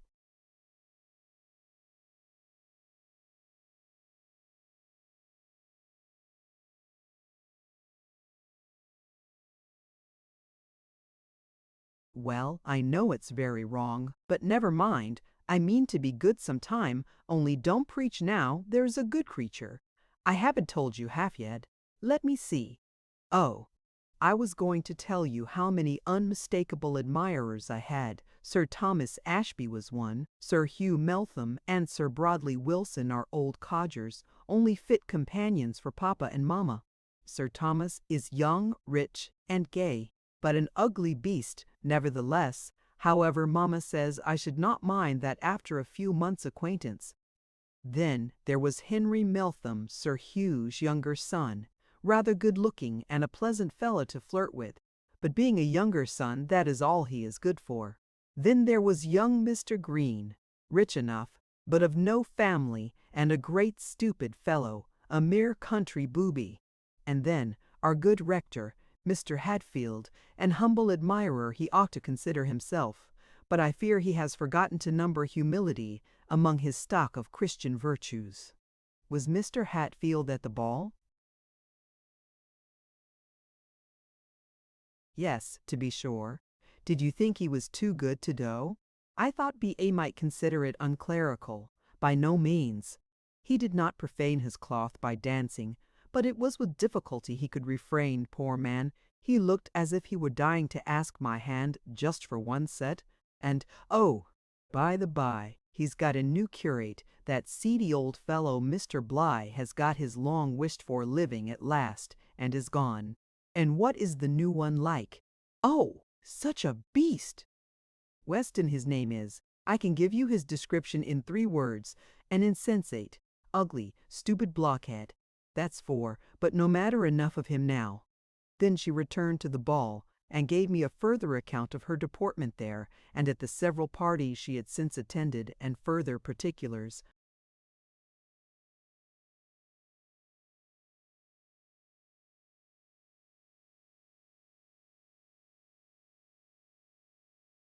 Respecting Sir Thomas Ashby and Messrs. Meltham, Green, and Hatfield, and the ineffaceable impression she had wrought upon each of them. Well, which of the 4 do you like best? Said I, suppressing my 3rd or 4th yawn. I detest them all, replied she, shaking her bright ringlets in vivacious scorn.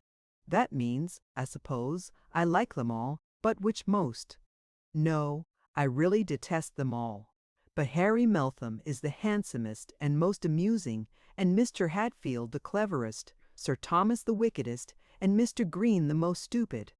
But the one I'm to have, I suppose, if I'm doomed to have any of them, is Sir Thomas Ashby. Surely not, if he's so wicked, and if you dislike him.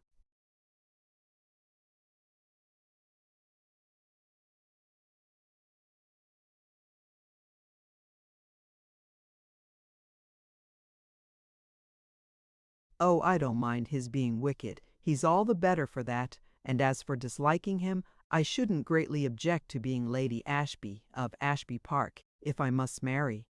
But if I could be always young, I would be always single.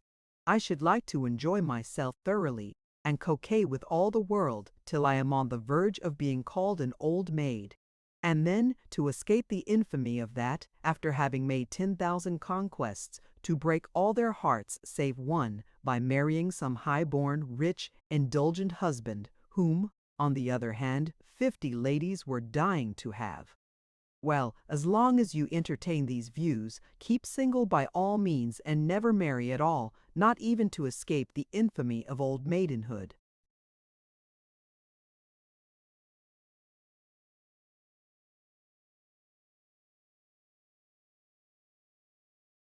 Chapter 10. The Shirk. Well, Miss Grey, what do you think of the new curate? Asked Miss Murray on our return from church the Sunday after the recommencement of our duties. I can scarcely tell, was my reply. I have not even heard him preach. Well, but you saw him, didn't you? Yes, but I cannot pretend to judge of a man's character by a single cursory glance at his face. But isn't he ugly? He did not strike me as being particularly so. I don't dislike that cast of countenance, but the only thing I particularly noticed about him was his style of reading, which appeared to me good, infinitely better at least than Mr. Hatfield's. He read the lessons as if he were bent on giving full effect to every passage. It seemed as if the most careless person could not have helped attending, nor the most ignorant have failed to understand, and the prayers he read as if he were not reading at all, but praying earnestly and sincerely from his own heart. Oh yes, that's all he is good for. He can plod through the service well enough, but he has not a single idea beyond it. How do you know? Oh, I know perfectly well. I am an excellent judge in such matters. Did you see how he went out of church?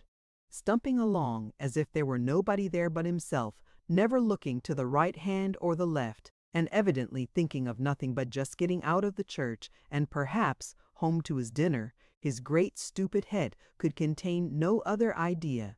I suppose you would have had him cast a glance into the squire's pew, said I, laughing at the vehemence of her hostility.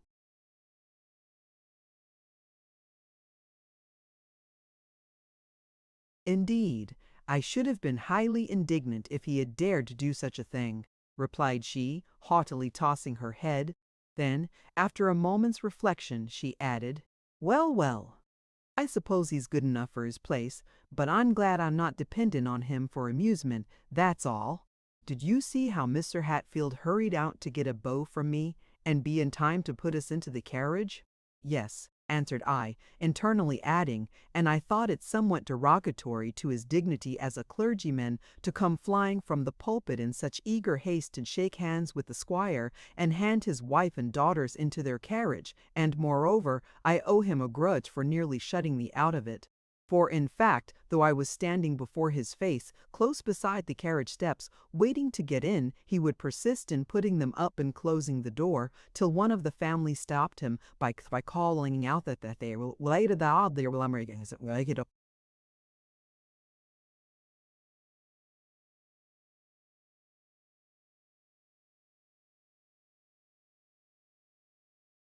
Nota bene. Mr. Hatfield never spoke to me, neither did Sir Hugh or Lady Meltham, nor Mr. Harry or Miss Meltham, nor Mr. Green or his sisters, nor any other lady or gentleman who frequented that church, nor, in fact, anyone that visited at Horton Lodge. Miss Murray ordered the carriage again in the afternoon. For herself and her sister, she said it was too cold for them to enjoy themselves in the garden, and besides, she believed Harry Meltham would be at church. For, said she, smiling slyly at her own fair image in the glass, he has been a most exemplary attendant at church these last few Sundays. You would think he was quite a good Christian. And you may go with us, Miss Grey. I want you to see him. He is so greatly improved since he returned from abroad. You can't think. And besides, then you will have an opportunity of seeing the beautiful Mr. Weston again, and of hearing him preach.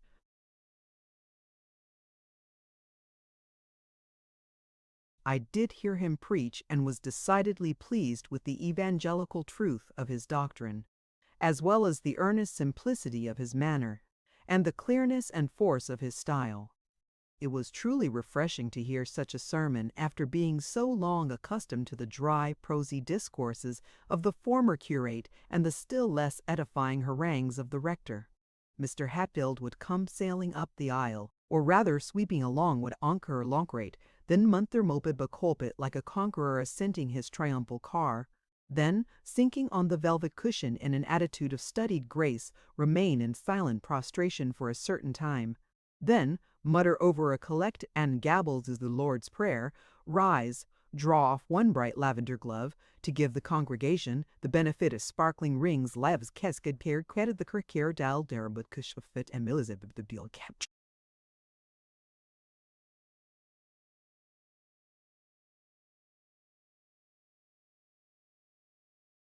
Composition might be considered good, though far too studied and too artificial to be pleasing to me.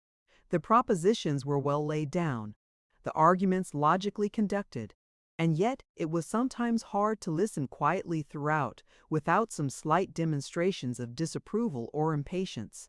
His favorite subjects were church discipline, rites and ceremonies, apostolical succession, the duty of reverence and obedience to the clergy, the atrocious criminality of dissent, the absolute necessity of observing all the forms of godliness, the reprehensible presumption of individuals who attempted to think for themselves in matters connected with religion, or to be guided by their own interpretations of Scripture, and, occasionally, to please his wealthy parishioners the necessity, the recensverkerens, with the prunailed witherquis, with a thulk the dwizu the hike.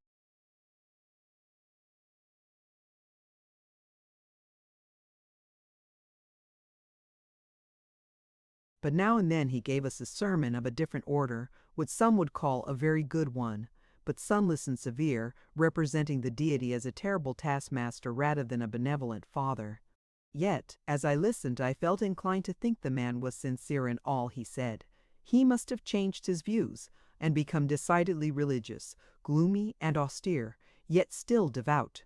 But such illusions were usually dissipated, on coming out of church, by hearing his voice in jocund colloquy with some of the Melthams or Greens, or perhaps the Murrays themselves, probably laughing at his own sermon, and hoping that he had given the rascally people something to think about, perchance exulting in the thought that old Betty Holmes would now lay aside the sinful indulgence of her pipe, which had been her daily solace for upward years, that George Higgins would be frightened out of his Sabbath evening walks, and enchant him with kift portrait per bandvising by oops, it was great being it, go laddish.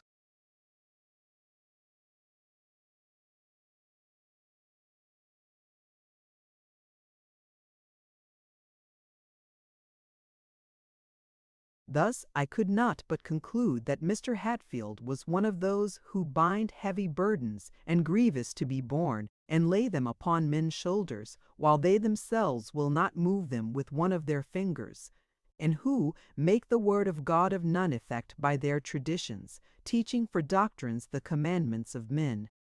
I was well pleased to observe that the new curate resembled him, as far as I could see, in none of these particulars.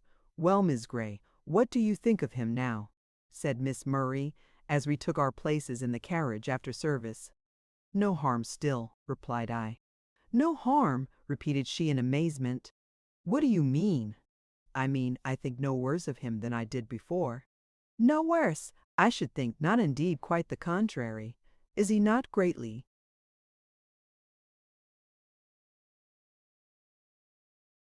improved?" "Oh, yes, very much indeed," replied I, for I had now discovered that it was Harry Meltham she meant, not Mr. Weston. That gentleman had eagerly come forward to speak to the young ladies, a thing he would hardly have ventured to do had their mother been present. He had likewise politely handed them into the carriage. He had not attempted to shut me out, like Mr. Hatfield. Neither, of course, had he offered me his assistance. I should not have accepted it if he had, but as long as the door remained open he had stood smirking and chatting with them, and then lifted his hat and departed to his own abode, but I had scarcely noticed him all the time. My companions, however, had been more observant, and as we rolled along they discussed between them not only his looks, words, and actions, but every feature of his face, and every article of his apparel. "You shan't have him all to yourself, Rosalie," said Miss Matilda at the close of this discussion. "I like him. I know he'd make a nice jolly companion for me." "Well, you're quite welcome to him, Matilda," replied her sister in a tone of affected indifference. "And I'm sure," continued the other, "he admires me quite as much as he does you. Doesn't he, Miss Grey? I don't know. I'm not acquainted with his sentiments." "Well, but he does, though." "My dear Matilda, nobody will ever admire you till you get rid of your rough, awkward manners." "Oh, stuff! Harry Meltham likes such manners, and so do papa's friends." "Well, you may captivate old men and younger sons, but nobody else I am sure will ever take a fancy to you. I don't care. I'm not always grabbing after money, like you and Mamma." If my husband is able to keep a few good horses and dogs, I shall be quite satisfied, and all the rest may go to the devil. Well, if you use such shocking expressions, I'm sure no real gentleman will ever venture to come near you. Really, Miss Grey, you should not let her do so." "I can't possibly prevent it, Miss Murray. And you're quite mistaken, Matilda, in supposing that Harry Meltham admires you. I assure you he does nothing of the kind." Matilda was beginning an angry reply. But, happily, our journey was now at an end, and the contention was cut short by the footman opening the carriage door and letting down the steps for our descent.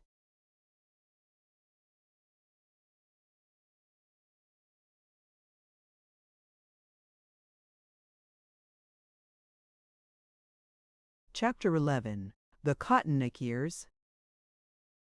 As I had now only one regular pupil, though she contrived to give me as much trouble as 3 or 4 ordinary ones, and though her sister still took lessons in German and drawing, I had considerably more time at my own disposal than I had ever been blessed with before, since I had taken upon me the governess's yoke, which time I devoted partly to correspondence with my friends, partly to reading, study, and expia, partly to wandering in the grounds or adjacent fields with my pupils, if they wanted, alone.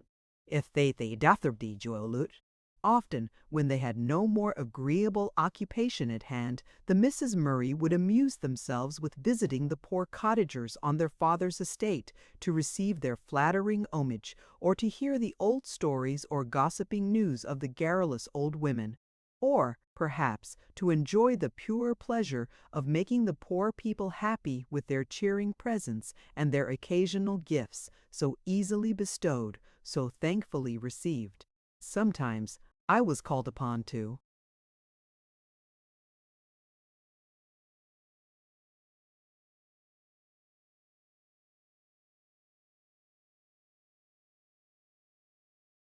accompany one or both of the sisters in these visits, and sometimes I was desired to go alone, to fulfill some promise which they had been more ready to make than to perform, to carry some small donation, or read to one who was sick or seriously disposed, and thus I made a few acquaintances among the cottagers.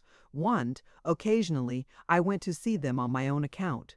I generally had more satisfaction in going alone than with either of the young ladies, for they, chiefly owing to their defective education, comported themselves towards their inferiors in a manner that was highly disagreeable for me to witness. They never, in thought, exchanged places with them, and consequently had no consideration for their feelings, regarding them as an order of beings entirely different from themselves. They would watch the poor creatures at their meals, making uncivil remarks about their food and their manner of eating. They would laugh at their simple notions and provincial expressions, till some of them scarcely durst venture to speak. They would call the grave elderly men and women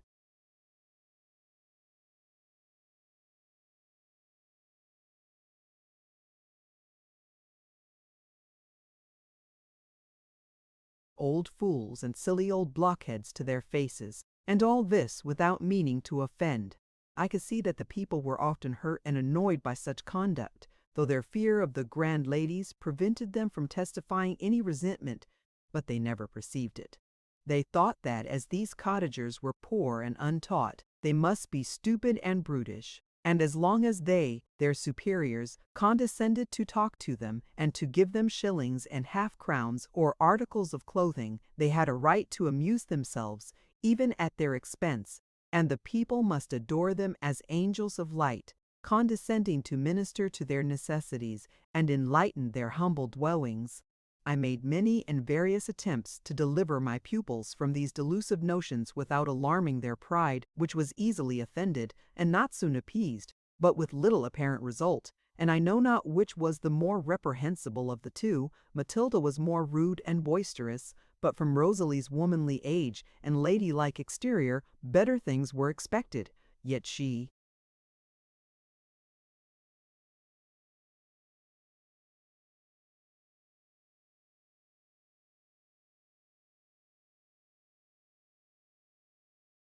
was as provokingly careless and inconsiderate as a giddy child of 12. One bright day in the last week of February, I was walking in the park, enjoying the threefold luxury of solitude, a book, and pleasant weather. For Miss Matilda had set out on her daily ride, and Miss Murray was gone in the carriage with her mamma to pay some morning calls. But it struck me that I ought to leave these selfish pleasures, and the park with its glorious canopy of bright blue sky, the west wind sounding through its yet leafless branches, the snow wreaths still lingering in its hollows, but melting fast beneath the sun, and the graceful deer browsing on its moist herbage already assuming the freshness and verdure of spring, and go to the cottage of one Nancy Brown, a widow whose son was at work all day in the fields, and who was afflicted with an inflammation, which era un grave for search her to. I accordingly went and found her alone, as usual, in her little, close, dark cottage, redolent of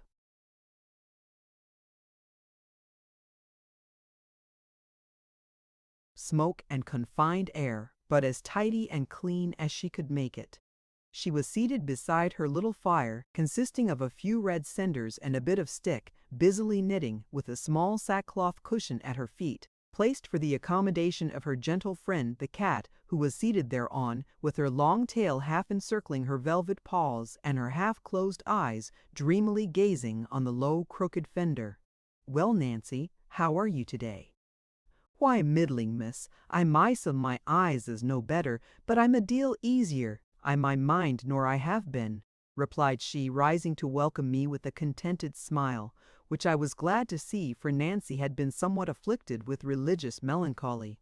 I congratulated her upon the change. She agreed that it was a great blessing, and expressed herself right down thankful for it. "And saw me my, if it please God to spare my sight and make me so as I can read my Bible again, I think I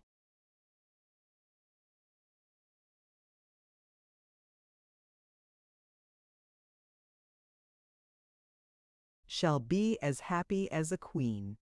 "I hope he will, Nancy," replied I, "and, meantime, I'll come and read to you now and then, when I have a little time to spare."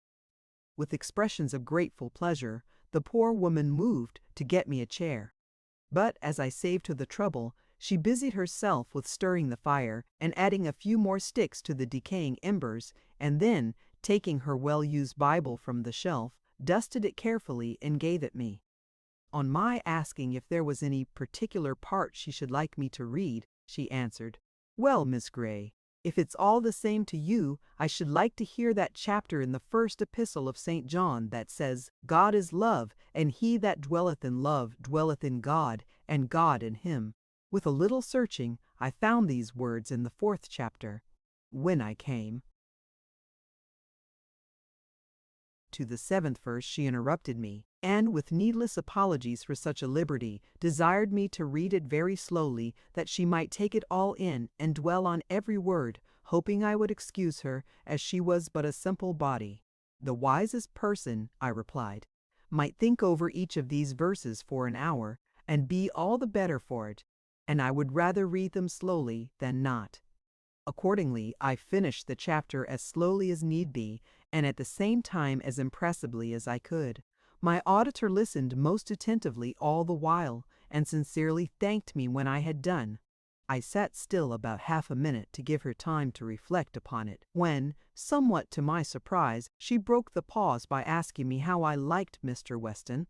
"I don't know," I replied, a little startled by the suddenness of the question. "I think he preaches very well."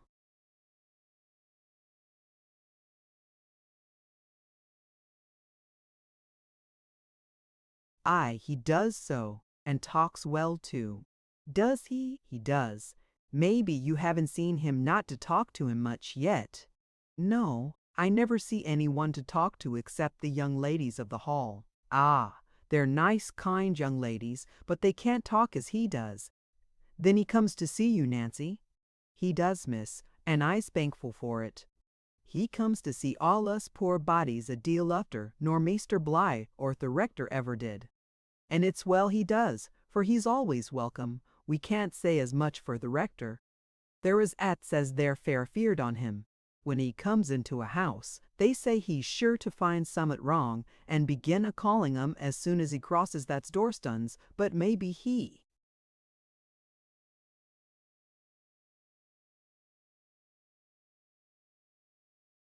thinks it his duty like to tell 'em what's wrong. And very oft he comes o' purpose to reprove folk for not coming to church, or not kneeling and standing when other folk does, or going to the Methody chapel, or summy to that sort. But I can't say 'at he ever fund much fault wi' me. He came to see me once or twice afore Maister Weston come, when I was so ill troubled in my mind. And as I had only very poor health besides, I made bold to send for him, and he came right enough. I was sore distressed, Miss Grey. Thank God it's outward now, but when I took my Bible I could get no comfort of it at all. That very chapter 'at you've just been reading troubled me as much as aught. He that loveth not knoweth not God. It seemed fearsome to me, for I felt that I loved neither God nor man as I should do, and could not, if I tried ever so.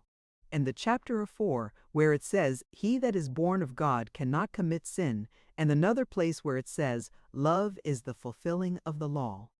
And many, many others, miss, I should fair weary you out, if I was to tell them all. But all seem to condemn me, and to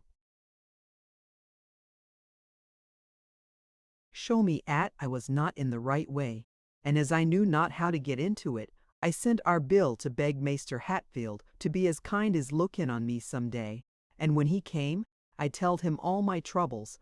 And what did he say, Nancy? Why, miss, he seemed to scorn me. I might be missed a none, but he like gave a sort of a whistle, and I saw a bit of a smile on his face, and he said, "Oh, it's all stuff. You've been among the Methodists, my good woman." But I telled him I'd never been near the Methodies. And then he said, "Well," says he, "you must come to church, where you'll hear the scriptures properly explained, instead of sitting poring over your Bible at home." But I telled him I always used coming to church when I had my health, but this very cold winter weather I hardly durst venture so far, and me so bad with the rheumatic and all.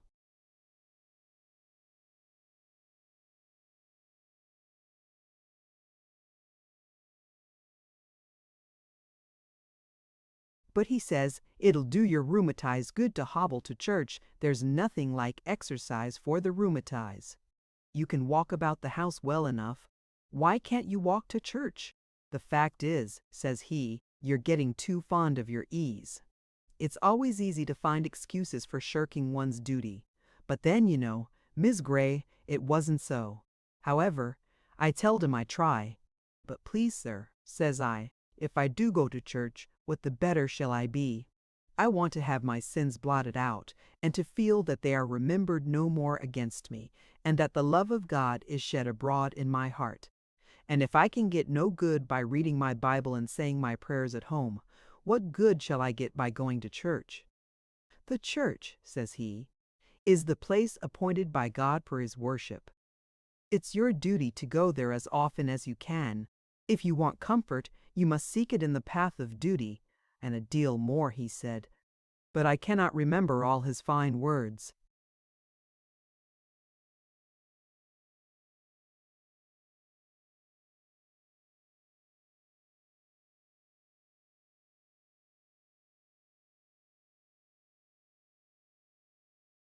However, it all came to this, that I was to come to church as oft as ever I could, and bring my prayer book with me, and read up all the sponsors after the clerk, and stand, and kneel, and sit, and do all as I should, and take the Lord's Supper at every opportunity, and hearken his sermons, and Meister Bly's, and it do't be all right. If I went on doing my duty, I should get a blessing at last. But if you get no comfort that way, says he, it's all up. Then, sir, says I, should you think I'm a reprobate?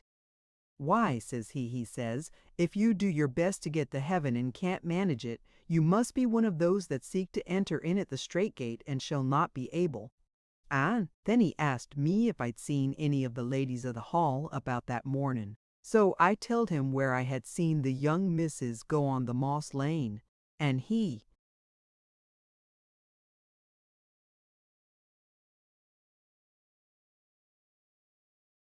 kicked my poor cat right across this floor and went after him as gay as a lark. But I was very sad. That last word o' his fair sunk into my heart, and lay there like a lump o' lead, till I was weary to bear it. Howsever, I followed his advice. I thought he meant it all for the best, though he had a queer way with him. But you know, miss, he's rich and young, and such like cannot right understand the thoughts of a poor old woman such as me. But howsever, I did my best to do all as he bade me. But maybe I'm plaguing you, miss, wi' my chatter. Oh no, Nancy, go on and tell me all.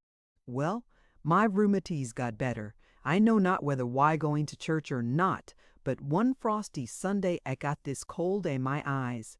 This inflammation didn't come on all at once like, but bit by bit. But I wasn't going to tell you about my eyes. I was talking about my trouble o' mind. And to tell the truth, Miss Grey, I don't think.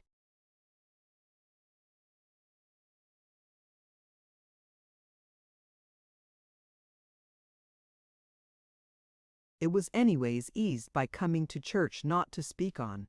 At least, I got my health better, but that didn't mend my soul.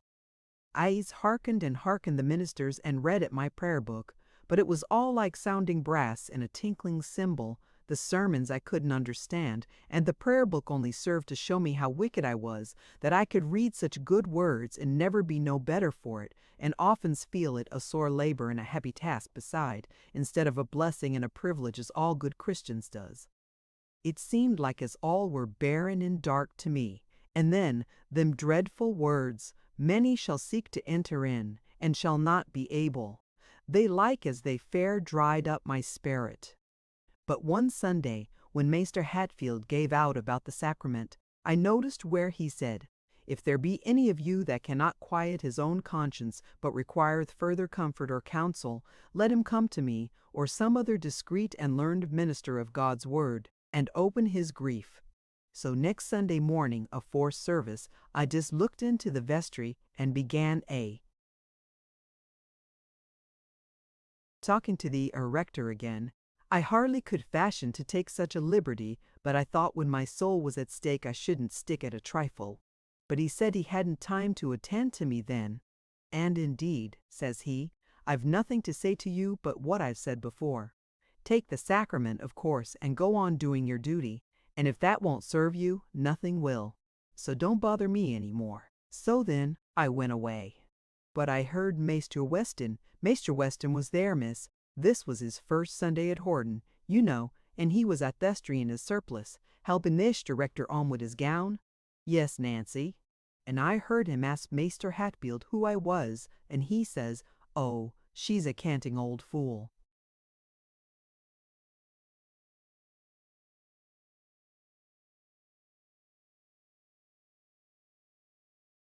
And I was very ill-grieved, Miss Grey. But I went to my seat, and I tried to do my duty as aforetime, but I got no peace. And I even took the sacrament, but I felt as though I were eating and drinking to my own damnation all the time. So I went home, sorely troubled. But next day, afore I'd gotten fettled up, for indeed, miss, I'd no heart to sweeping and fettling and washing pots, so I sat me down i' the muck. Who should come in but Maester Weston? I started siding stuff then, and sweeping and doing, and I expected he began a-calling me for my idle ways, as Maester Hatfield would ha' done, but I was missed in. He only bid me good morning like, in a quiet, dacent way. So I dusted him a chair, and fettled up the fireplace a bit. But I hadn't forgotten the rector's words, so says I wonder, sir, you should give yourself that trouble, to come so far to see a canting old fool such as me. He seemed taken aback at that, but he would fain persuade me at the rector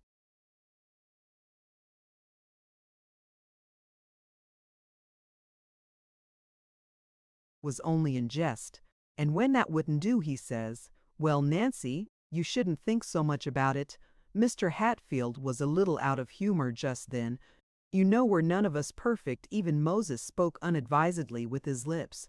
But now sit down a minute, if you can spare the time, and tell me all your doubts and fears, and I'll try to remove them." So I sat me down and nint him. He was quite a stranger, you know, Miss Grey, and even younger nor Maester Hatfield, I believe. And I had thought him not so pleasant looking as him, and rather a bit crossish at first to look at. But he spake so civil-like, and when the cat, poor thing, jumped on to his knee, he only stroked her, and gave a bit of a smile, so I thought that was a good sign. For once, when she did so to the rector, he knocked her off, like as it might be in scorn and anger, poor thing. But you can't expect a cat to know manners like a Christian, you know, Miss Grey.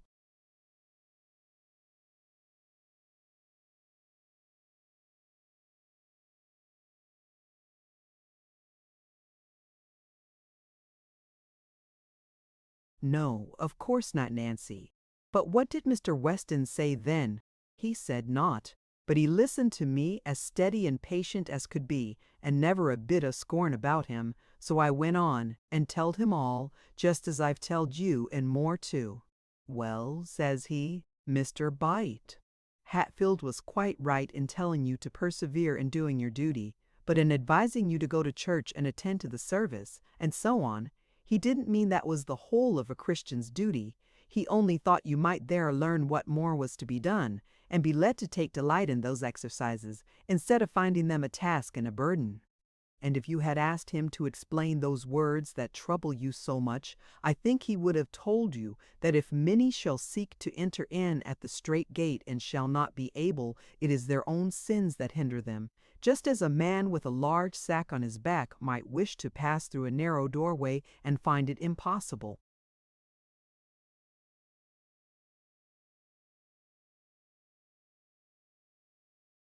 To do so, unless he would leave his sack behind him.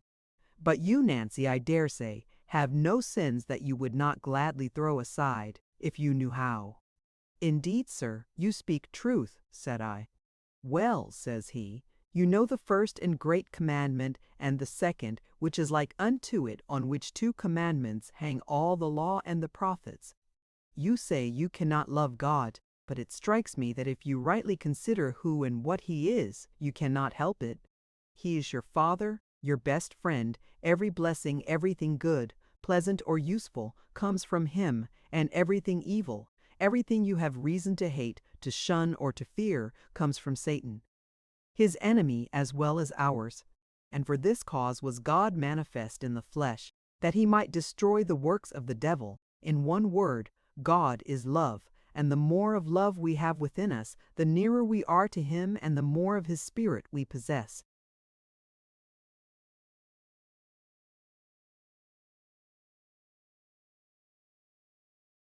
Well, sir, I said, if I can always think on these things, I think I might well love God. But how can I love my neighbors when they vex me and be so contrary and sinful as some on 'em is? It may seem a hard matter, says he, to love our neighbors who have so much of what is evil about them, and whose faults so often awaken the evil that lingers within ourselves. But remember that he made them, and he loves them, and whosoever loveth him that begat, loveth him that is begotten also. And if God so love us, that he gave his only begotten Son to die for us, we ought also to love one another. But if you cannot feel positive affection for those who do not care for you, you can at least try to do to them as you would they should do unto you. You can endeavor to pity their failings and excuse their offenses, and to do all the good you can to those about you. And if you accustom yourself to this, Nancy, the very effort itself will make you love them in some degree, to say nothing of the good will your kindness would beget in them, though they might.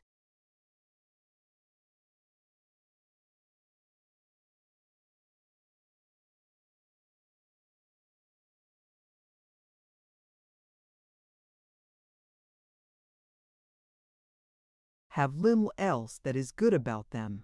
If we love God and wish to serve him, let us try to be like him, to do his work, to labor for his glory, which is the good of man, to hasten the coming of his kingdom, which is the peace and happiness of all the world. However powerless we may seem to be, in doing all the good we can through life, the humblest of us may do much towards it, and let us dwell in love, that he may dwell in us, and we in him. The more happiness we bestow, the more we shall receive, even here, and the greater will be our reward in heaven when we rest from our labors. I believe, miss, them is his very words, for I've thought 'em ower many a time. And then he took that Bible and read bits here and there, and explained 'em as clear as the day, and it seemed like as a new light broke in on my soul, and I felt fair aglow about my heart, and only wished poor Bill and all the world could have been there, and heard it all, and rejoiced wi' me. After he was gone, Hannah Rogers, one of the neighbors, came in and wanted me to help her to wash. I telled her I couldn't just then, for I hadn't set on theny.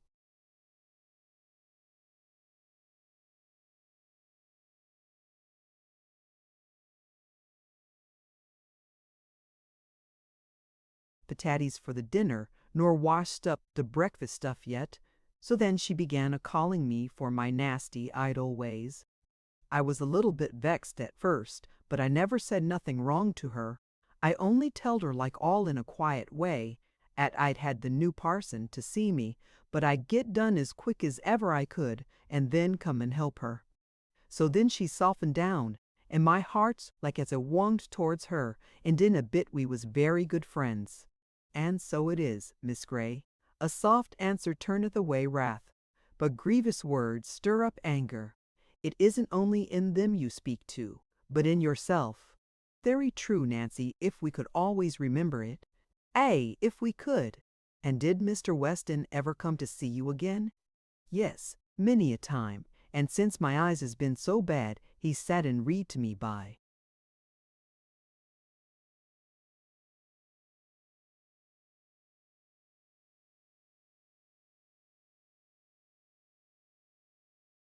The half hour together, but you know, miss, he has other folks to see, and other things to do.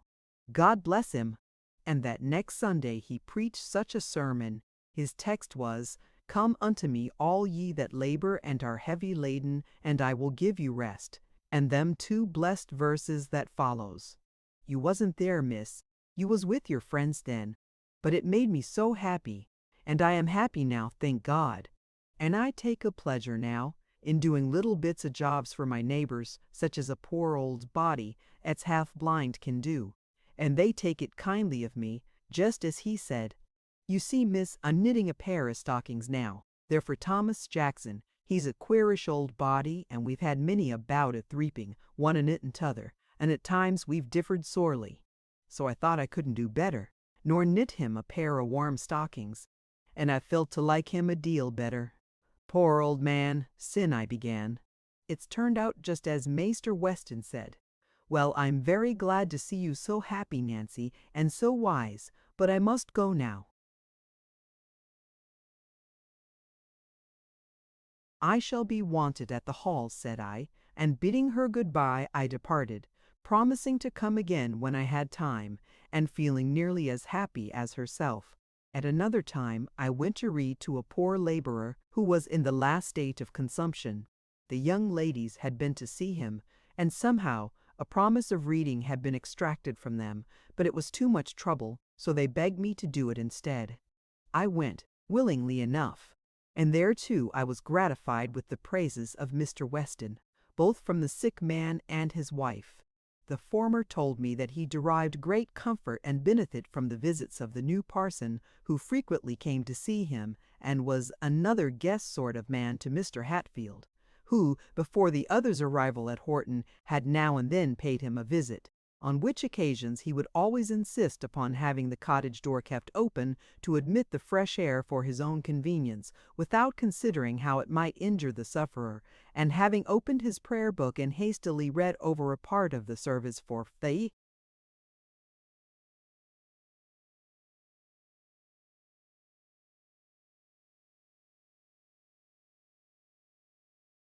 he did not stay to administer some harsh rebuke to the afflicted wife, or to make some thoughtless, not to say heartless, observation rather calculated to increase than diminish the troubles of the suffering pair. Whereas, said the man, Maester Weston all pray with me quite in a different fashion, and talk to me as kind as out, and oft read to me too, and sit beside me just like a brother. Just for all the world, exclaimed his wife. And about a 3 week sin, when he seed how poor Jim shivered wi' cold, and what pitiful fires we kept, he axed if our stock of coals was nearly done. I telled him it was, and we was ill set to get more, but, you know, Mom, I didn't think o' him helping us, but howsever, he sent us a sack o' coals next day, and we've had good fires ever sin, and a great blessing it is this winter time. But that's his way, Miss Grey. When he comes into a poor body's house, a seein' sick folk, he like notices what they most stand I need on, and if he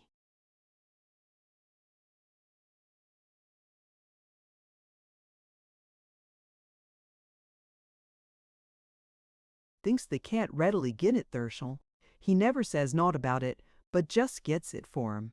And it isn't everybody 'at 'ud do that, 'at has as little as he has, for you know, Mum, he's nat it all to live on. But what he gets frab ter dirgen, that's little enough, they say. I remembered then, with a species of exultation, that he had frequently been styled a vulgar brute by the amiable Miss Murray because he wore a silver watch and clothes not quite so bright and fresh as Mr. Hatfield's. In returning to the lodge, I felt very happy and thanked God that I had now something to think about, something to dwell on as a relief from the weary monotony, the lonely drudgery of my present life, for I was lonely. Never from month to month, from year to year, except during my brief intervals of rest at home, did I see one creature to whom I could open my heart, or freely speak my thoughts with any hope of sympathy, or even comprehension. Never one. Unless it were poor Nancy Brown, with whom I could enjoy a single moment of real social intercourse, or whose conversation was calculated to render me better, wiser, or happier than before, or who, as far as I could see, could be greatly benefited by mine. My only companions had been unamiable children and ignorant, wrong-headed girls, from whose fatiguing folly, unbroken solitude was often a relief most earnestly desired and dearly prized. But to be restricted to such associates was a serious evil, both in its immediate effects and the consequences that were likely to ensue. Never a new idea or stirring thought came to me from without, and such as rose within me were, for the most part, miserably crushed at once, or doomed to sicken or fade away, because they could not see the light. Habitual associates are known to exercise a great influence over each other's minds and manners. Those whose actions are forever before our eyes, whose words are ever in our ears, will naturally lead us, albeit against our will, slowly,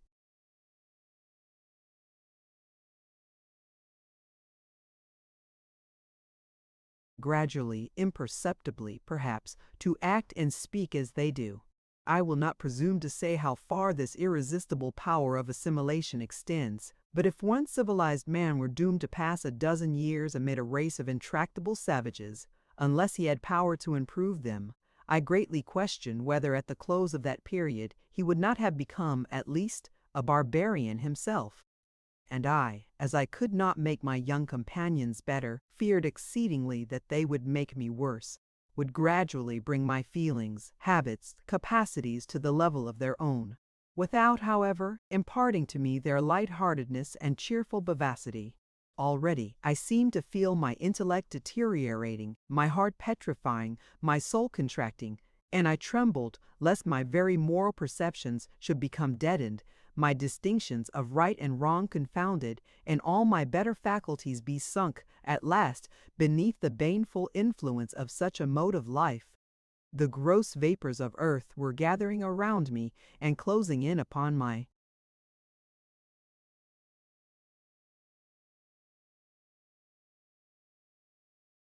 inward heaven.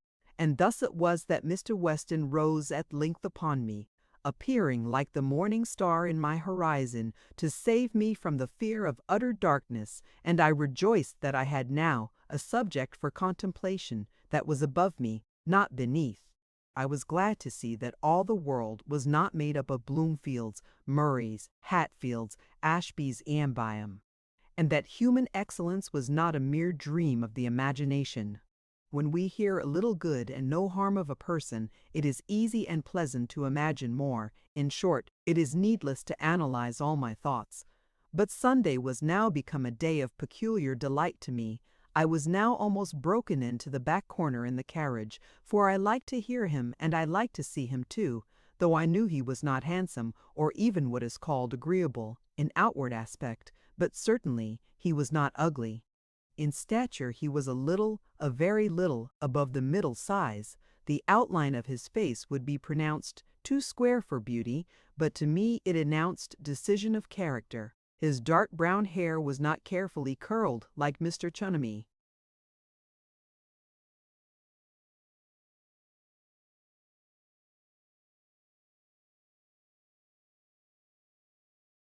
Hatfields, but simply brushed aside over a broad white forehead. The eyebrows, I suppose, were too projecting, but from under those dark brows there gleamed an awl of singular power, brown in color, not large, and somewhat deep-set, but strikingly brilliant, and full of expression.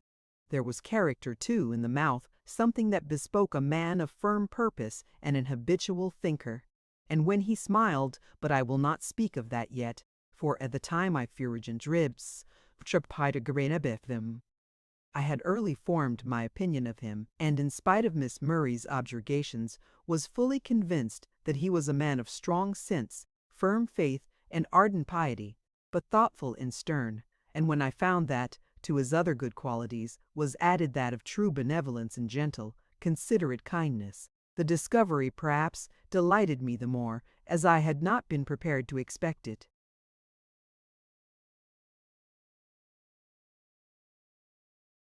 Chapter 12. The Shower.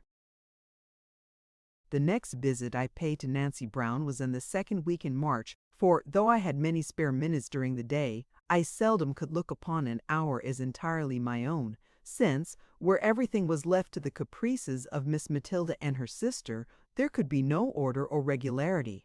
Whatever occupation I chose, when not actually busied about them or their concerns, I had, as it were, to keep my loins girded, my shoes on my feet, and my staff in my hand, for not to be immediately forthcoming when called for was regarded as a grave and inexcusable offense, not only by my pupils and their mother, but by the very servant, who came in breathless haste to call me, exclaiming, "You're to go to the schoolroom directly, mum. The young ladies is waiting." Climax of horror, actually waiting for their governess. But this time I was pretty sure of an hour or two to myself, for Matilda was preparing for a long ride, and Rosalie was dressing for a dinner party at Lady Ashby's, so I took the opportunity of repairing to the widow's cottage, where I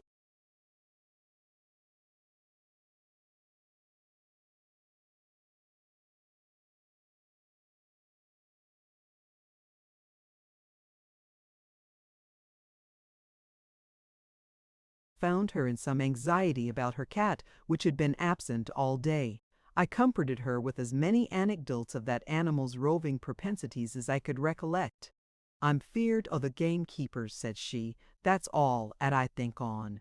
If thus young gentlemen had been at home, I should 'a thought they'd been setting their dogs at her, and worried her, poor thing, as they did many a poor thing's cat. But I haven't that to be feared on now." Nancy's eyes were better, but still far from well. She had been trying to make a Sunday shirt for her son, but told me she could only bear to do a little bit at it now and then, so that it progressed but slowly, though the poor lad wanted it sadly. So I proposed to help her a little, after I had read to her, for I had plenty of time that evening, and need not return till dusk.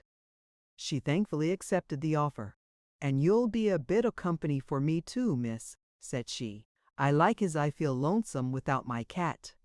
But when I had finished reading and done the half of a seam, with Nancy's capacious brass thimble fitted onto my finger by means of a roll of paper, I was disturbed by the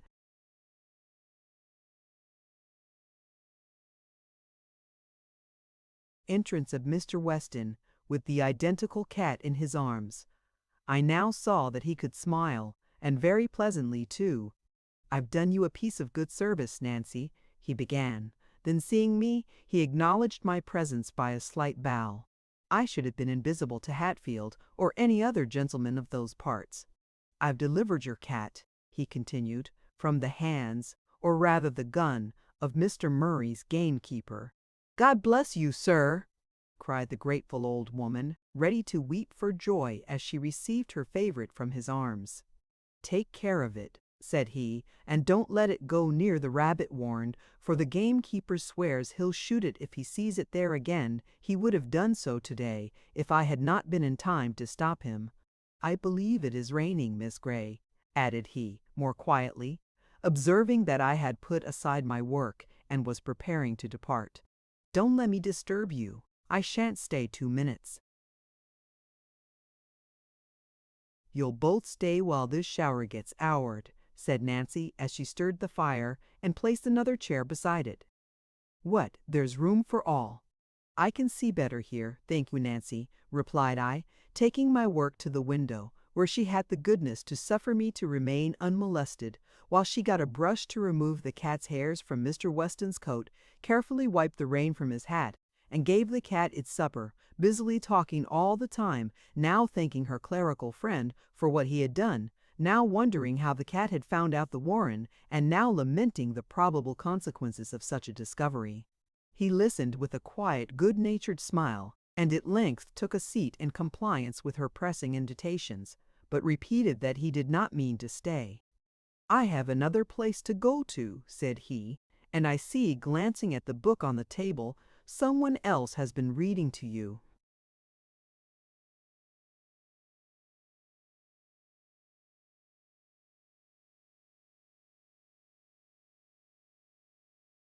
"Yes, sir. Miss Grey has been as kind as read me a chapter, and now she's helping me with a shirt for our bill, but I'm feared she'll be cold there. Won't you come to the fire, miss?" "No, thank you, Nancy. I'm quite warm. I must go as soon as the shower is over." "Oh, miss, you said you could stop while dusk," cried the provoking old woman, and Mr. Weston seized his hat.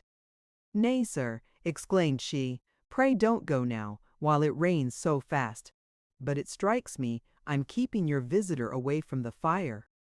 "No, you're not, Mr. Weston," replied I, hoping there was no harm in a falsehood of that description.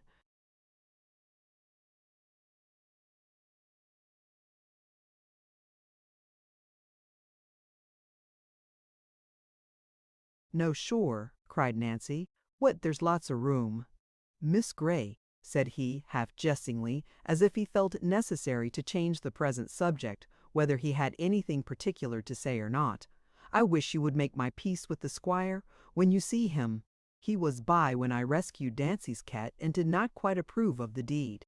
I told him I thought he might better spare all his rabbits than she her cat, for which audacious assertion he treated me to some rather ungentlemanly language, and I fear I retorted a trifle too warmly. Oh, lawful sir, I hope you didn't fall out with the maester for sake of my cat. He cannot bide answering again, can the maester? Oh, it's no matter, Nancy, I don't care about it really. I said nothing very uncivil. And I suppose Mr. Murray is accustomed to use rather strong language when he's heated."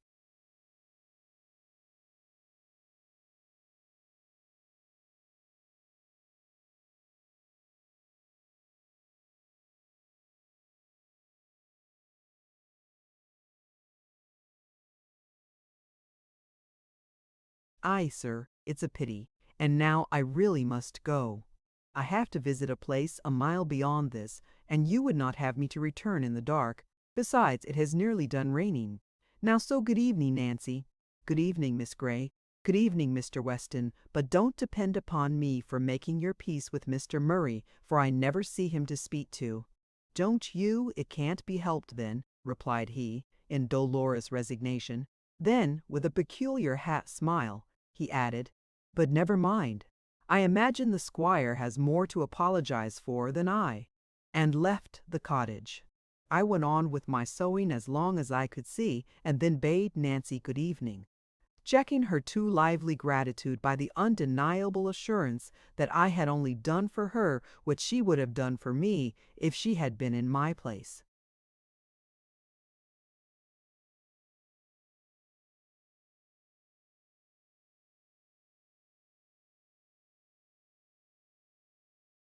And I in hers. I hastened back to Horton Lodge, where, having entered the schoolroom, I found the tea-table all in confusion, the tray flooded with slops, and Miss Matilda in a most ferocious humor. "Miss Grey, whatever have you been about? I've had tea half an hour ago, and had to make it myself, and drink it all alone. I wish you would come in sooner."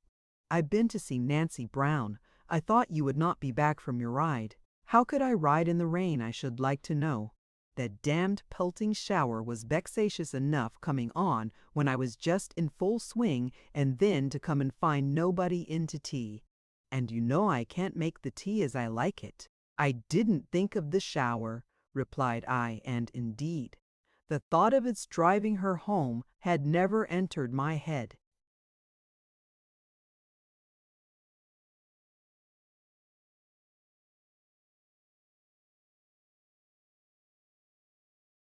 "No, of course. You were under shelter yourself, and you never thought of other people."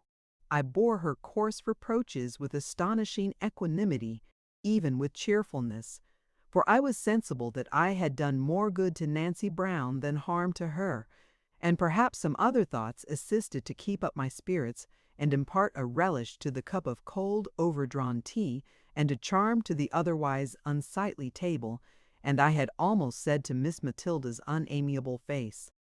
But she soon betook herself to the stables and left me to the quiet enjoyment of my solitary meal.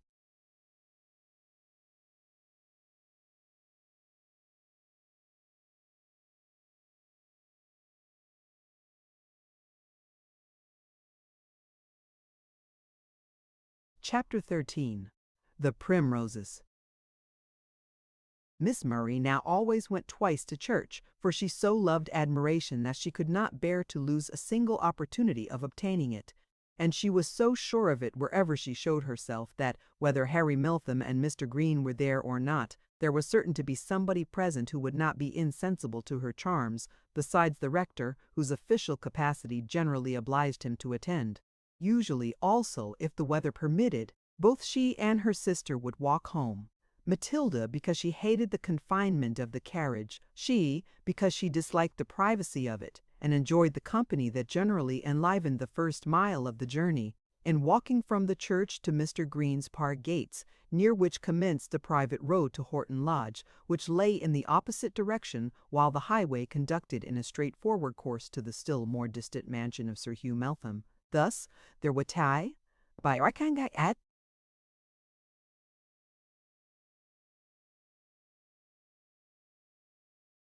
both of his sisters, and any gentlemen visitors they might have. Whether I walked with the young ladies or rode with their parents depended upon their own capricious will. If they chose to take me, I went. If, for reasons best known to themselves, they chose to go alone, I took my seat in the carriage. I liked walking better, but a sense of reluctance to obtrude my presence on anyone who did not desire it always kept me passive on these and similar occasions, and I never inquired into the causes of their varying whims. Indeed, this was the best policy, for to submit and oblige was the governess's part, to consult their own pleasure was that of the pupils. But when I did walk, the first half of journey was generally a great nuisance to me. As none of the before-mentioned ladies and gentlemen ever noticed me, it was disagreeable to walk beside them, as if listening to what they said, or wishing to be thought one of them, while they talked over me, or across. And if their eyes, in speaking, chanced to fall on me, it seemed as if they looked on vacancy, as if they either did not see me, or were very desirous to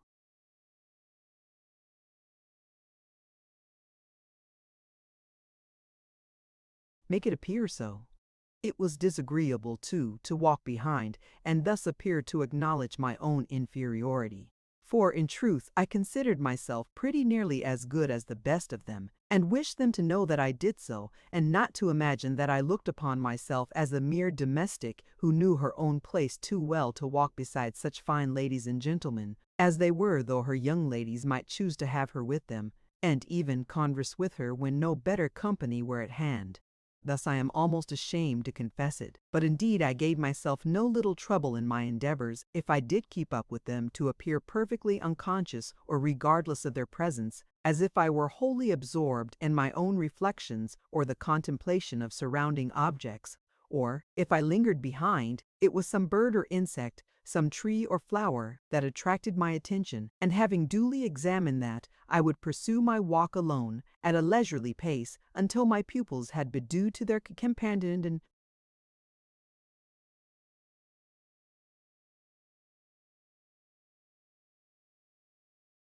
went quite sinivzich. Avazorgatlik, up about Ty Jervson at the city revening near the Gat.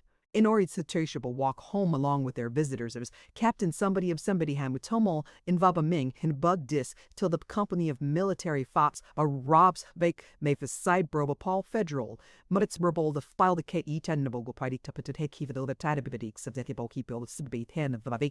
As my eyes wandered over the steep banks covered with young grass and green-leaved plants, and surmounted by budding hedges, I longed intensely for some familiar flower that might recall the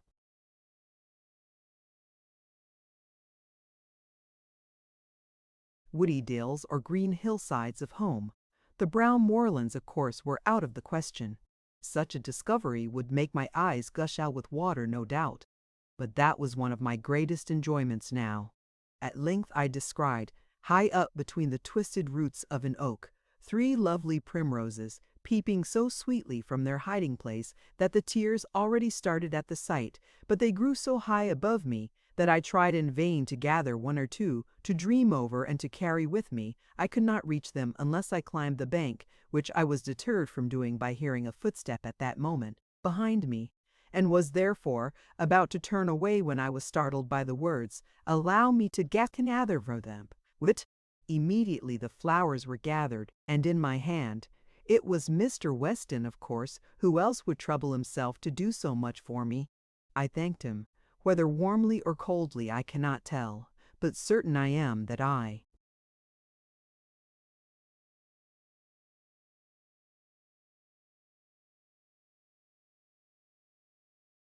did not express half the gratitude I felt.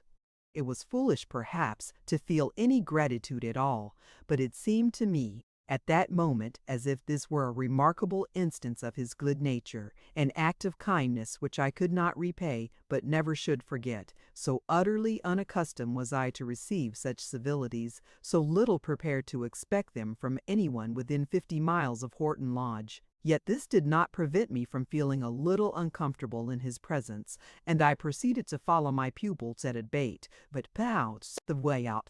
A somewhat rapid walk for me was but an ordinary pace for him. "Your young ladies have left you alone," said he. "Yes, they are occupied with more agreeable company." "Then don't trouble yourself to overtake them." I slackened my pace, but next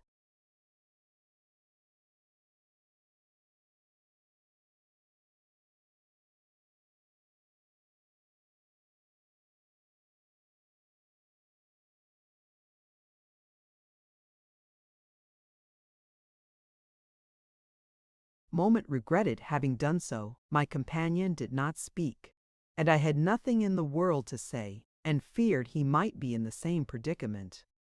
At length, however, he broke the pause by asking, with a certain quiet abruptness peculiar to himself, if I liked flowers. "Yes, very much," I answered, "wild flowers especially." "I like wild flowers," said he. "Others I don't care about, because I have no particular associations connected with them, except 1 or 2. What are your favorite flowers?" "Primroses, bluebells, and heath blossoms." "Not violets?" "No, because, as you say, I have no particular associations connected with them, for there are no sweet violets among the hills and valleys round my home."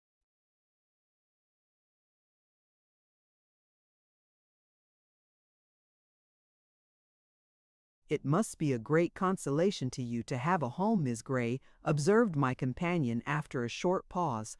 "However remote, or however seldom visited, still it is something to look to."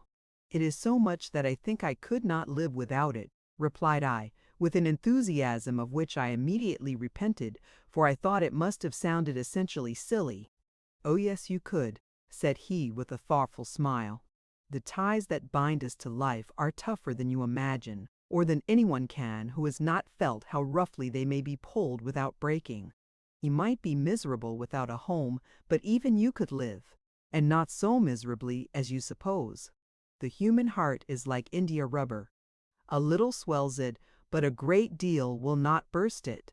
If little more than nothing will disturb it, little less than all things will suffice. Tonto break it. As in the outer members of our frame, there is a vital power inherent.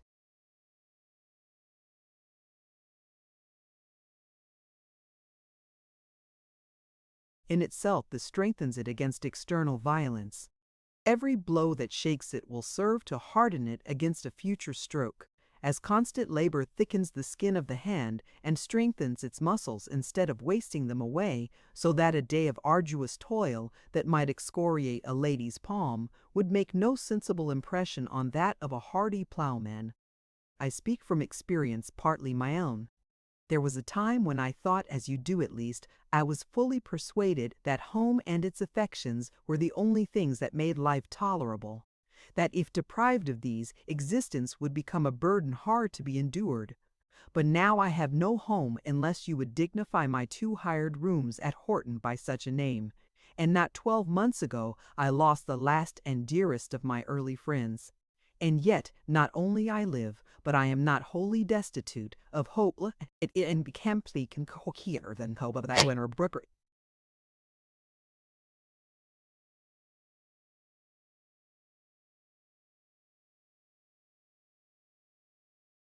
A feeling almost of envy at their domestic enjoyment. "You don't know what happiness lies before you yet," said I. "You are now only in the commencement of your journey." "The best of happiness," replied he, "is mine already the power and the will to be useful." We now approached a stile communicating with a footpath that conducted to a farmhouse, where I suppose Mr. Weston purposed to make himself useful, for he presently took leave of me, crossed the stile, and traversed the path with his usual firm, elastic tread, leaving me to ponder his words as I continued my course alone. I had heard before that he had lost his mother not many months before he came. She then was the last and dearest of his early friends, and he had no home. I pitied him from my heart. I almost wept for sympathy. And this, I thought, accounted for the shade of premature thoughtfulness that so frequently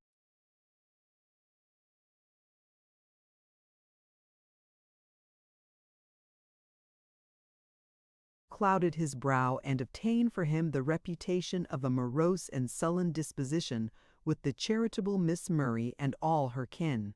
But, thought I, he is not so miserable as I should be under such a deprivation. He leads an active life, and a wide field for useful exertion lies before him. He can make friends, and he can make a home too, if he pleases. And doubtless he will please some time. God grant the partner of that home may be worthy of his choice, and make it a happy one, such a home as he deserves to have. And how delightful it would be too. But no matter what I thought, I began this book with the intention of concealing nothing, that those who liked might have the benefit of perusing a fellow creature's heart. But we have some thoughts that all the angels in heaven are welcome to behold, but not our brother, men, not even the best and kindest amongst them. By this time the Greens had taken themselves to their own abode, and the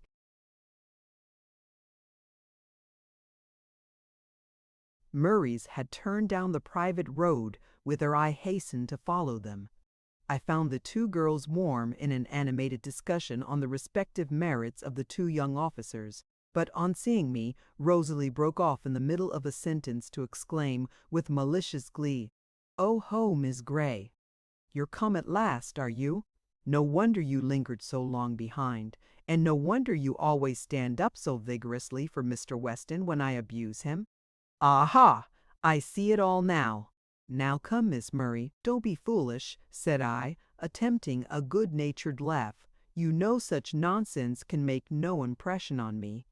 But she still went on talking such intolerable stuff, her sister helping her with appropriate fiction coined for the occasion, that I thought it necessary to say something in my own justification.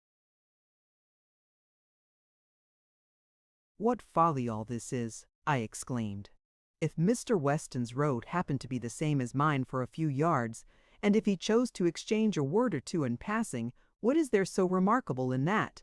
I assure you, I never spoke to him before, except once." Where, and when?" cried they eagerly. "In Nancy's cottage." "Aha, you've met him there, have you?" exclaimed Rosalie with exultant laughter. "Ah, now, Matilda, I've found out why she's so fond of going to Nancy Brown's. She goes there to flirt with Mr. Weston." "Really, that is not worth contradicting. I only saw him there once, I tell you. And how could I know he was coming?" Irritated as I was at their foolish mirth and vexatious imputations, the uneasiness did not continue long. When they had had their laugh out, they returned again to the captain and lieutenant, and, while they disputed and commented upon them, my indignation rapidly cooled. The cause of it was quickly forgotten, and I turned my thoughts into a pleasanter channel. Thus we proceeded up the park and entered the hall, and as I ascended the stairs to my own chamber, I had but one thought within me. My heart was filled to overflowing with one single earnest wish. Having entered the room and shut the door, I fell upon my knees and offered up a fervent but not impetuous prayer. "Thy will be done," I strove to say throughout, but Father, all things are possible with thee, and may it be thy will, was sure to follow. That wish, that prayer, both men and women would have scorned me for, but Father, thou wilt not despise, I said, and felt that it was true. It seemed to me that another's welfare was at least as ardently implored for as my own. Nay, even that was the principal object of my heart's desire. I might have been deceiving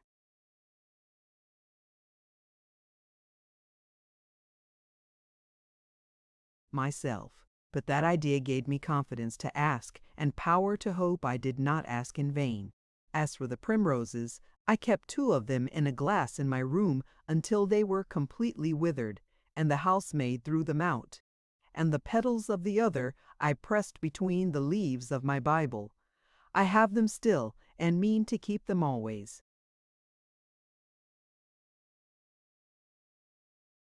Chapter 14. The Rector.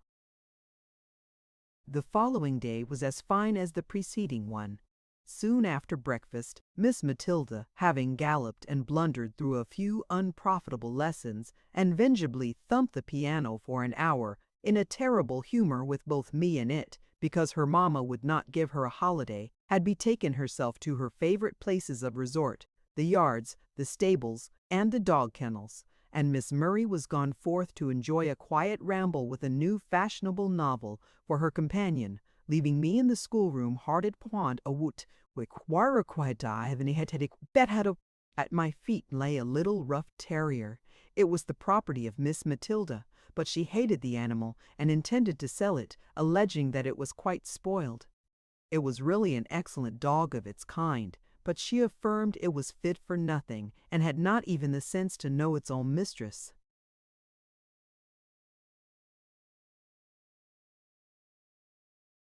The fact was she had purchased it when but a small puppy, insisting at first that no one, she, perpetuity willed it to my entreaties to be allowed to take charge of it, and I, by carefully nursing the little creature from infancy to baptisades, of course, had obtained its affections, a reward I should have greatly valued, to take charge of it, and moi, by how persquire from infancy to adolescence, of course, had obtained its affections, a reward I should have greatly valued. And that poor parent botch for that did it he have need odd nap and like meeting.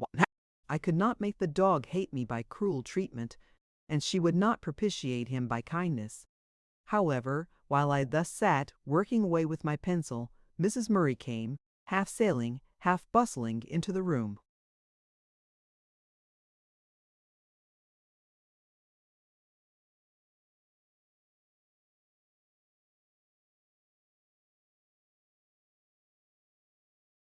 "Miss Grey," she began, "dear, how can you sit at your drawing such a day as this?" She thought I was doing it for my own pleasure. "I wonder you don't put on your bonnet and go out with the young ladies."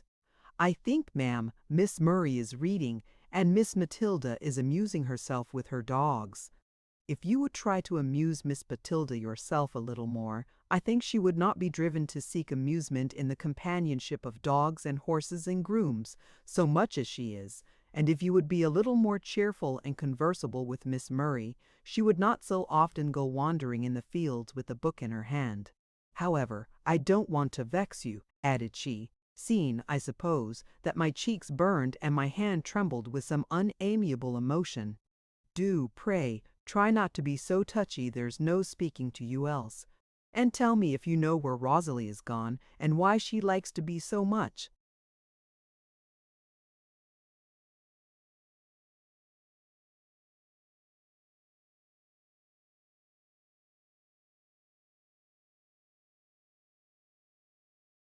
"Alone? She says she likes to be alone when she has a new book to read. But why can't she read it in the park or the garden? Why should she go into the fields and lanes? And how is it that Mr. Hatfield so often finds her out? She told me last week he'd walked his horse by her side all up Moss Lane, and now I'm sure it was he I saw, from my dressing-room window, walking so briskly past the park gates and on towards the field where she so frequently goes. I wish you would go and see if she is there, and just gently remind her that it is not proper for a young lady of her rank and prospects to be wandering about by herself in that manner, exposed to the attentions of anyone that presumes to address her, like some poor neglected girl that has no park to walk in, and no friends to take care of her and tell her that her papa would be extremely angry if he knew of her treating Mr. Hatfield in the familiar manner that I fear she does. And oh, if any governess had but half a mother's watchfulness, half a mother's anxious care, I should be saved this trouble, and you would see at once the necessity of keeping your eye upon her, and making your company agreeable to well. Go, go. There's no time to be lost," cried she, seeing that I had put away my drawing materials, and was waiting in the doorway for the conclusion of her address. According to her prognostications, I found Miss Murray in her favorite field just without the park, and, unfortunately, not alone, for the tall, stately figure of Mr. Hatfield was slowly sauntering by her side. Here was a poser for me. It was my duty to interrupt the tete-a-tete, but how was it to be done? Mr. Hatfield could not to be driven away by so insignificant person as I, and to go and place myself on the other side of Miss Murray, and intrude my unwelcome presence upon her without noticing her companion, was a piece of rudeness I could not be guilty of, neither had I the courage to cry aloud.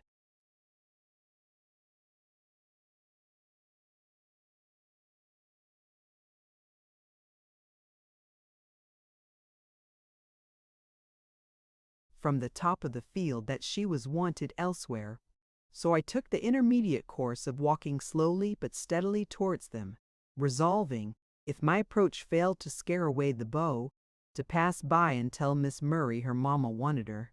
She certainly looked very charming as she strolled, lingering along under the budding horse-chestnut trees that stretched their long arms over the park palings, with her closed book in one hand and in the other a graceful sprig of myrtle, which served her as a very pretty plaything, her bright ringlets escaping profusely from her little bonnet, and gently stirred by the breeze, her fair cheek flushed with gratified vanity, her smiling blue eyes, now slyly glancing towards her nug. But Snap, running before me, interrupted her in the midst of some half-pert, half-playful repartee by catching hold of her dress and vehemently tugging thereat, till Mr. Hatfield, with his cane, administered a resounding thwack upon the animal's skull, and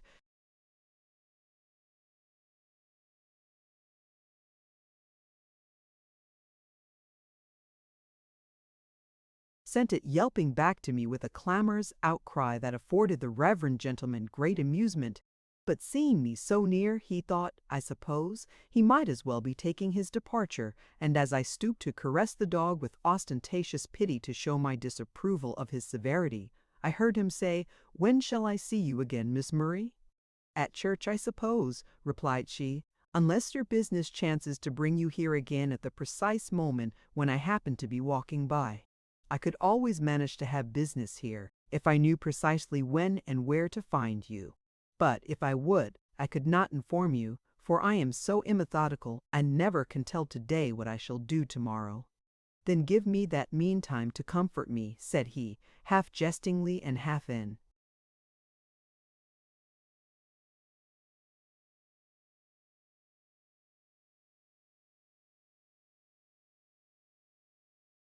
earnest, extending his hand for the sprig of myrtle. No, indeed, I shan't.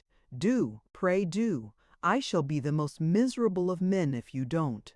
You could not be so cruel as to deny me a favor so easily granted and yet so highly prized, pleaded he as ardently as if his life depended on it. By this time I stood within a very few yards of them, impatiently waiting his departure. There then, take it and go, said Rosalie. He joyfully received the gift, murmured something that made her blush and toss her head, but with a little laugh that showed her displeasure was entirely affected, and then with a courteous salutation withdrew.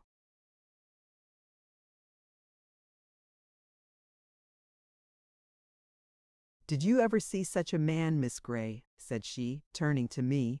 "I'm so glad you came. I thought I never should get rid of him, and I was so terribly afraid of Papa seeing him. Has he been with you long?" "No, not long, but he's so extremely impertinent, and he's always hanging about, pretending his business or his clerical duties require his attendance in these parts, and really watching for poor me and pouncing upon me wherever he sees me." "Well, your mamma thinks you ought not to go beyond the park or garden without some discreet, matronly person like me to accompany you and keep off all intruders." She described Mr. Hatfield hurrying past the park gates and forthwith dispatched me with instructions to seek you up and to take care of you, and likewise to warn. Oh, mamma's so tiresome. As if I couldn't take care of myself.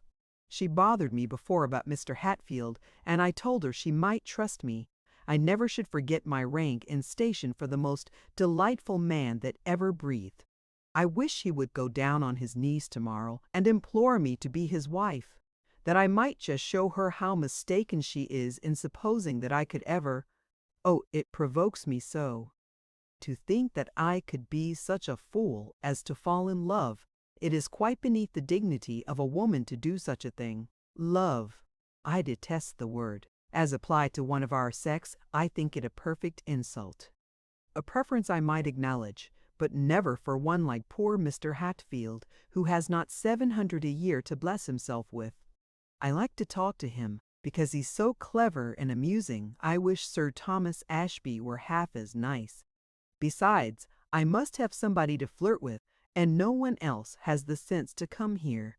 And when we go out, Mamma won't let me flirt with anybody but Sir Thomas if he's there. And if he's not there, I'm bound hand and foot, for fear somebody should go and make up some exaggerated story and put it into his head that I'm engaged, or likely to be engaged to somebody else. Or, what is more probable, for fear his nasty old mother should see or hear of my ongoings, and conclude that I'm not a fit wife for her excellent son, as if the said son were not the greatest scamp in Christendom, and as if any woman of common decency were not a world too good for him. Is it really so, Miss Murray? And does your mamma know it, and yet wish you to marry him? To be sure, she does. She knows more against him than I do, I believe. She keeps it from me, lest I should be discouraged, not knowing how little I care about such things. For it's no great matter, really. He'll be all right when he's married, as mamma says. And reformed rakes make the best husbands. Everybody knows. I only wish he were not so ugly, that's all, I think.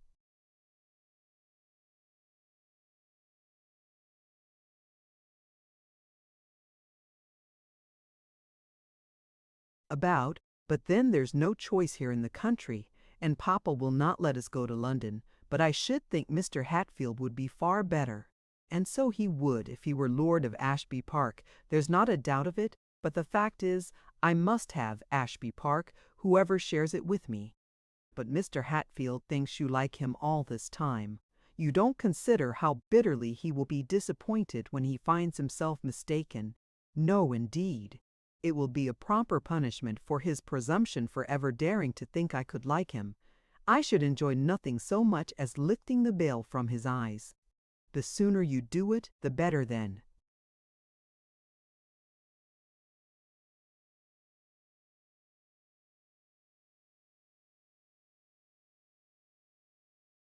No, I tell you, I like to amuse myself with him. Besides, he doesn't really think I like him. I take good care of that. You don't know how cleverly I manage. He may presume to think he can induce me to like him, for which I shall punish him as he deserves.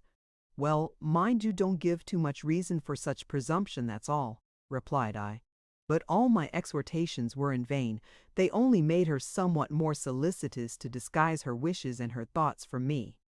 She talked no more to me about the rector, but I could see that her mind, if not her heart, was fixed upon him still, and that she was intent upon obtaining another interview, for though in compliance with her mother's request I was now constituted the companion of her rambles for a time, she still persisted in wandering in the fields and lanes that lay in the nearest proximity to the road, and, whether she talked to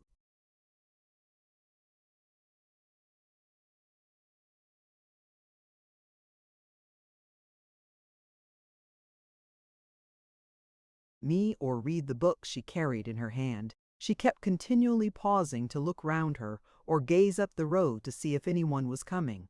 And if a horseman trotted by, I could tell by her unqualified abuse of the poor equestrian, whoever he might be, that she hated him because he was not Mr. Hatfield. Surely, thought I, she is not so indifferent to him as she believes herself to be, or would have others to believe her, and her mother's anxiety is not so wholly causeless as she affirms. 3 days passed away, and he did not make his appearance.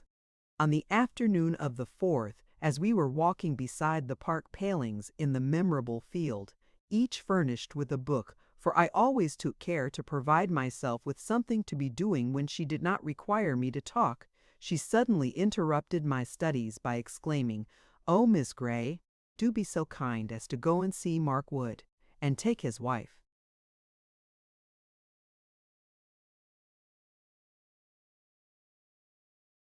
Half a crown from me I should have given or sent it a week ago, but quite forgot. "There," said she, throwing me her purse and speaking very fast. "Never mind getting it out now, but take the purse and give them what you like. I would go with you, but I want to finish this volume. I'll come and meet you when I've done it. Be quick, will you? And, oh wait, hadn't you better read to him a bit? Run to the house and get some sort of a good book. Anything will do." I did as I was desired, but suspecting something from her hurried manner and the suddenness of the request, I just glanced back before I quitted the field, and there was Mr. Hatfield about to enter at the gate below. By sending me to the house for a book, she had just prevented my meeting him on the road. Never mind, thought I, there will be no great harm done. Poor Mark will be glad of the half-crown, and perhaps of the good book too. And if the rector does steal Miss Rosalie's heart, it will only humble her pride a little, and if they do get married at last, it will only save her from a worse fate, and she will be quite a good enough partner for him, and he for her. Mark Wood was the consumptive laborer whom I mentioned before. He was now rapidly wearing away. Miss Murray, by her liberality, obtained literally the blessing of him that was ready to perish. For though the half-crown could be of very little service to him, he was glad of it for the sake of his wife and children, so soon to be widowed and fatherless. After I had sat a few minutes and read a little for the comfort and edification of himself and his afflicted wife, I left them, but I had not proceeded 50 yards before I encountered Mr. Weston, apparently on his way to the same abode. He greeted me in his usual quiet, unaffected way, stopped to inquire about the condition of the sick man and his family, and with a sort of unconscious, brotherly disregard to ceremony, took from my hand the book out of which I had been reading, turned over its pages, made a few brief but very sensible remarks, and restored it. Then told me about some poor sufferer he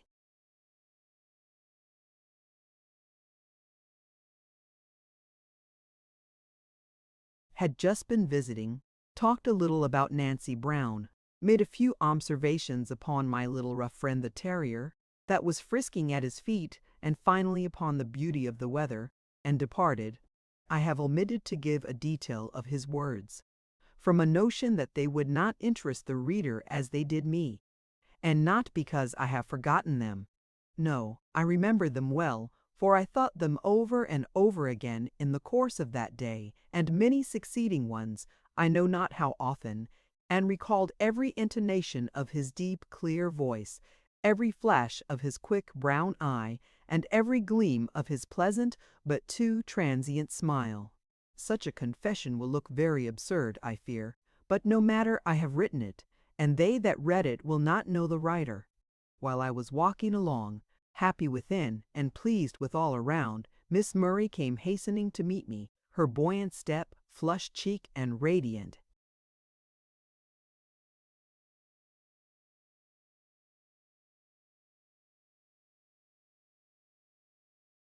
Smiles showing that she too was happy in her own way. Running up to me, she put her arm through mine and without waiting to recover breath, began, "Now, Miss Grey, think yourself highly honored, for I'm come to tell you my news before I've breathed a word of it to anyone else." "Well, what is it?" "Oh, such news. In the first place, you must know that Mr. Hatfield came upon me just after you were gone. I was in such a way for fear Papa or Mamma should see him, but you know I couldn't call you back again, and so, oh dear, I can't tell you all about it now, for there's Matilda, I see, in the park, and I must go and open my budget to her." But, however, Hatfield was most uncommonly audacious, unspeakably complimentary, and unprecedentedly tender tried to be so. At least, he didn't succeed very well in that, because it's not his vein. I'll tell you all he said another time.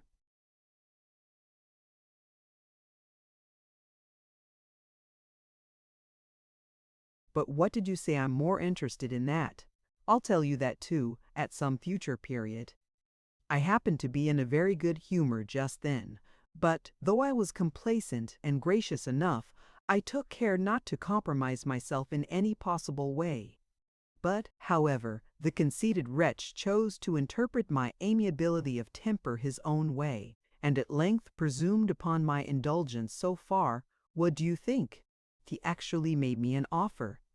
And I proudly drew myself up, and with the greatest coolness expressed my astonishment at such an occurrence, and hoped he had seen nothing in my conduct to justify his expectations. You should have seen how his countenance fell. He went perfectly white in the face. I assured him that I esteemed him and all that, but could not possibly accede to his proposals. And if I did, Papa, and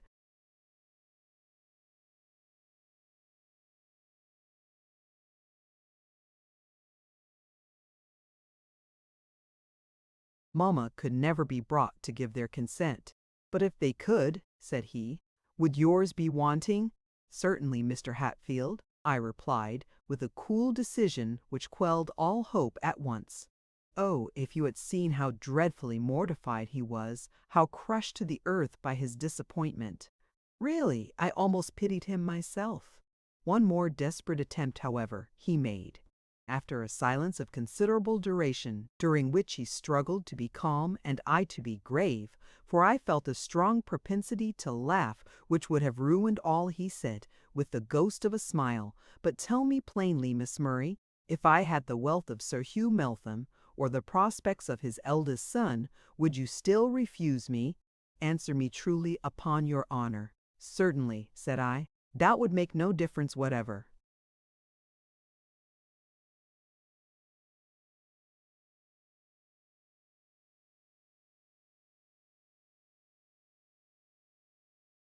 It was a great lie, but he looked so confident in his own attraction still, that I determined not to leave him one stone upon another.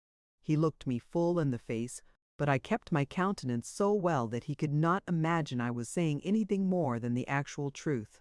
"Then it's all over, I suppose," he said, looking as if he could have died on the spot with vexation and the intensity of his despair, but he was angry as well as disappointed.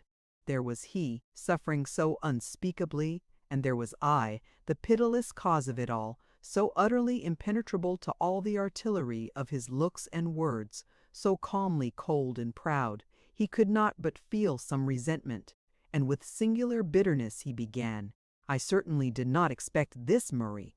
I might say something about your past conduct, and the hopes you have led me to foster, but I forbear, on condition—" "No conditions, Mr. Hatfield," said I, now truly indignant at his insolence.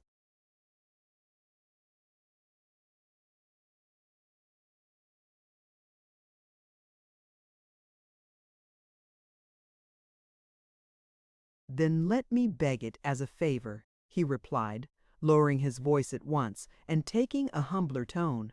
"Let me entreat that you will not mention this affair to anyone whatever.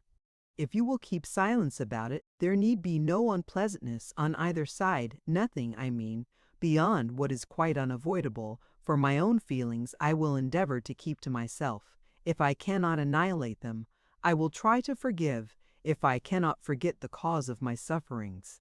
I will not suppose, Miss Murray, that you know how deeply you have injured me. I would not have you aware of it, but if, in addition to the injury you have already done me, pardon me, but whether innocently or not, you have done it. And if you add to it by giving publicity to this unfortunate affair, or naming it at all, you will find that I too can speak, and though you scorned my love, you will hardly scorn my—" He stopped, but he bit his bloodless lip, and looked so terribly fierce that I was quite frightened. However, my pride upheld me still, and I answered,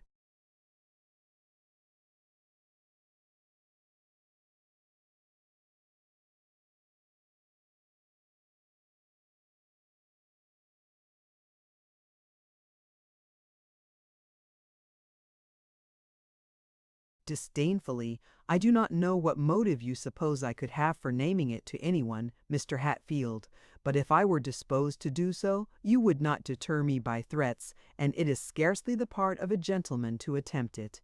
"Pardon me, Miss Murray," said he. "I have loved you so intensely, I do still adore you so deeply, that I would not willingly offend you. But though I never have loved, and never can love any woman as I have loved you, it is equally certain that I never was so ill treated by any. On the contrary, I have always found your sex the kindest and most tender and obliging of God's creation, till now. Think of the conceited fellow saying that! And the novelty and harshness of the lesson you have taught me today, and the bitterness of being disappointed in the only quarter on which the happiness of my life depended, must excuse any appearance of asperity. If my presence is disagreeable to you, Miss Murray," he said, for I was looking about me to show how little I cared for him, so he thought I was tired of him, "I suppose, if my presence is disagreeable to you, Miss Murray—"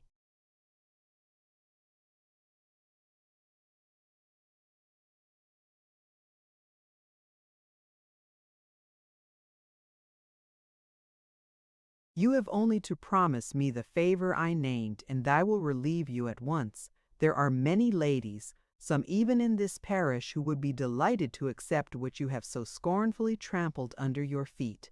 They would be naturally inclined to hate one whose surpassing loveliness has so completely estranged my heart from them and blinded me to their attractions, and a single hint of the truth from me to one of these would be sufficient to raise such a talk against you as would seriously injure your prospects, and diminish your chance of success with any other gentleman you or your mamma might design to entangle." "What do you mean, sir?" said I, ready to stamp with passion. "I mean that this affair, from beginning to end, appears to me like a case of arrant flirtation, to say the least of it, such a case as you would find it rather inconvenient to have blazoned through the world, especially with the additions and exaggerations of your female rivals, who would be too glad to publish the clavlache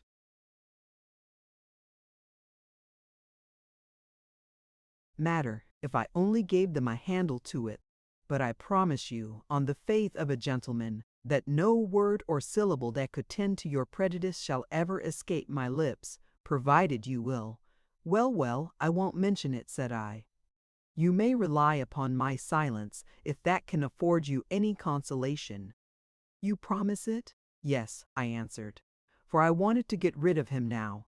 "Farewell, then," said he in a most doleful, heartsick tone, and with the look where pride vainly struggled against despair, he turned and went away, longing, no doubt, to get home, that he might shut himself up in his study and cry if he doesn't burst into tears before he gets there.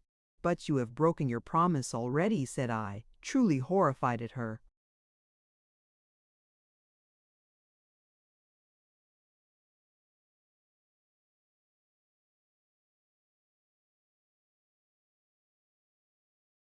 Perfidy.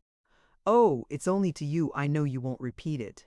"Certainly I shall not, but you say you are going to tell your sister, and she will tell your brothers when they come home, and Brown immediately if you do not tell her yourself, and Brown will blazon it or be the means of blazoning it throughout the country." "No, indeed, she won't. We shall not tell her at all, unless it be under the promise of the strictest secrecy."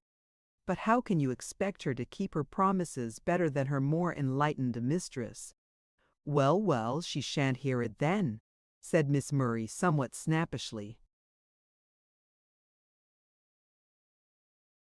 "But you will tell your mamma, of course," pursued I, "and she will tell your papa."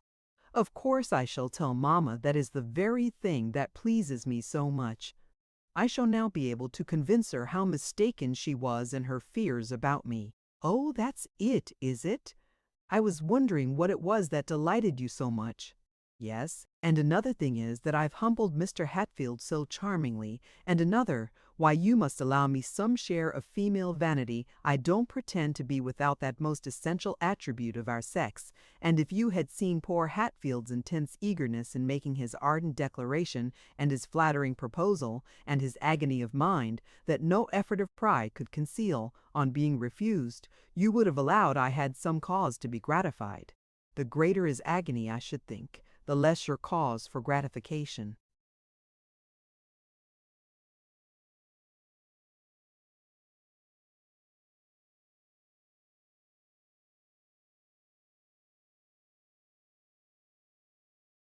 "Oh, nonsense!" cried the young lady, shaking herself with vexation. "You either can't understand me, or you won't. If I had not confidence in your magnanimity, I should think you envied me.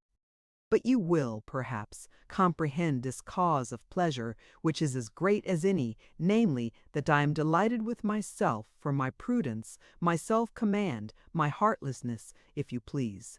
I was not a bit taken by surprise, not a bit confused or awkward or foolish. I just acted and spoke as I ought to have done, and was completely my own mistress throughout."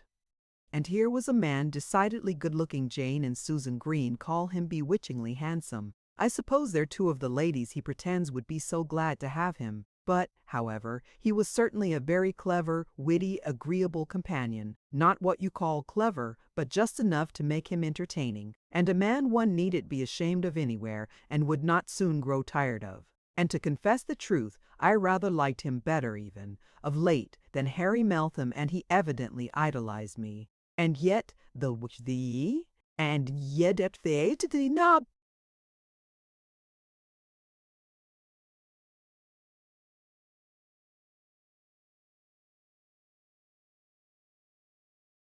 Alone and unprepared, I had the wisdom and the pride and the strength to refuse him, and so scornfully and coolly as I did, I have good reason to be proud of that.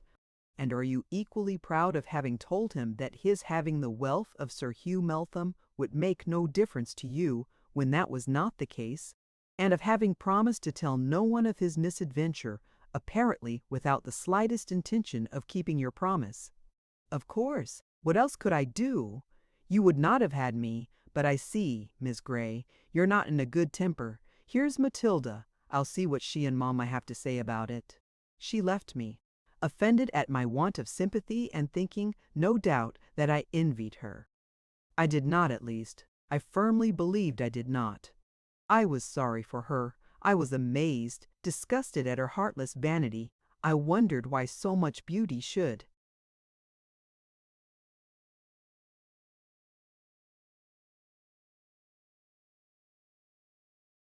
be given to those who made so bad a use of it, and denied to some who would make it a benefit to both themselves and others.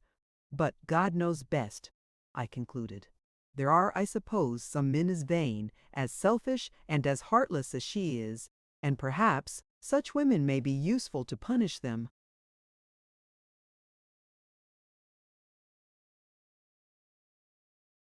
Chapter 15. The Walk. "Oh dear, I wish Hatfield had not been so precipitate," said Rosalie next day at 4 p.m., as, with a portentous yawn, she laid down her worsted work and looked listlessly towards the window. "There's no inducement to go out now, and nothing to look forward to. The days will be so long and dull when there are no parties to enliven them, and there are none this week or next either that I know of." "Pity you were so cross to him," observed Matilda, to whom this lamentation was addressed. "He'll never come again, and I suspect you liked him after all.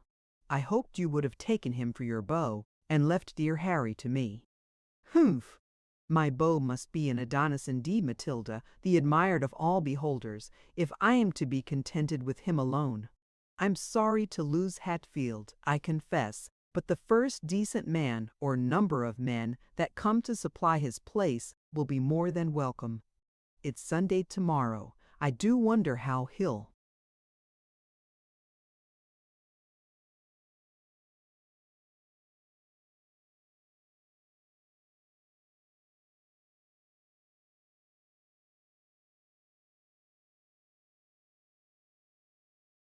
"look and whether he'll be able to go through the service. Most likely he'll pretend he's got a cold and make Mr. Weston do it all." "Not he!"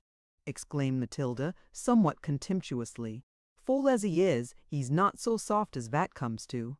Her sister was slightly offended, but the event proved Matilda was right. The disappointed lover performed his pastoral duties as usual.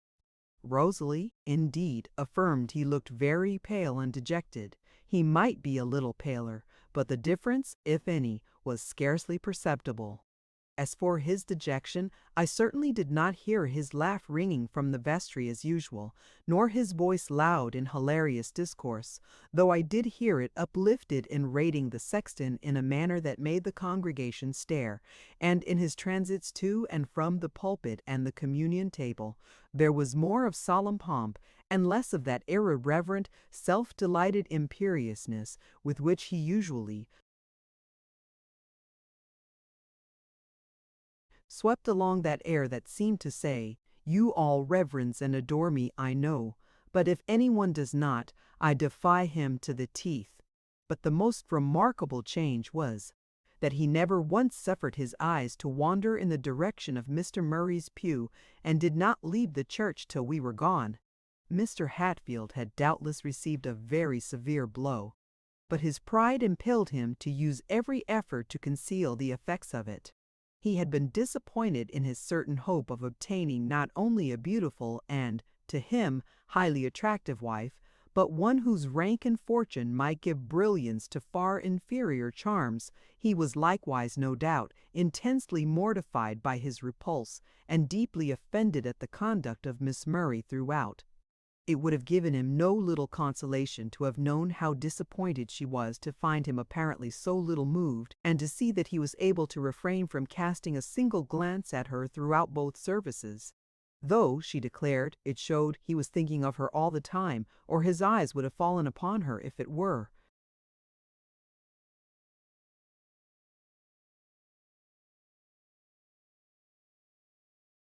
Only by chance, but if they had so chanced to fall, she would have affirmed it was because they could not resist the attraction.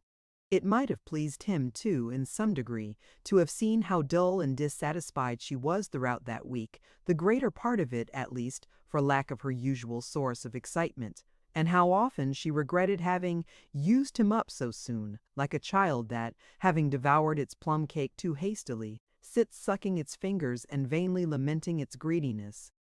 At length I was called upon one fine morning to accompany her in a walk to the village. Ostensibly she went to get some shades of Berlin wool at a tolerably respectable shop that was chiefly supported by the ladies of the vicinity.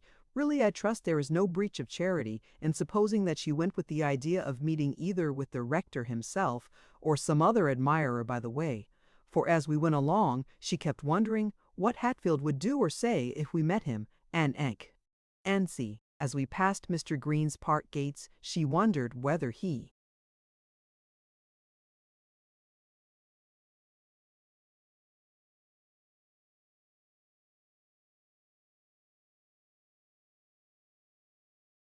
was at home. Great, stupid blockhead. As Lady Meltham's carriage passed us, she wondered what Mr. Harry was doing this fine day, and then began to abuse his elder brother for being such a fool as to get married and go and live in London. "Why," said I thought you wanted to live in London yourself." "Yes, because it's so dull here. But then he makes it still duller by taking himself off, and if he were not married, I might have him instead of that odious Sir Thomas." Then, observing the prints of a horse's feet on the somewhat miry road, she wondered whether it was a gentleman's horse, and finally concluded it was, for the impressions were too small to have been made by a great clumsy cart horse.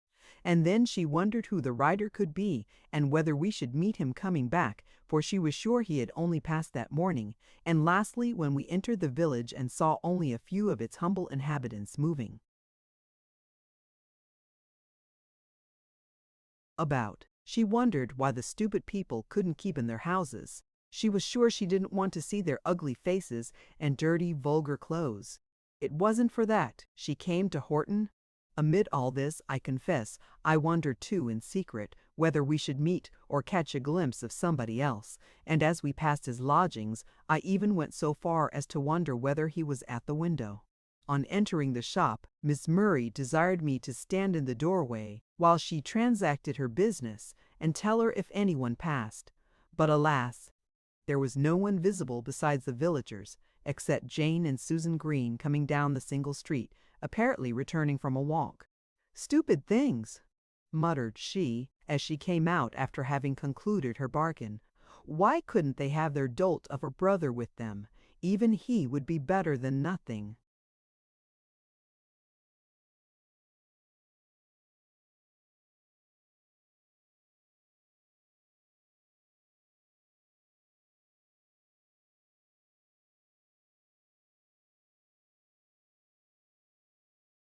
She greeted them, however, with a cheerful smile and protestations of pleasure at the happy meeting equal to their own. They placed themselves one on each side of her, and all three walked away chatting and laughing as young ladies do when they get together, if they be but on tolerably intimate terms. But I, feeling myself to be one too many, left them to their merriment and lagged behind, as usual on such occasions. I had no relish for walking beside Miss Green or Miss Susan, like one deaf and dumb, who could neither speak nor be spoken to. But this time I was not long alone. It struck me first as very odd that just as I was thinking about Mr. Weston he should come up and accost me. But afterwards, on due reflection, I thought there was nothing odd about it, unless it were the fact of his speaking to me, for on such a morning and so near his own abode, it was natural enough that he should be about. And as for my thinking of him, I had been doing that with little intermission ever since we set out on our journey, so there was nothing remarkable in that.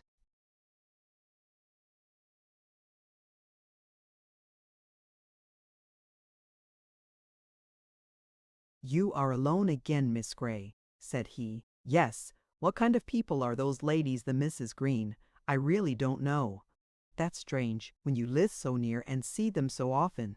"Well, I suppose they are lively, good-tempered girls, but I imagine you must know them better than I do, yourself, for I never exchanged a word with either of them." "Indeed? They don't strike me as being particularly reserved."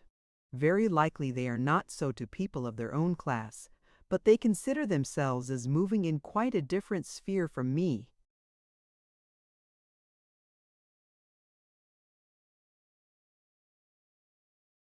He made no reply to this, but after a short pause he said, "I suppose it's these things, Miss Grey, that make you think you could not live without a home." "Not exactly. The fact is, I am too socially disposed to be able to live contentedly without a friend, and as the only friends I have, or am likely to have, are at home, if they were gone, I will not say I could not live, but I would rather not live in such a desolate world." "But why do you say the only friends you are likely to have? Are you so unsociable that you cannot make friends?" "No, but I never made one yet, and in my present position there is no possibility of doing so, or even of forming a common acquaintance. The fault may be partly in myself, but I hope not altogether. The fault is partly in society, and partly, I should think, in your immediate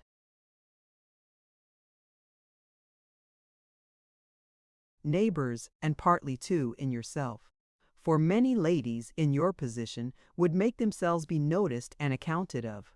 But your pupils should be companions for you in some degree. They cannot be many years younger than yourself." "Oh, yes, they are good company sometimes, but I cannot call them friends, nor would they think of bestowing such a name on me. They have other companions better suited to their tastes." "Perhaps you are too wise for them. How do you amuse yourself when alone? Do you read much?" "Reading is my favorite occupation, when I have leisure for it and books to read." From speaking of books in general, he passed to different books in particular.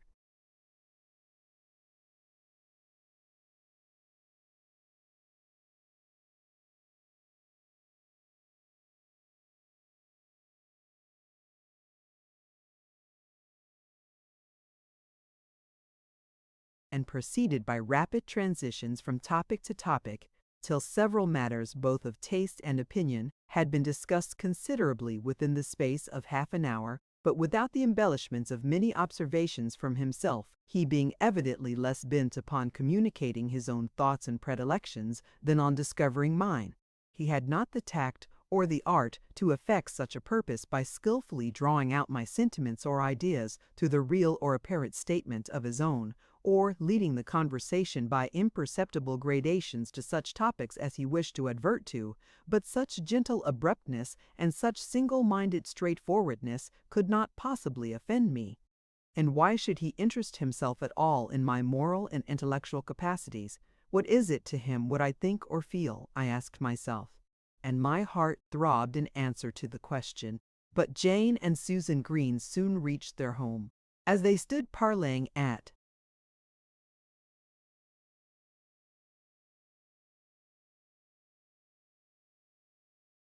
the park gates, attempting to persuade Miss Murray to come in, I wished Mr. Weston would go, that she might not see him with me when she turned round. But unfortunately, his business, which was to pay one more visit to poor Mark Wood, led him to pursue the same path as we did, till nearly the close of our journey. When, however, he saw that Rosalie had taken leave of her friends and I was about to join her, he would have left me and passed on at a quicker pace. But, as he civilly lifted his hat in passing her, to my surprise, instead of returning the salute with a stiff, ungracious bow, she accosted him with one of her sweetest smiles, and walking by his side, began to talk to him with all imaginable cheerfulness and affability. And so we proceeded all three together. After a short pause in the conversation, Mr. Weston made some remark addressed particularly to me as referring to something we had been talking of before. But before I could answer, Miss Murray replied to the observation, and enlarged upon it he rejoined, and from thence to the close of the interview, she engrossed him entirely to herself. It might be partly owing to my own stupidity, my want of tact and assurance, but I felt myself wronged, I trembled with apprehension, and I listened with envy to her easy, rapid flow of utterance, and saw with anxiety the bright smile with which she looked into his face from time to time, for she was walking a little in advance, for the purpose, as I judged, of being seen as well as heard. If her conversation was light and trivial, it was amusing, and she was never at a loss for something to say or for suitable words to express it in. There was nothing pert or flippant in her manner now. As when she walked with Mr. Hatfield, there was only a gentle, playful kind of vivacity, which I thought must be peculiarly pleasing to a man of Mr. Weston's disposition and temperament. When he was gone, she began to laugh, and muttered to herself, "I thought I could do it."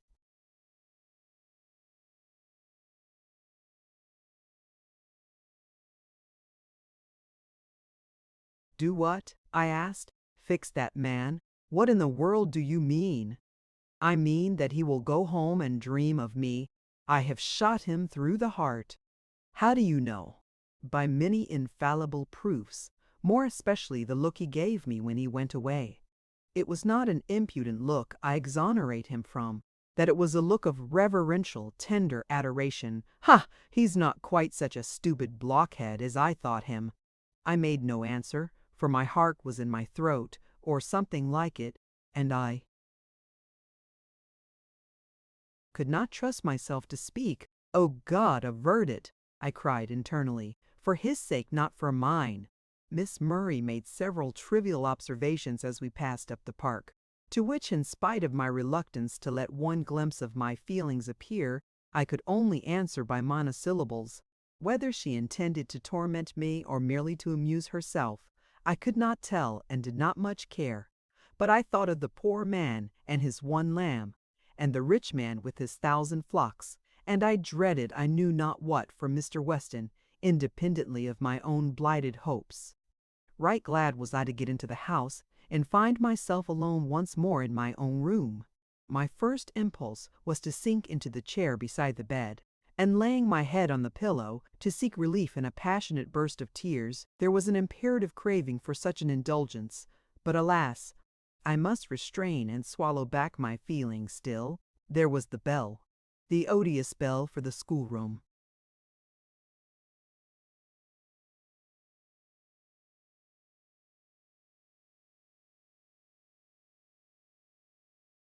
Dinner, and I must go down with a calm face and smile and laugh and talk nonsense.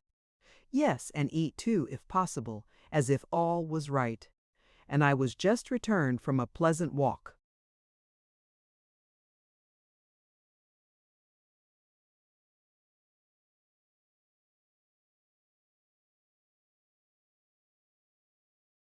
Chapter 16. The Substitution. Next Sunday was one of the gloomiest of April days, a day of thick, dark clouds and heavy showers. None of the Murrays were disposed to attend church in the afternoon, it Mauthers, of Murray's, for at church I might look without fear of scorn or censure upon a form and face more pleasing to me than the most beautiful of God's creations. I might listen without disturbance to a voice more charming than the sweetest music to my ears. I might seem to hold communion with that soul in which I felt disturbatros. In imbite they crace, here spropicits, it aplapalibers, which spect bisbla. Sometimes such thoughts would give me trouble enough, but sometimes I could quiet them with thinking it is not the man, it is his goodness that I love. Whatsoever things are pure, whatsoever things are lovely, whatsoever things are honest and of good report, think on these things. We do well to worship God in his works, and I know none of them in which so many of his attributes, so much of his own spirit shines, as in this, his faithful servant, whom to know and not to appreciate were obtuse insensibility in me, who have so little else to occupy my heart. Almost immediately after the conclusion of the service, Miss Murray left the church. We had to stand in the porch, for it was raining and the carriage was not yet come. I wondered at her coming forth so hastily, for neither young Meltham nor Squire Green was there. But I soon found it was to secure an interview with Mr. Weston as he came out, which he presently did. Having saluted us both, he would have passed on, but she detained him. First with observations upon the disagreeable weather, and then with asking if he would be so kind as to come some time tomorrow to see the granddaughter of the old woman who kept the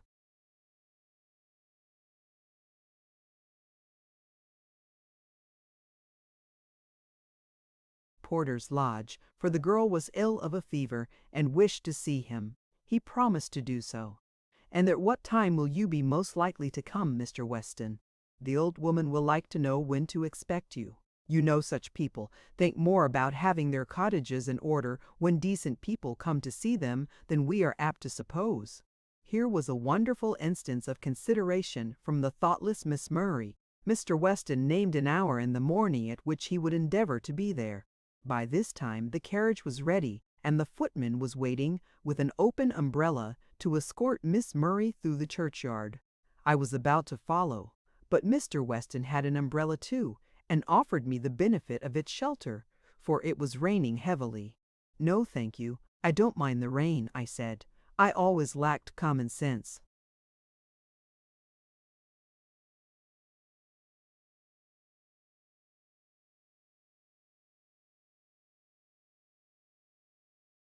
When taken by surprise. "But you don't like it, I suppose?" "An umbrella will do you no harm at any rate," he replied, with a smile that showed he was not offended, as a man of worse temper or less penetration would have been at such a refusal of his aid.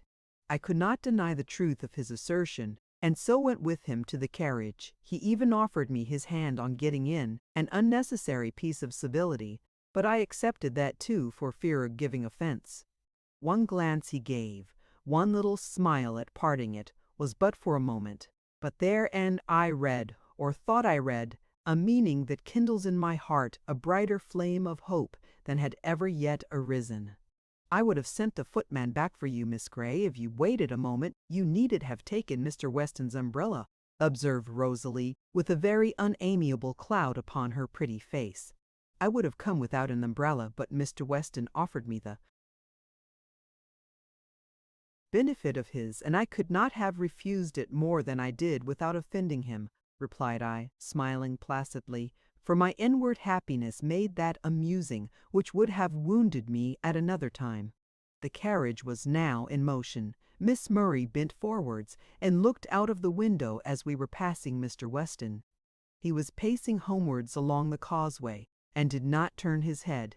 "Stupid ass!" cried she, throwing herself back again in the seat. "You don't know what you've lost by not looking this way." "What has he lost?"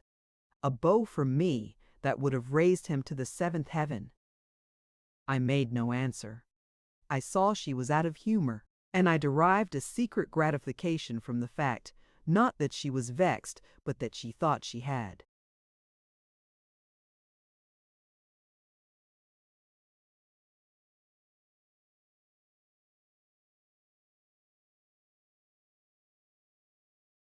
Reason to be so.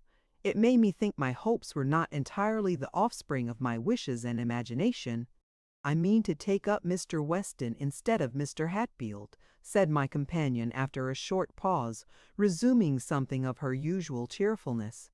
"The ball at Ashby Park takes place on Tuesday, you know, and mamma thinks it very likely that Sir Thomas will propose to me then.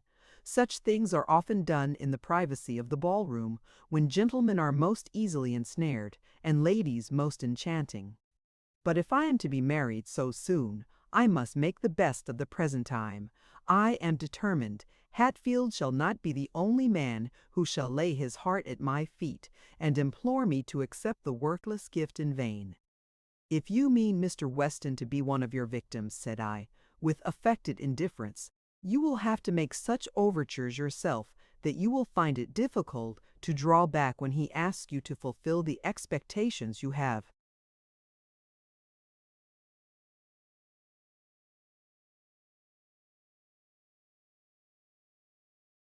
Raised. "I don't suppose he will ask me to marry him, nor should I desire it. That would be rather too much presumption, but I intend him to feel my power. He has felt it already, indeed, but he shall acknowledge it too, and what visionary hopes he may have, he must keep to himself, and only amuse me with the result of them for a time." "Oh, that some kind spirit would whisper those words in his ear!" I inwardly exclaimed. I was far too indignant to hazard a reply to her observation aloud, and nothing more was said about Mr. Weston that day, by me or in my hearing. But next morning, soon after breakfast, Miss Murray came into the schoolroom, where her sister was employed at her studies, or rather her lessons, for studies they were not, and said, "Matilda, I want you to take a walk with me about 11 o'clock."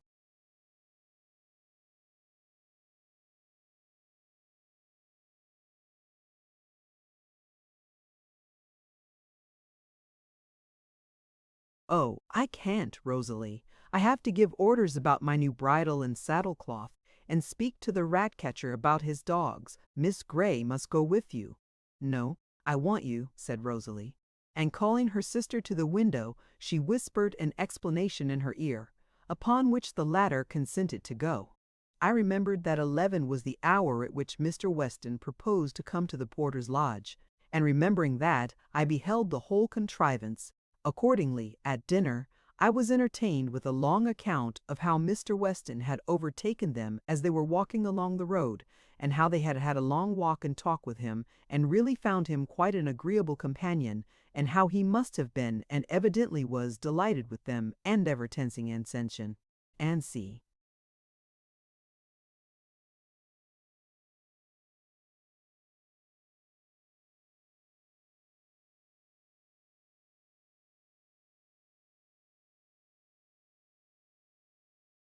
Chapter 17. Confessions.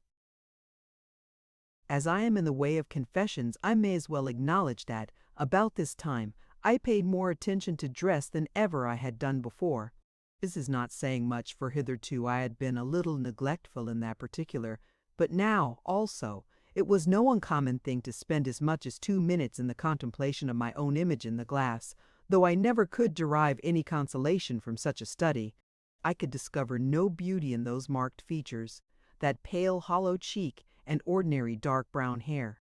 There might be intellect in the forehead, there might be expression in the dark gray eyes, but what of that? A low Grecian brow and large black eyes devoid of sentiment would be esteemed far preferable. It is foolish to wish for beauty. Sensible people never either desire it for themselves or care about it in others. If the mind be but well cultivated and the heart well disposed, no one ever cares for the exterior. So said the teachers of our childhood, and so say we to the children of the present day, all very judicious and proper, no doubt, but are such assertions supported?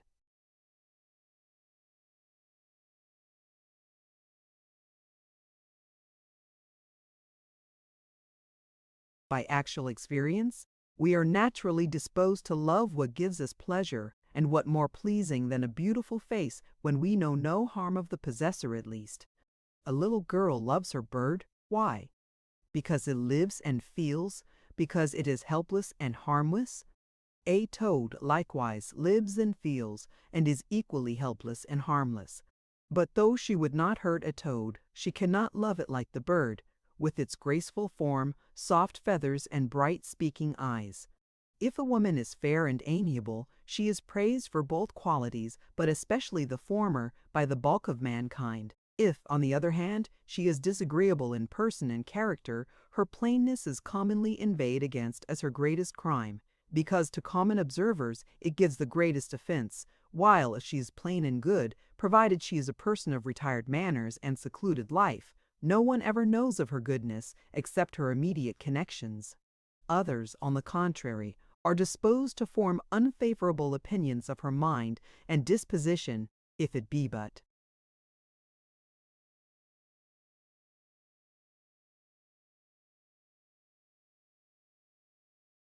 to excuse themselves for their instinctive dislike of one so unfavored by nature, and vice versa with her whose angel form conceals a vicious heart, or sheds a false, deceitful charm over defects and foibles that would not be tolerated in another. They that have beauty, let them be thankful for it, and make a good use of it, like any other talent. They that have it not, let them console themselves, and do the best they can without it. Certainly, though liable to be overestimated, it is a gift of God, and not to be despised. Many will feel this who have felt that they could love, and whose hearts tell them that they are worthy to be loved again, while yet they are debarred, by the lack of this or some such seeming trifle, from giving and receiving that happiness they seem almost made to feel and to impart. As well might the humble glowworm despise that power of giving light without which the roving fly might pass her and repass her 1,000 times, and never rest beside her. She might hear her winged darling around her, he vainly seeking her, she longing to be found, but with no pahir.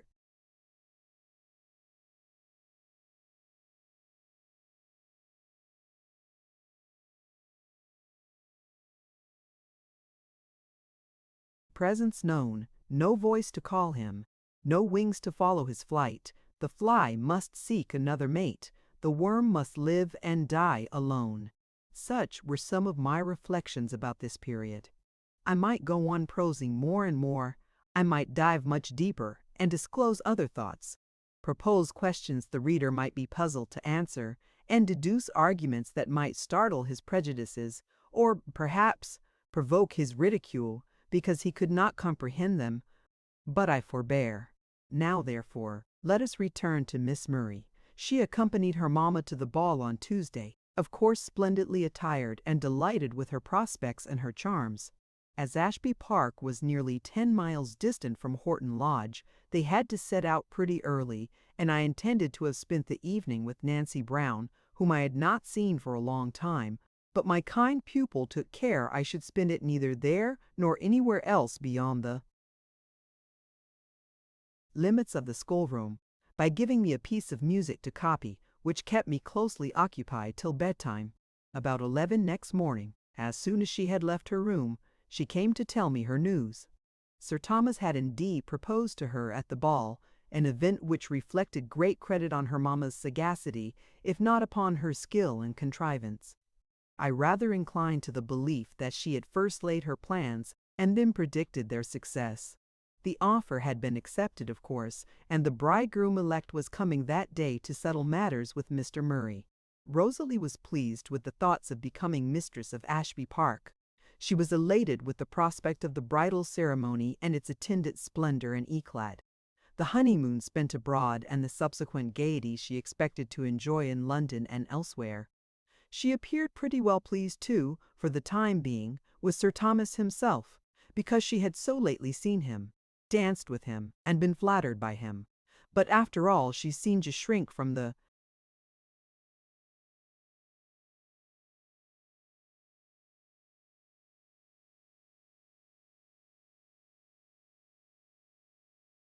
idea of being so soon united. She wished the ceremony to be delayed some months at least, and I wished it too. It seemed a horrible thing to hurry on the inauspicious match, and not to give the poor creature time to think and reason on the irrevocable step she was about to take. I made no pretension to a mother's watchful, anxious care, but I was amazed and horrified at Mrs. Murray's heartlessness or want of thought for the real good of her child, and by my unheeded warnings and exhortations I vainly strove to remedy the evil. Miss Murray only laughed at what I said, and I soon found that her reluctance to an immediate union arose chiefly from a desire to do what execution she could among the young gentlemen of her acquaintance before she was incapacitated from further mischief of the kind. It was for this cause that, before confiding to me the secret of her engagement, she had extracted a promise that I would not mention a word on the subject to anyone. And when I saw this, and when I beheld her plunge more recklessly than ever into the depths of heartless coquetry,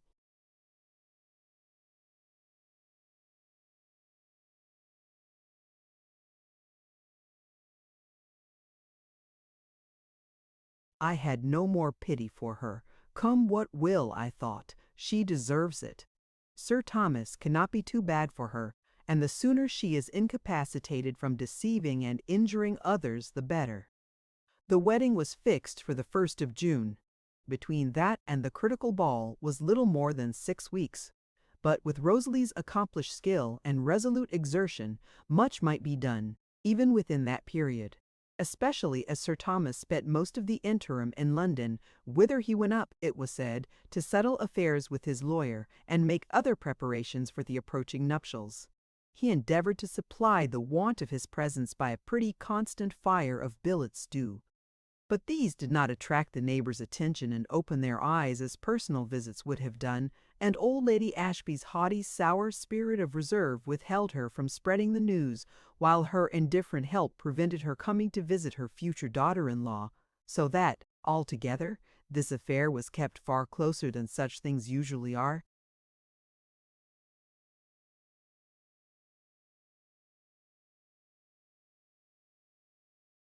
Rosalie would sometimes show her lover's epistles to me to convince me what a kind, devoted husband he would make.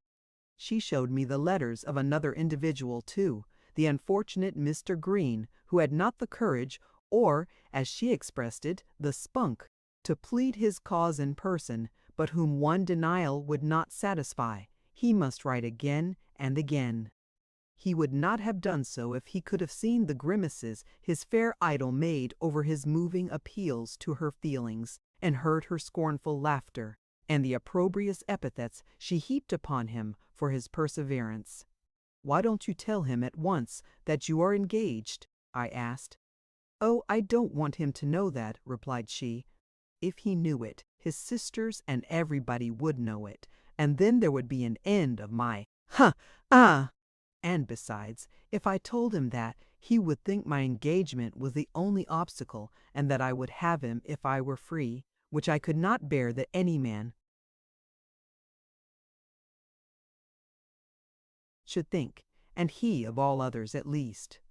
Besides, I don't care for his letters," she added contemptuously. "He may write as often as he pleases, and look as great a calf as he likes when I meet him. It only amuses me."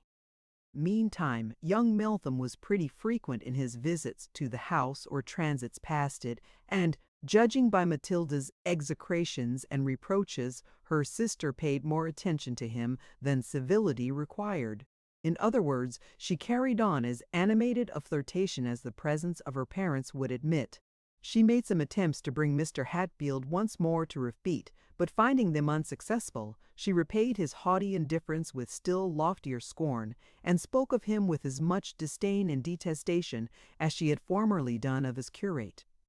But, amid all this, she never for a moment lost sight of Mr. Weston. She embraced every opportunity of meeting him, tried every art to fascinate him, and pursued him with as much perseverance as if she really loved him, and no other, and the happiness of her life depended upon eliciting a return of affection. Such conduct was completely beyond my comprehension. Had I seen it depicted in a novel, I should have thought it unnatural. Had I heard it described by others, I should have deemed it a mistake or an exaggeration. But when I saw it with my own eyes, and suffered from it too, I could only conclude that excessive vanity, like drunkenness, hardens the heart, enslaves the faculties, and perverts the feelings, and that dogs are not the only creatures which, when gorged to the throat, will yet gloat over what they cannot devour, and grudge the smallest. She now became extremely beneficent to the poor cottagers. Her acquaintance among them was more widely extended. Her visits to their humble dwellings were more frequent and excursive than they had ever been before. Hereby she earned among them the reputation of a condescending and very charitable young lady, and their encomiums were sure to be repeated to Mr. Weston, whom also she had thus a daily chance of meeting in one or other of their abodes, or in her transits to and fro, and often likewise she could gather, through their gossip, to what places he was likely to go at such and such a time, whether to baptize a child or to visit the aged, the sick, the sad, or the dying, and most skilfully she laid her plans accordingly. In these excursions she would sometimes go with her sister, whom, by some means, she had persuaded or bribed to enter into her schemes, sometimes alone, never now with me, so that I was debarred the pleasure of seeing Mr. Weston, or hearing his voice even in conversation with another, which would certainly have been a very great pleasure, however hard with pain. I could not even see him at church, for Miss Murray, under some trivial pretext, chose to take possession of that corner in the family pew which had been mine ever since I came, and, unless I had the presumption to station myself between Mr. and Mrs. Murray, I must sit with my back to the pulpit, which I accordingly did. Now also I never walked home with my pupils. They said their mamma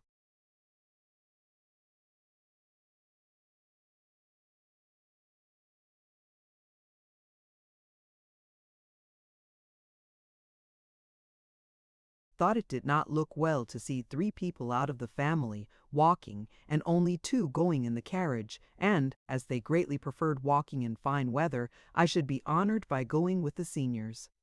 And besides, said they, you can't walk as fast as we do. You know you're always lagging behind. I knew these were false excuses, but I made no objections, and never contradicted such assertions, well knowing the motives which dictated them. And in the afternoons, during those 6 memorable weeks, I never went to church at all. If I had a cold or any slight indisposition, they took advantage of that to make me stay at home. And often they would tell me they were not going again that day themselves, and then pretend to change their minds and set off without telling me, so managing their departure that I never discovered the change of purpose till too late. Upon their return home, on one of these occasions, they entertained me with an animated account of a conversation they had had with Mr. Weston as they came along. "And he asked if you were ill, Miss Grey," said Matilda, "but we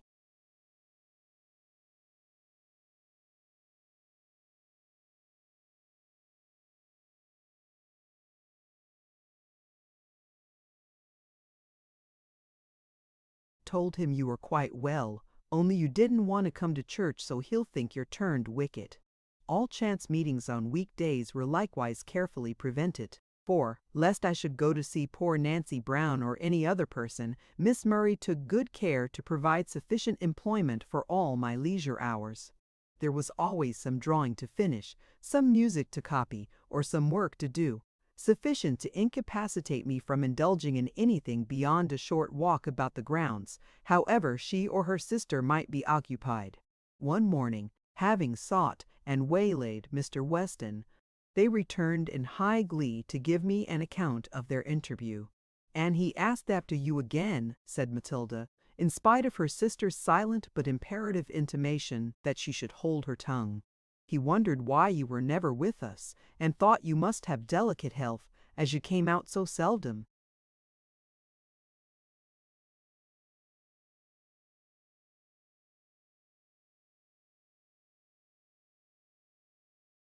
"He didn't, Matilda. What nonsense you're talking." "Oh, Rosalie, what a lie! He did, you know. And you said, 'Don't, Rosalie, hang it, I won't be pent so.'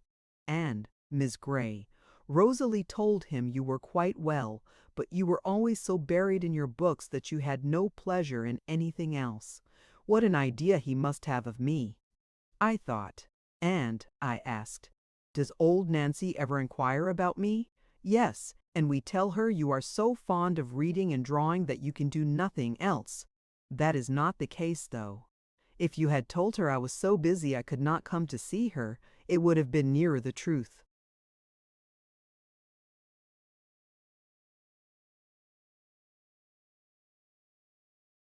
"I don't think it would," replied Miss Murray, suddenly kindling up. "I'm sure you have plenty of time to yourself now, when you have so little teaching to do." It was no use beginning to dispute with such indulged, unreasoning creatures, so I held my peace.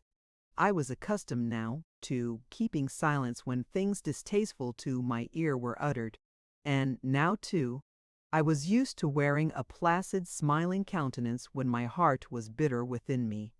Only those who have felt the like can imagine my feelings, as I sat with an assumption of smiling indifference, listening to the accounts of those meetings and interviews with Mr. Weston, which they seemed to find such pleasure in describing to me, and hearing things asserted of him which, from the character of the man, I knew to be exaggerations and perversions of the truth, if not entirely false things derogatory to him, and flattering to them, especially to spray douce genre, which I burned to taunt in treft, or at least to show my bird toward Fruitius the young cause other things I heard,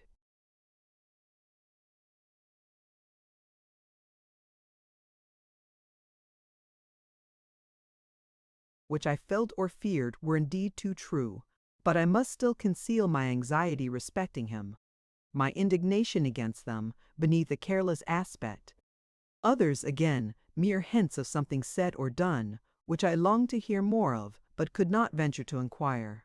So passed the weary time. I cannot even comfort myself with saying, "She will soon be married, and then there may be hope." Soon after her marriage the holidays would come, and when I returned from home most likely Mr. Weston would be gone, for I was told that he and the rector could not agree. The rector's fault, of course, and he was about to remove to another place. No, besides my hope in God, my only consolation was in thinking that, though he know it not, I was more worthy of his love than Rosalie Murray. Charming and engaging as she was, for I could appreciate his excellence, which she could not, I would devote my life to the promotion of his happiness. She would destroy.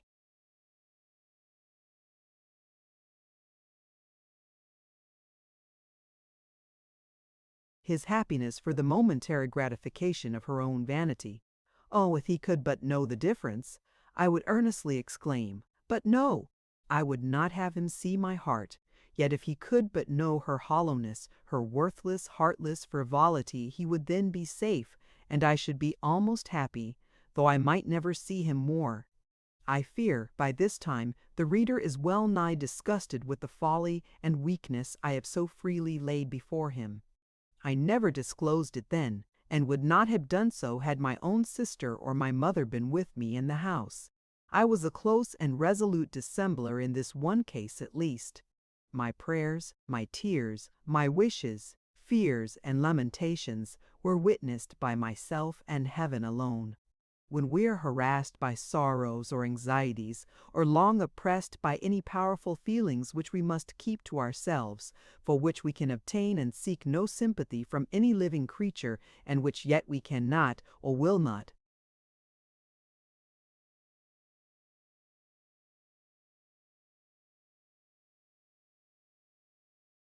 wholly crush, we often naturally seek relief in poetry, and often find it, too, whether in the effusions of others, which seem to harmonize with our existing case, or in our own attempts to give utterance to those thoughts and feelings in strains less musical, perchance, but more appropriate, and therefore more penetrating and sympathetic, and for the time, more soothing or more powerful to rouse and to unburden the oppressed and swollen heart.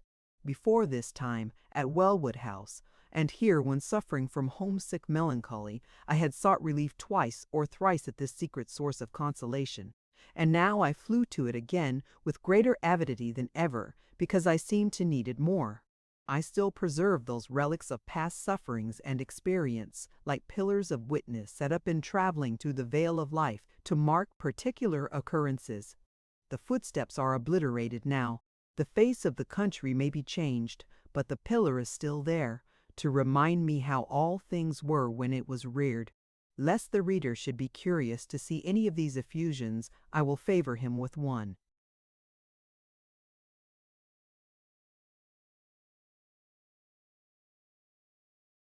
Short specimen. Cold and languid as the lines may seem, it was almost a passion of grief to which they owed their being. Oh, they have robbed me of the hope my spirit held so dear. They will not let me hear that voice my soul delights to hear. They will not let me see that face I so delight to see. And they have taken all thy smiles and all thy love from me. Well, let them seize on all they can. One treasure still is mine, a heart that loves to think on thee and feels the worth of thine. Yes, at least, they could not deprive me of that. I could think of him day and night, and I could feel that he was worthy to be thought of. Nobody knew him as I did. Nobody could appreciate him as I did. Nobody could love him as I could if I might. But there was the evil. What business had I to think so much of one that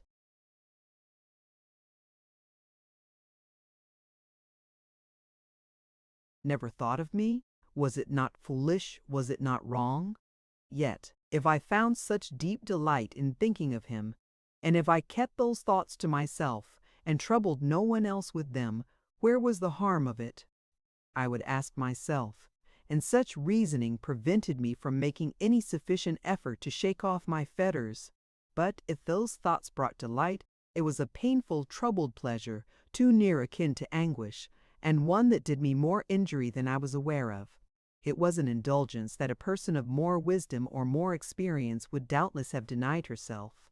And yet, how dreary to turn my eyes from the contemplation of that bright object and force them to dwell on the dull, gray, desolate prospect around, the joyless, hopeless, solitary path that lay before me.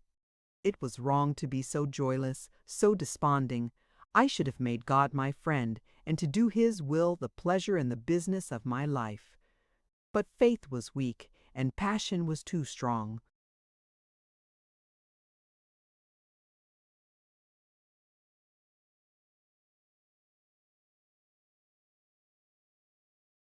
In this time of trouble, I had two other causes of affliction. The first may seem a trifle, but it cost me many a tear. Snap, my little dumb, rough-visaged but bright-eyed, warm-hearted companion, the only thing I had to love me, was taken away and delivered over to the tender mercies of the village rat-catcher, a man notorious for his brutal treatment of his canine slaves. The other was serious enough. My letters from home gave intimation that my father's health was worse. No boding fears were expressed, but I was grown timid and despondent, and could not help fearing that some dreadful calamity awaited us there.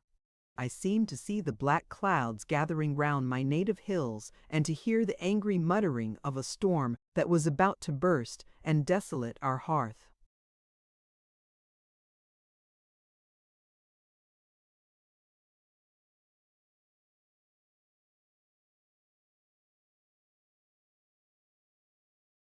Chapter 18. Mirth and Mourning.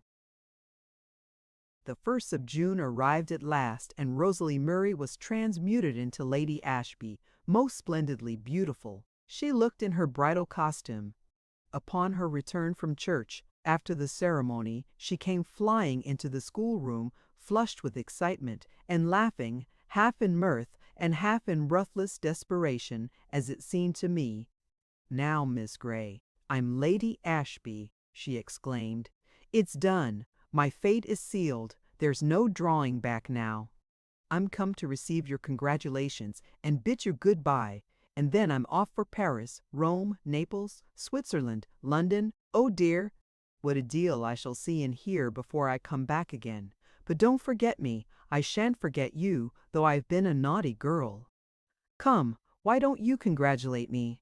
"I cannot congratulate you," I replied, "till I know whether this change is really for the better, but I sincerely hope it is, and I wish you true happiness and the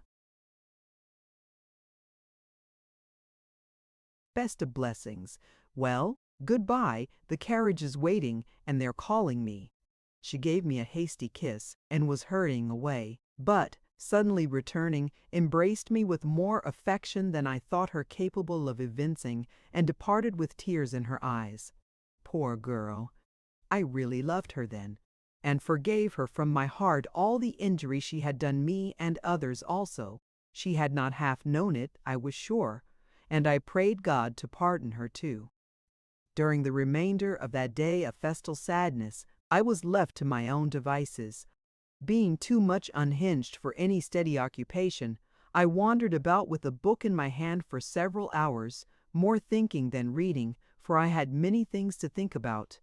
In the evening I made use of my liberty to go and see my old friend Nancy once again, to apologize for my long absence, which must have seemed so neglectful and unkind, by telling her how busy I had been, and to talk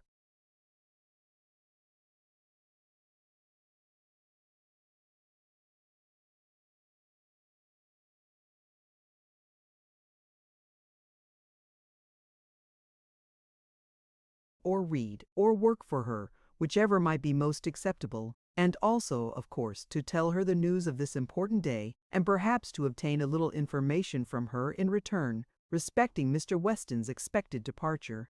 But of this she seemed to know nothing, and I hoped, as she did, that it was all a false report. She was very glad to see me, but, happily, her eyes were now so nearly well that she was almost independent of my services. She was deeply interested in the wedding, but while I amused her with the details of the festive day, the splendors of the bridal party and of the bride herself, she often sighed and shook her head, and wished good might come of it. She seemed, like me, to regard it rather as a theme for sorrow than rejoicing. I sat a long time talking to her about that and other things, but no one came.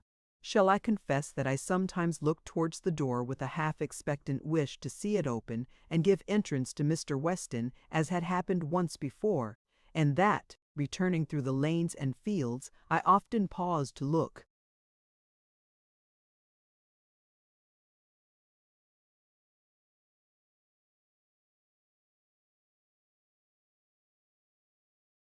round me, and walked more slowly than was at all necessary, for, though a fine evening, it was not a hot one, and finally felt a sense of emptiness and disappointment at having reached the house without meeting or even catching a distant glimpse of anyone except a few laborers returning from their work. Sunday, however, was approaching. I should see him then, for now that Miss Murray was gone, I could have my old corner again. I should see him, and by look, speech, and manner, I might judge whether the circumstance of her marriage had very much afflicted him. Happily, I could perceive no shadow of a difference. He wore the same aspect as he had worn 2 months ago. Voice, look, manner, all alike unchanged. There was the same keen-sighted, unclouded truthfulness in his discourse, the same forcible clearness in his style, the same earnest simplicity in all he said and did, that made itself not marked by the eye and ear, but felt upon the hearts of his audience.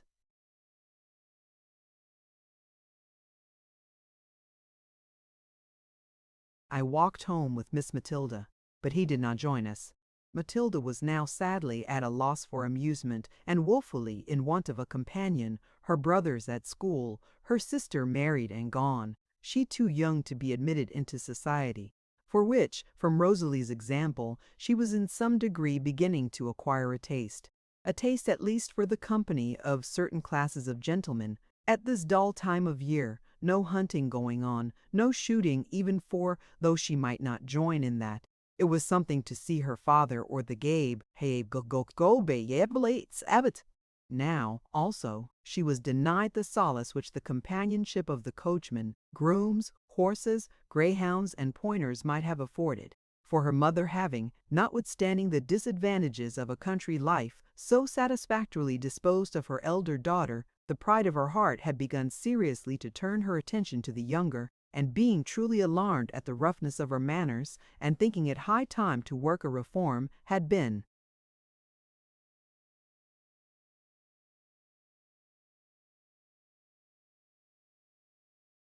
roused at length to exert her authority, and prohibited entirely the yards, stables, kennels, and coach-house. Of course she was not implicitly obeyed, but indulgent as she had hitherto been, when once her spirit was roused, her temper was not so gentle as she required that of her governesses to be, and her will was not to be thwarted with impunity. After many a scene of contention between mother and daughter, many a violent outbreak which I was ashamed to witness, in which the father's authority was often called in to confirm with oaths and threats the mother's slighted prohibitions, for even he could see that Tilly, though she would have made a fine lad, was not quite what a young lady ought to be. Matilda at length found that her easiest plan was to keep clear of the forbidden regions, unless she could now and thank that it then sit her. Amid all this, let it not be imagined that I escaped without many a reprimand and many an implied reproach that lost none of its sting from not being openly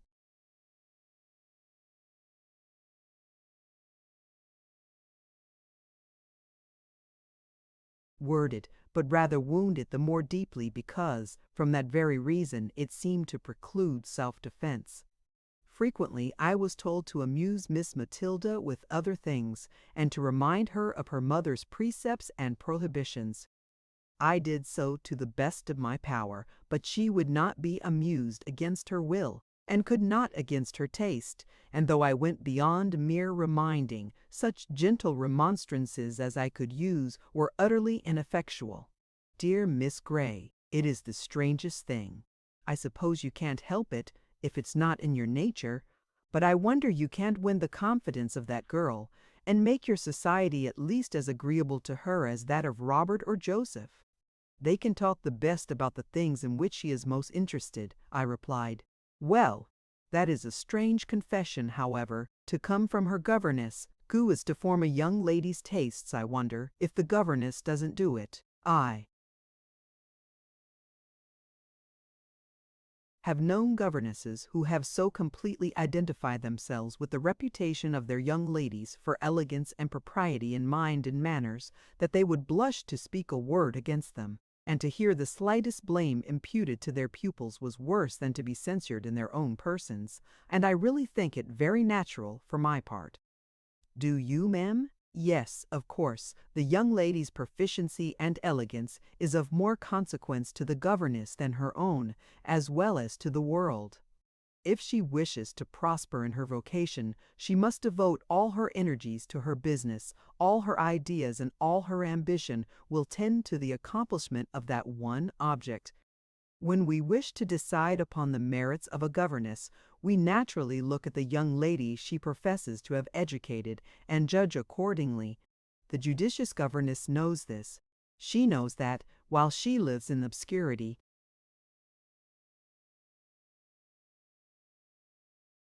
herself, her pupil's virtues and defects will be open to every eye, and that, unless she loses sight of herself in their cultivation, she need not hope for success.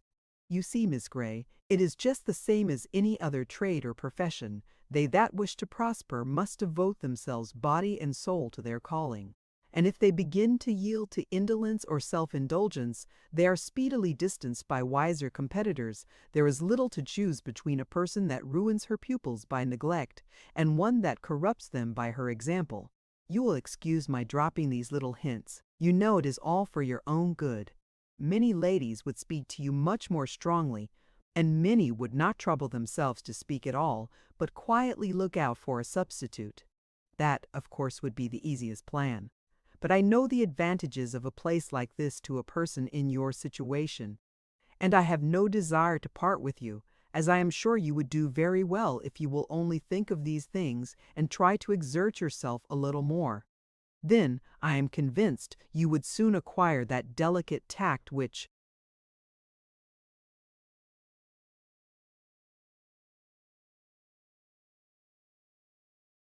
alone is wanting to give you a proper influence over the mind of your pupil. I was about to give the lady some idea of the fallacy of her expectations, but she sailed away as soon as she had concluded her speech. Having said what she wished, it was no part of her plan to await my answer. It was my business to hear, and not to speak.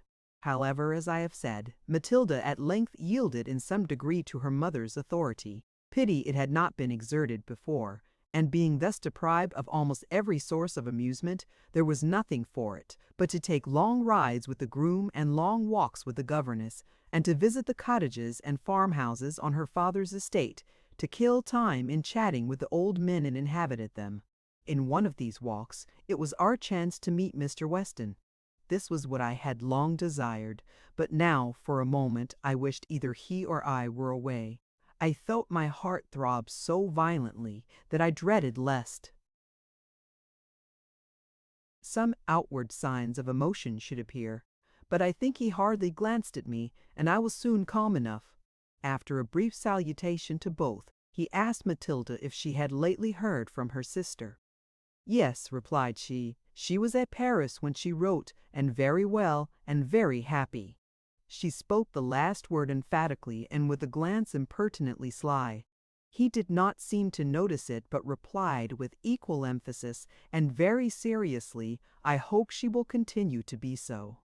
Do you think it likely? I ventured to inquire, for Matilda had started off in pursuit of her dog that was chasing a leveret. I cannot tell, replied he.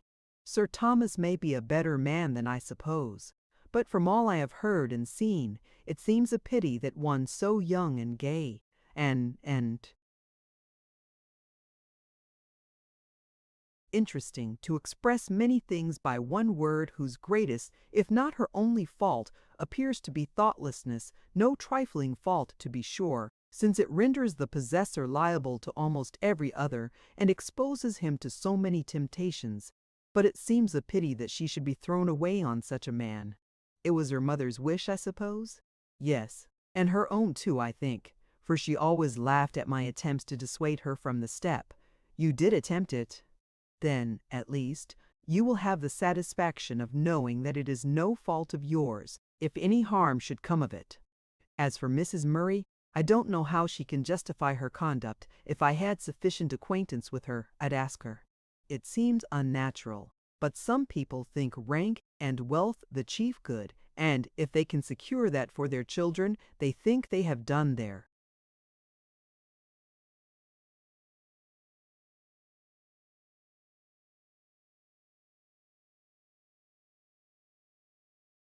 duty.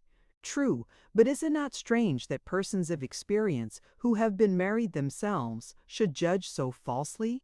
Matilda now came panting back, with the lacerated body of the young hare in her hand. "Was it your intention to kill that hare, or to save it, Miss Murray?" asked Mr. Weston, apparently puzzled at her gleeful countenance. "I pretended to want to save it," she answered, honestly enough, as it was so glaringly out of season, but I was better pleased to see it lolled. However, you can both witness that I couldn't help it. Prince was determined to have her, and he clutched her by the back and killed her in a minute. Wasn't it a noble chase? Very, for a young lady after a leveret. There was a quiet sarcasm in the tone of his reply which was not lost upon her. She shrugged her shoulders and, turning away with a significant humph, asked me how I had enjoyed the fun. I replied that I saw no fun in the matter, but admitted that I had not observed the transaction very narrowly.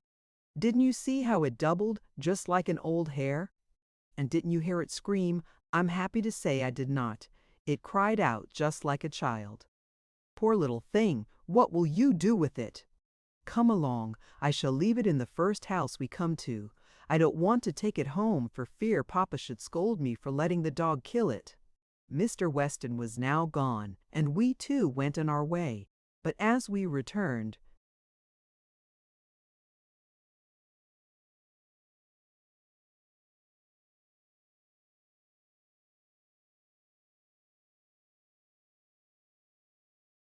after having deposited the hare in a farmhouse and demolished some spice cake and currant wine in exchange, we met him returning also from the execution of his mission, whatever it might be. He carried in his hand a cluster of beautiful bluebells, which he offered to me, observing, with a smile, that though he had seen so little of me for the last 2 months, he had not forgotten that bluebells were numbered among my favorite flowers. It was done as a simple act of goodwill, without compliment or remarkable courtesy, or any look that could be construed into reverential, tender adoration, vide Rosalie Murray. But still, it was something to find my unimportant saying so well remembered. It was something that he had noticed so accurately the time I had ceased to be visible. "I was told," said he, "that you were a perfect bookworm, Miss Grey, so completely absorbed in your studies that you were lost to every other pleasure." "Yes, and it's quite true," cried Matilda.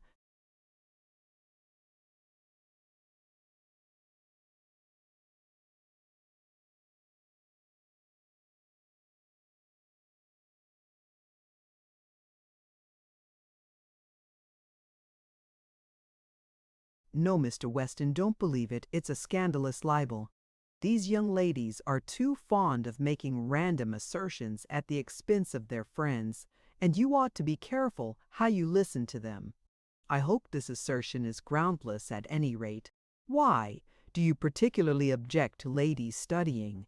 "No, but I object to anyone so devoting himself or herself to study as to lose sight of everything else. Except under peculiar circumstances, I consider very close and constant study as a waste of time and an injury to the mind as well as the body. Well, I have neither the time nor the inclination for such transgressions." We parted again.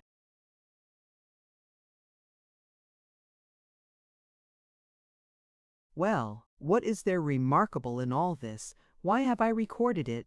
Because, reader, it was important enough to give me a cheerful evening, a night of pleasing dreams, and a morning of felicitous hopes. Shallow-brained cheerfulness, foolish dreams, unfounded hopes, you would say, and I will not venture to deny it. Suspicions to that effect arose too frequently in my own mind. But our wishes are like tinder. The flint and steel of circumstances are continually striking out sparks, which vanish immediately, unless they chance to fall upon the tinder of our wishes. Then they instantly ignite, and the flame of hope is kindled in a moment. But alas! That very morning my flickering flame of hope was dismally quenched by a letter from my mother, which spoke so seriously of my father's increasing illness that I feared there was little or no chance of his recovery, and, close at hand, as the holidays were, I almost trembled lest they should come too late for me to meet him in this world. 2 days after, a letter from Mary told me his life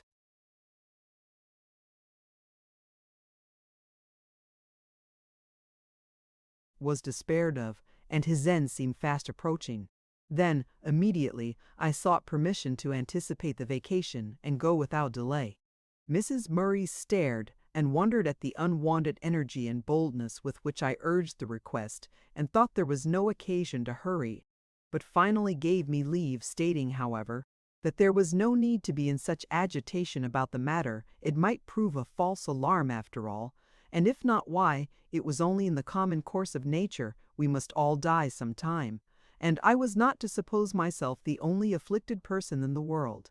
And concluding with saying I might have the fayhoe to take me to O.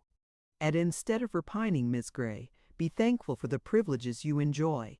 There's many a poor clergyman whose family would be plunged into ruin by the event of his death, but you see, have influential friends ready to continue their patronage and to show you every consideration. I thanked her for her consideration and flew to my room to make some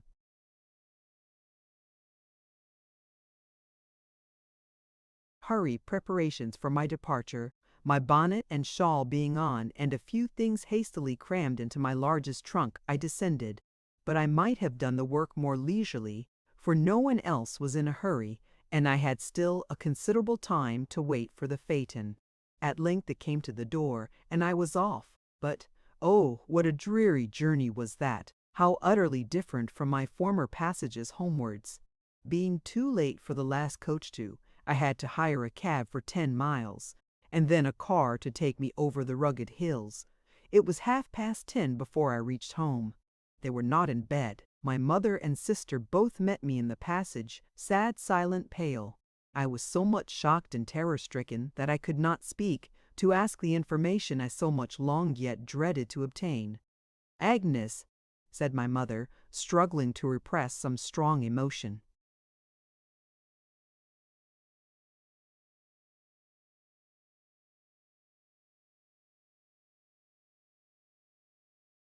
"Oh, Agnes," cried Mary, and burst into tears. "How is he?" I asked, gasping for the answer.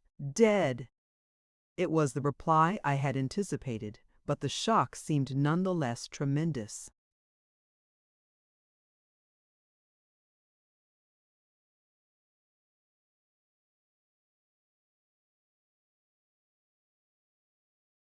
Chapter 19. The Letter.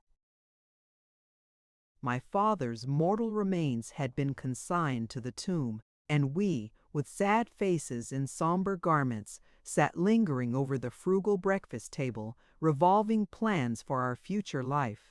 My mother's strong mind had not given way beneath even this affliction. Her spirit, though crushed, was not broken.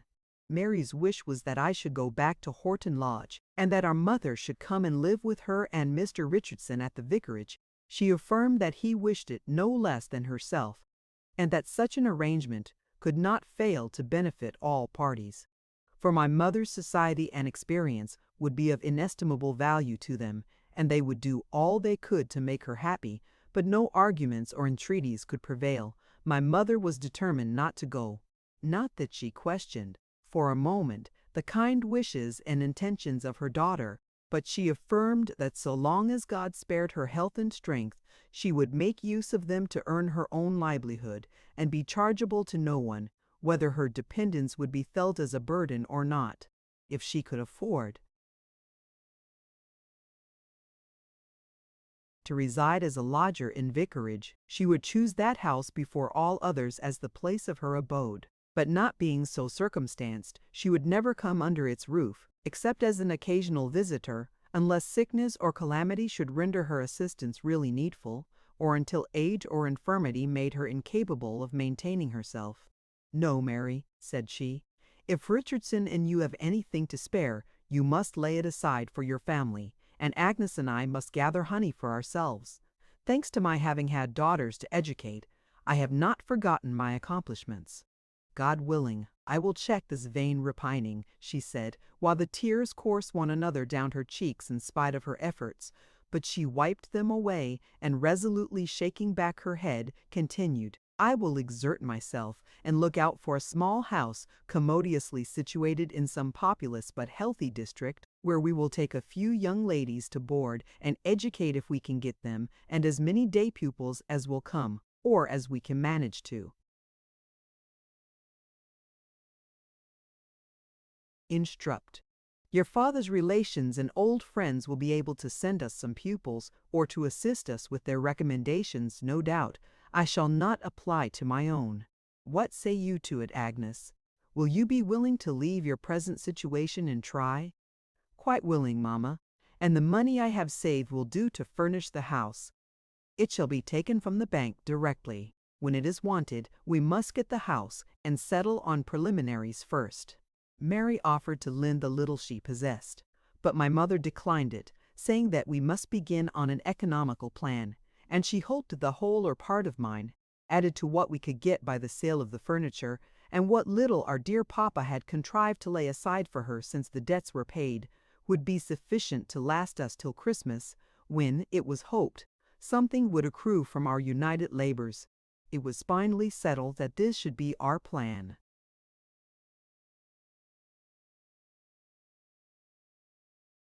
And that inquiries and preparations should immediately be set on foot, and while my mother busied herself with these, I should return to Horton Lodge at the close of my 4 weeks' vacation, and give notice for my final departure when things were in train for the speedy commencement of our school. We were discussing these affairs on the morning I have mentioned, about a fortnight after my father's death, when a letter was brought in from my mother, on beholding which the color mounted to her face, lately pale enough, with anxious watchings and excessive sorrow. "From my father," murmured she, as she hastily tore off the cover. It was many years since she had heard from any of her own relations before. Naturally wondering what the letter might contain, I watched her countenance while she read it, and was somewhat surprised to see her bite her lip and knit her brows as if in anger. When she had done, she somewhat irreverently cast it on the table, saying with a scornful smile, "Your grandpapa has been so kind as to write to me. He says he has no doubt I have long repented of my unfortunate marriage, and if I will only acknowledge this, and confess I was wrong in neglecting his advice, and that I have justly suffered for it, he will make a lady of me once again if that be possible after my long degradation, and remember my girls in his will. Get my disk, Agnes, and send these things away. I will answer the letter directly. But first, as I may be depriving you both of a legacy, it is just that I should tell you what I mean to say. I shall say that he is mistaken in supposing that I can regret the birth of my daughters, who have been the pride of my life, and are likely to be the comfort of my old age, or the 30 years I have passed in the company of my best and dearest friend, that, had our misfortunes been 3 times as great as they were, unless they had been of my bringing on, I should still the more regret having watched over and labored to relieve them, that, if he had married a richer wife, misfortunes and trials would no doubt have come upon him still, while I am egotist enough to imagine that no other woman could have cheered him through them so well. Not that I am superior to the rest, but I was made for him, and he for me, and I can no more repent the hours, days, years of happiness we have kinnes, and his comfort in afflict, and in his kithort, and in wit he hidden God send would it see. Will this do, children? Or shall I say we are all very sorry for what has happened during the last 30 years, and my daughters wish they had never been born. But since they have had that misfortune, they will be thankful for any trifle their grandpapa will be kind enough to bestow. Of course, we both applauded our mother's resolution. Mary cleared away the breakfast things. I brought the desk. The letter was quickly written and dispatched, and from that day we heard no more of our grandfather till we saw his death announced in the newspaper a considerable time after, all his worldly possessions, of course, being left to our wealthy unknown cousins.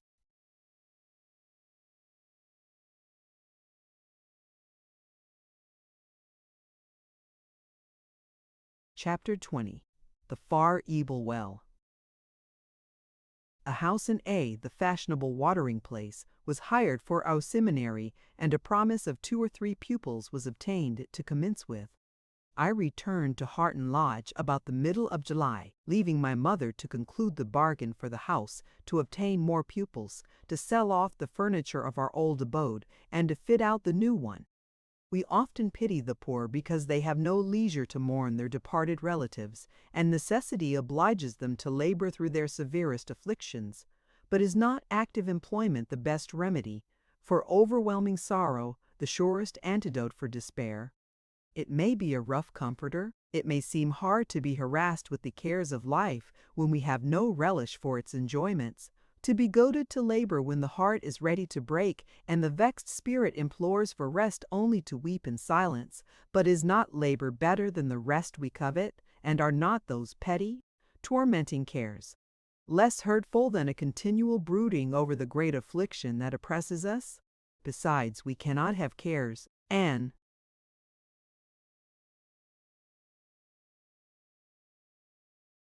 anxieties, and toil, without hope, if it be but the hope of fulfilling our joyless task, accomplishing some needful project, or escaping some further annoyance. At any rate, I was glad my mother had so much employment for every faculty of her action-loving frame. Our kind neighbors lamented that she, once so exalted in wealth and station, should be reduced to such extremity in her time of sorrow. But I am persuaded that she would have suffered thrice as much had she been left in affluence, with liberty to remain in that house, the scene of her early happiness and late affliction, and no stern necessity to prevent her from incessantly brooding over and lamenting her bereavement. I will not dilate upon the feelings with which I left the old house, the well-known garden, the little village church then doubly dear to me, because my father, who for 30 years had taught and prayed within its walls, lay slumbering now beneath its flags and the old bare hills, delightful in their very desolation, with the narrow vales between, smiling in green wood and sparkling water, the house where I was born, the scene of all my early associations, the place where throughout life my earthly affections had been centered and left them to return no more. True, I was going back to Horton Lodge, where, amid many evils, one source of pleasure yet remained, but it was pleasure mingled with excessive pain, and my stay, alas, was limited to 6 weeks. And even of that precious time, day after day slipped by, and I did not see him. Except at church, I never saw him for a fortnight after my return. It seemed a long time to me, and as I was often out with my rambling pupil, of course hopes would keep rising and disappointments would ensue. And then I would say to my own heart, here is a convincing proof, if you would but have the sense to see it, or the candor to acknowledge it, that he does not care for you. If he only thought half as much about you as you do about him, he would have contrived to meet you many times ere this. You must know that, by consulting your own feelings. Therefore, have done with this nonsense. You have no ground for hope. Dismiss at once these hurtful thoughts and foolish wishes from your mind, and turn to your own duty and the dull blank life that lies before you. You might have known such happiness was not for you. But I saw him at last. He came suddenly upon me as I was crossing a field in returning from a visit to Nancy Brown, which I had taken the opportunity of paying while Matilda Murray was riding her matchless mare. He must have heard of the heavy loss I had sustained. He expressed no sympathy, offered no condolence, but almost the first words he uttered were, "How is your mother?" And this was no matter of course question, for I never told him that I had a mother. He must have learned the fact from others, if he knew it at all. And besides, there was sincere goodwill, and even deep, touching, unobtrusive sympathy in the tone and manner of the inquiry. I thanked him with due civility, and told him she was as well as could be expected. What will she do, was the next question. Many would have deemed it an impertinent one, and given an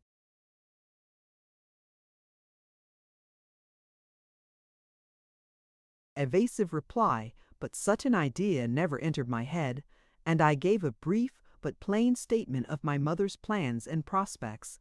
"Then you will leave this place shortly?" said he. "Yes, in a month." He paused a minute as if in thought. When he spoke again, I hoped it would be to express his concern at my departure. But it was only to say, "I should think you will be willing enough to go." "Yes, for some things," I replied. "For some things, only I wonder what should make you regret it." I was annoyed at this in some degree. Because it embarrassed me, I had only one reason for regretting it, and that was a profound secret which he had no business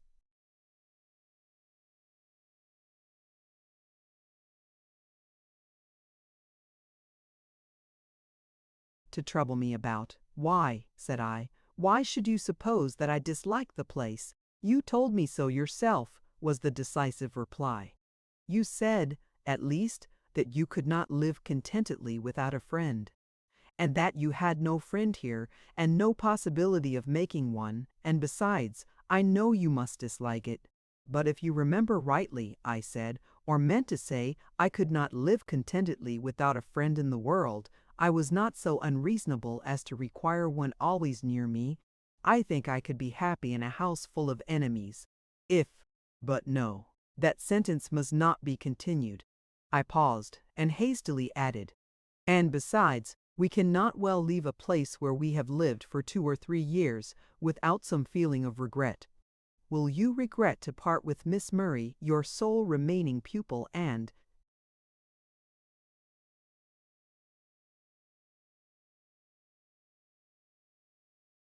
companion?" "I dare say I shall in some degree. It was not without sorrow I parted with her sister." "I can imagine that."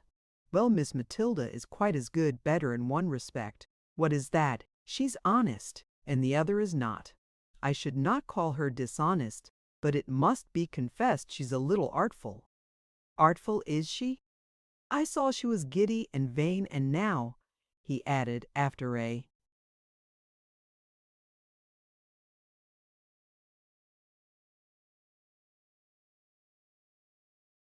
pause, "I can well believe she was artful too, but so excessively so as to assume an aspect of extreme simplicity and unguarded openness. Yes," continued he, musingly, "that accounts for some little things that puzzled me a trifle before." After that he turned the conversation to more general subjects. He did not leave me till we had nearly reached the park gates. He had certainly stepped a little out of his way to accompany me so far, for he now went back and disappeared down Moss Lane, the entrance of which we had passed some time before. Assuredly, I did not regret this circumstance. If sorrow had any place in my heart, it was that he was gone at last, that he was no longer walking by my side, and that that short interval of delightful intercourse was at an end. He had not breathed a word of love, or dropped one hint of tenderness or affection, and yet I had been supremely happy. To be near him, to hear him talk as he did talk, and to feel that he thought me worthy to be so spoken to, capable of understanding and duly appreciating such discourse, was enough.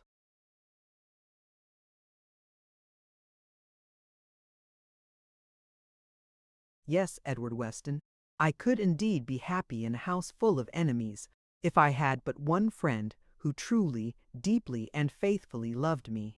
And if that friend were you, though we might be far apart, seldom to hear from each other, still more seldom to meet, though toil, and trouble, and vexation might surround me, still it would be too much happiness for me to dream of.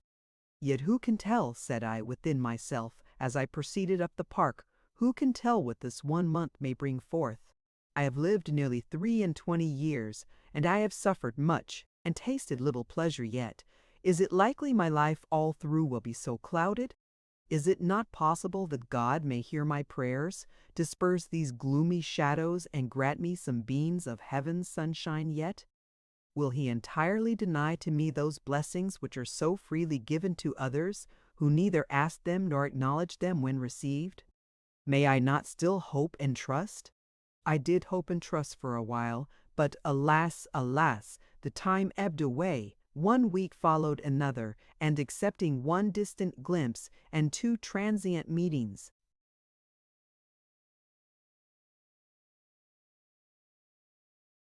during which scarcely anything was said while I was walking with Miss Matilda. I saw nothing of him, except, of course, at church. And now the last Sunday was come, and the last service. I was often on the point of melting into tears during the sermon. The last I was to hear from him, the best I should hear from anyone, I was well assured. It was over, the congregation were departing, and I must follow. I had then seen him, and heard his voice too, probably for the last time. In the churchyard, Matilda was pounced upon by the two Misses Green. They had many inquiries to make about her sister, and I know not what besides. I only wish they would have done, that we might hasten back to Horton Lodge. I longed to seek the retirement of my own room, or some sequestered nook in the grounds, that I might deliver myself up to my feelings, to weep my last farewell, and lament my false hopes and vain delusions. Only this once, and then adieu to fruitless dreaming thenceforth. Only sober, solid, sad reality should occupy my mind. But while I thus resolved, a low voice close beside me said, "I suppose you are going this week, Miss Grey?" "Yes," I replied. I was very much startled, and had I been at all hysterically inclined, I certainly should have committed myself in some way then. Thank God I was not. "Well," said Mr. Weston, "I want to bid you good-bye. It is not likely I shall see you again before you go." "Good-bye, Mr. Weston," I said. Oh, how I struggled to say it calmly. I gave him my hand. He retained it a few seconds in his. "It is possible we may meet again," said he. "Will it be of any consequence to you whether we do or not?" "Yes, I should be very glad to see you again." I could say no less. He kindly pressed my hand and went. Now I was happy.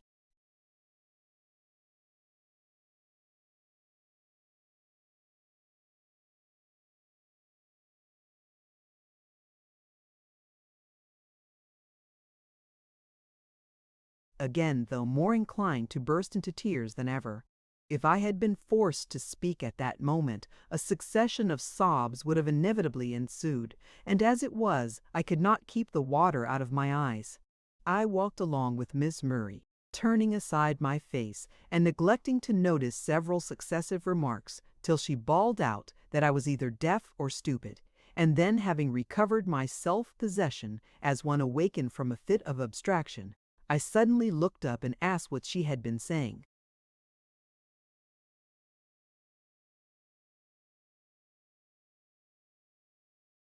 Chapter 21. The School. I left Horton Lodge and went to join my mother in our new abode at A. I found her well in health, resigned in spirit, and even cheerful, though subdued and sober in her general demeanor. We had only 3 boarders and half a dozen day pupils to commence with, but by due care and diligence we hoped ere long to increase the number of both. I set myself with befitting energy to discharge the duties of this new mode of life. I call it new, for there was, indeed, a considerable difference between working with my mother in a school of our own, and working as a hireling among strangers, despised and trampled upon by old and young. And for the first few weeks I was by no means unhappy. It is possible we may meet again, and will it be of any consequence to you whether we do or not? Those words still rang in my ear and rested on my heart. They were my secret solace and support. I shall see him again. He will come, or he will write. No promise, in fact, was too bright or too extravagant for hope to whisper in my ear. I did not believe half what she told me. I pretended to laugh at it all, but I was far more credulous than I myself supposed. Otherwise, why did my heart leap up when a knock was heard at the front door, and the maid, who opened it, came to tell my mother a gentleman wished to see her? And why was I out of humor for the rest of the day? Because it proved to be a music master come to offer his services to our school. And what stopped my breath for a moment, when the postman having brought a couple of letters, my mother said, "Here, Agnes, this is for you," and threw one of them to me. And what made the hot blood rush into my face when I saw it was directed in a gentleman's hand, and why? Oh! Why did that cold, sickening sense of disappointment fall upon me when I had torn open the cover and found it was only a letter from Mary? which for some reason or other her husband had directed for her. Was it then come to this, that I should be disappointed to receive a letter from my only sister, and because it was not written by a comparative stranger? Dear Mary, and she had written it so kindly, and thinking I should be so pleased to have it, I was not worthy to read it. And I believe, in my indignation against myself, I should have put it aside till I had schooled myself into a better frame of mind, and was become more deserving of the honor and privilege of its perusal. But there was my mother looking on, and wishful to know what news it contained. So I read it and delivered it to her, and then went into the schoolroom to attend to the pupils. But amidst the cares of copies and sums, in the intervals of correcting errors here, and reproving derelictions of duty there, I was inwardly take farce. What a fool you must be, said my head to my heart, or my sterner to my softer self. How could you ever dream that he would write to you? What grounds have you for such a hope, or that he will see you, or give himself any trouble about you, or even think of you again? What grounds? And then Hope set before me that last short interview, and repeated the words I had so faithfully treasured in my memory. Well, and what?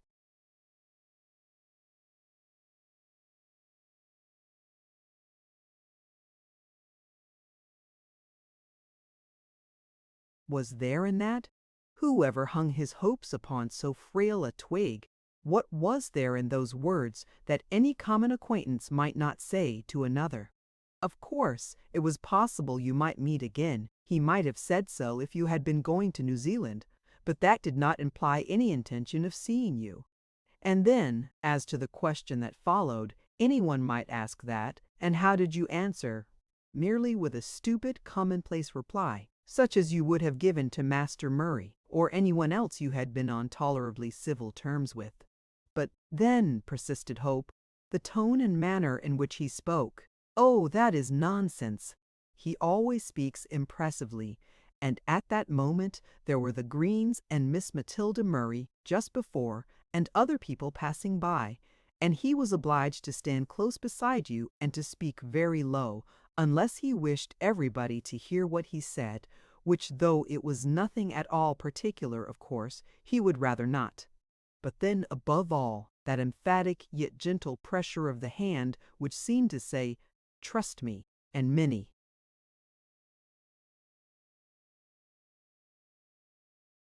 other things besides, too delightful, almost too flattering, to be repeated even to oneself. Egregious folly too absurd to require contradiction, mere inventions of the imagination which you ought to be ashamed of. If you would but consider your own unattractive exterior, your unamiable reserve, your foolish diffidence which must make you appear cold, dull, awkward, and perhaps ill-tempered too. If you had but rightly considered these from the beginning, you would never have harbored such presumptuous thoughts, and now that you have been so foolish, pray repent and amend, and let us have no more of it. I cannot say that I implicitly obeyed my own injunctions, but such reasoning as this became more and more effective as time wore on, and nothing was seen or heard of Mr. Weston, until, at last, I gave up hoping, for even my heart acknowledged it was all in vain. But still, I would think of him. I would cherish his image in my mind, and treasure every word, look, and gesture that my memory could retain, and brood over his excellences and his peculiarities, and in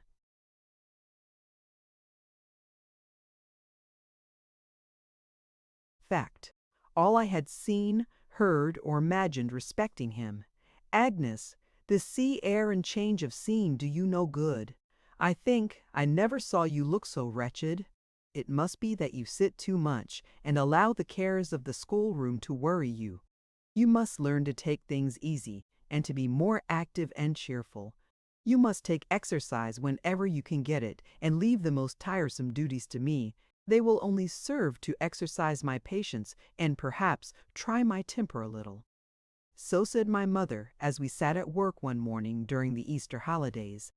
I assured her that my employments were not at all oppressive, that I was well, or, if there was anything amiss, it would be gone as soon as the trying months of spring were over. When summer came, I should be as strong and hearty as she could wish to see me, but inwardly her observation startled me.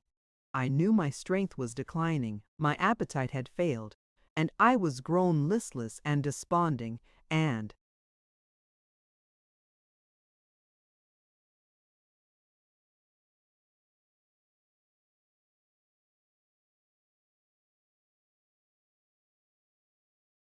if, indeed, he could never care for me, and I could never see him more, if I was forbidden to minister to his happiness, forbidden forever to taste the joys of love, to bless and to be blessed, then life must be a burden, and if my heavenly Father would call me away, I should be glad to rest.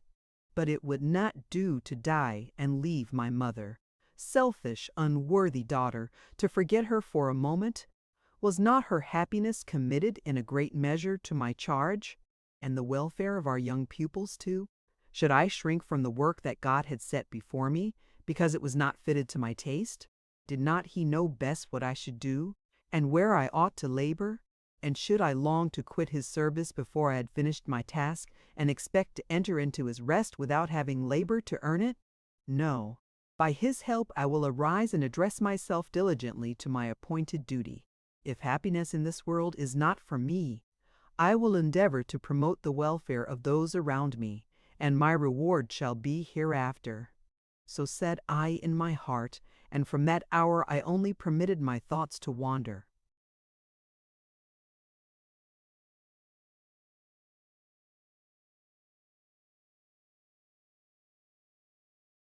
To Edward Weston, or at least to dwell upon him now and then as a treat for rare occasions, and whether it was really the approach of summer or the effect of these good resolutions, or the lapse of time, or altogether, tranquillity of mind was soon restored, and bodily health and vigor began likewise, slowly but surely, to return. Early in June I received a letter from Lady Ashby, late Miss Murray. She had written to me twice or thrice before, from the different stages of her bridal tour, always in good spirits, and professing to be very happy. I wondered every time that she had not forgotten me in the midst of so much gaiety and variety of scene. At length, however, there was a pause, and it seemed she had forgotten me, for upwards of 7 months passed away and no letter. Of course I did not break my heart about that, though I often wondered how she was getting on, and when this last epistle so unexpectedly arrived, I was glad enough to receive it. It was dated from Ashby Park, where she was come to settle down at last, having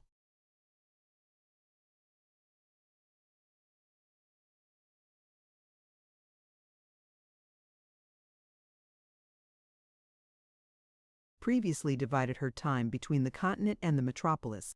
She made many apologies for having neglected me so long, assured me she had not forgotten me, and had often intended to write and ants, but had always been prevented by something. She acknowledged that she had been leading a very dissipated life, and I should think her very wicked and very thoughtless, but, notwithstanding that, she thought a great deal, and, among other things, that she should vastly like to see me. "We have been several days here already," wrote she. "We have not a single friend with us, and are likely to be very dull. You know I never had a fancy for living with my husband like two turtles in a nest, were he the most delightful creature that ever wore a coat, so do take pity upon me and come. I suppose your midsummer holidays commence in June the same as other people's, therefore you cannot plead want of time, and you must and shall come. In fact, I shall die if you don't. I want you to visit me as a friend and stay a long time. There is nobody with me, as I told you before, but Sir Thomas and old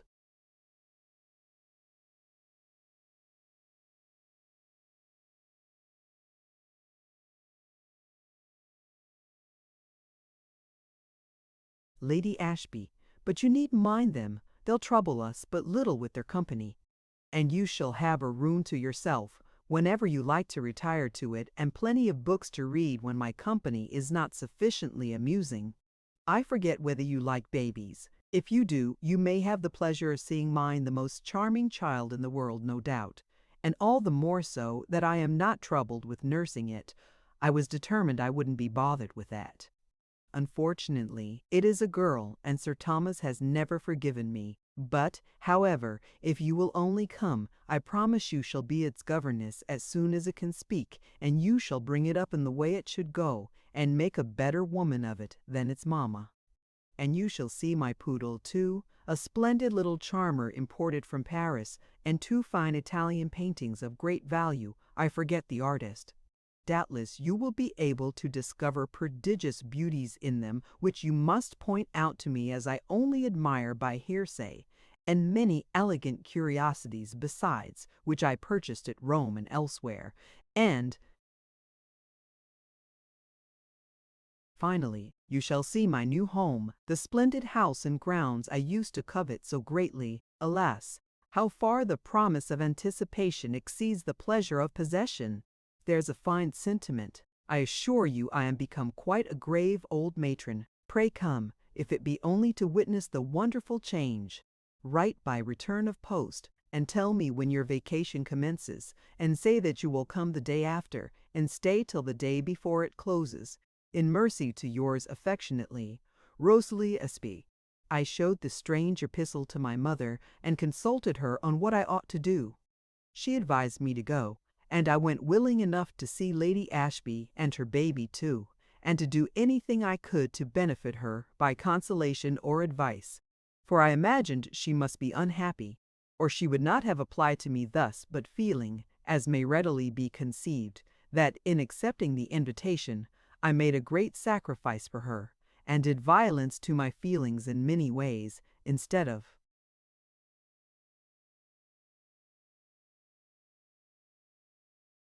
being delighted with the honorable distinction of being entreated by the baronet's lady to visit her as a friend.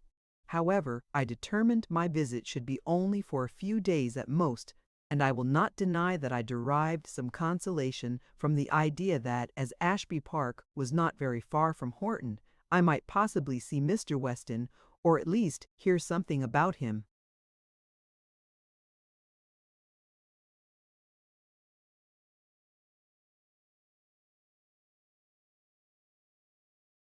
Chapter 22.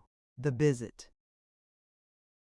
Ashby Park was certainly a very delightful residence. The mansion was stately without, commodious and elegant within. The park was spacious and beautiful, chiefly on account of its magnificent old trees, its stately herds of deer, its broad sheet of water, and the ancient woods that stretched beyond it, for there was no broken ground to give variety to the landscape, and but very little of that undulating swell which adds so greatly to the charm of park scenery. And so this was the place Rosalie Murray had so longed to call her own, that she must have a share of it, on whatever terms it might be offered, whatever price was to be paid for the title of mistress, and whoever was to be her partner in the honor and bliss of such a possession. Well, I am not disposed to censure her now. She received me very kindly, and, though I was a poor clergyman's daughter, a governess and a schoolmistress, she welcomed me with unaffected pleasure to her home, and what surprised me rather took some pains to make my visit agreeable. I could see, it is true, that she expected me to be greatly struck with the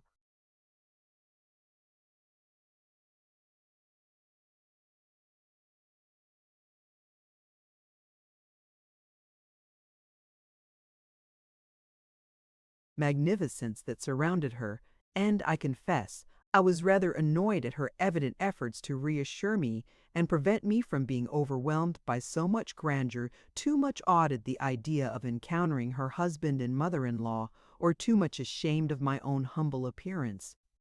I was not ashamed of it at all, for though plain, I had taken good care not to be shabby or mean, and should have been pretty considerably at my ease if my condescending hostess had not taken such manifest pains to make me so.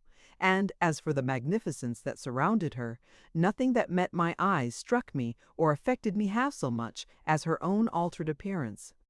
Whether from the influence of fashionable dissipation or some other evil, a space of little more than 12 months had had the effect that might be expected from as many years, in reducing the plumpness of her form, the freshness of her complexion, the vivacity of her movements, and the exuberance of her spirits.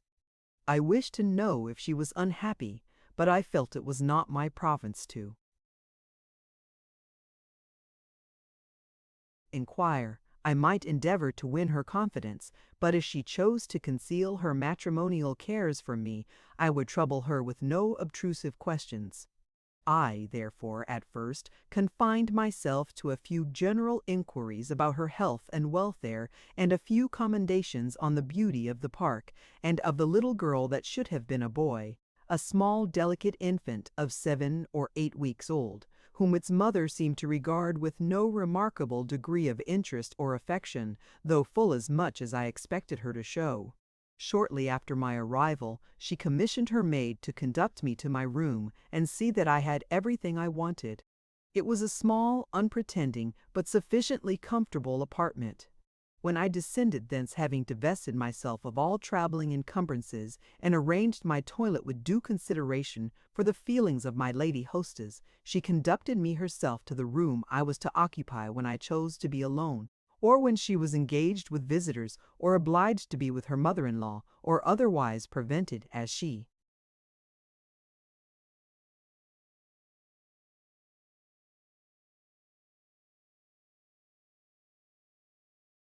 said, from enjoying the pleasure of my society. It was a quiet, tidy little sitting room, and I was not sorry to be provided with such a harbor of refuge.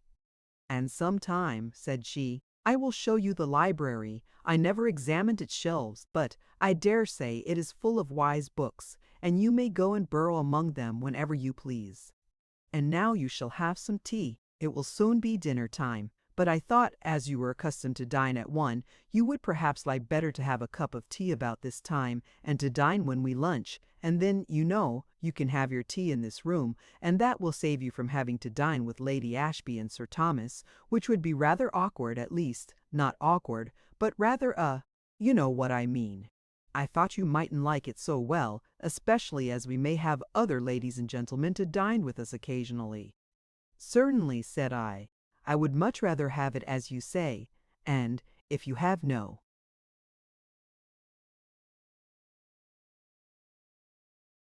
objection, I should prefer having all my meals in this room." "Why so?" "Because I imagine it would be more agreeable to Lady Ashby and Sir Thomas." "Nothing of the kind. At any rate, it would be more agreeable to me." She made some faint objections, but soon conceded, and I could see that the proposal was a considerable relief to her. "Now, come into the drawing-room," said she. "There's the dressing-bell, but I won't go yet. It's no use dressing when there's no one to see you, and I want to have a little discourse.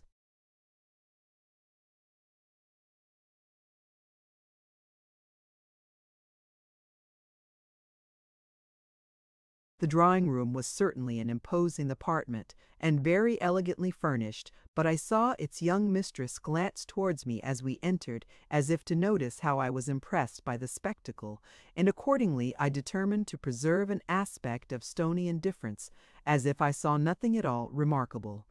But this was only for a moment. Immediately conscience whispered, why should I disappoint her to save my pride? No, rather let me sacrifice my pride to give her a little innocent gratification. And I honestly looked round, and told her it was a noble room, and very tastefully furnished. She said little, but I saw she was pleased. She showed me her fat French poodle that lay curled up on the silk cushion, and the 2 fine Italian paintings, which, however, she would not give me time to examine, but, saying I must look at them some other day, insisted upon my admiring the little jeweled watch she had purchased in Geneva, and then she took me round the room to point out sundry articles of vertu she had brought.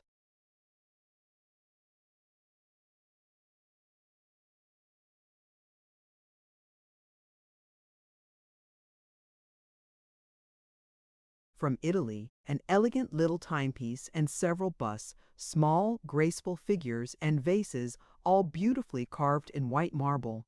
She spoke of these with animation, and heard my admiring comments with a smile of pleasure, that soon, however, vanished and was followed by a melancholy sigh, as if in consideration of the insufficiency of all such baubles to the happiness of the human heart, and their woeful inability to supply its insatiate demands. Then, stretching herself upon a couch, she motioned me to a capacious easy-chair that stood opposite, not before the fire, but before a wide-open window, for it was summer, be it remembered, a sweet warm evening in the latter half of June.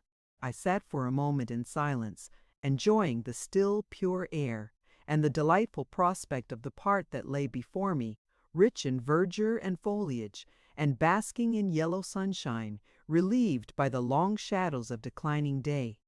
But I must take advantage of this pause. I had inquiries to make, and, like the substance of a lady's postscript, the most important must come last. So I began with asking after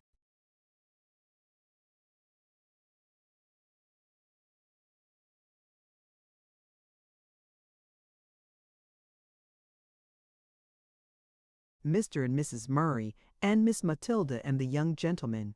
I was told that Papa had the gout, which made him very ferocious, and that he would not give up his choice wines and his substantial dinners and suppers, and had quarreled with his physician because the latter had dared to say that no medicine could cure him while he lived so freely. That Mamma and the rest were well. Matilda was still wild and reckless, but she had got a fashionable governess, and was considerably improved in her manners, and soon to be introduced to the world. And John and Charles, now at home for the holidays, were, by all accounts, fine, bold, unruly, mischievous boys. "And how are the other people getting on?" said I. "The Greens, for instance." "Oh, Mr. Green is heartbroken, you know," replied she, with a languid smile. "He hasn't got over his disappointment yet, and never will, I suppose. He's doomed to be an old bachelor, and his sisters are doing their best to get married."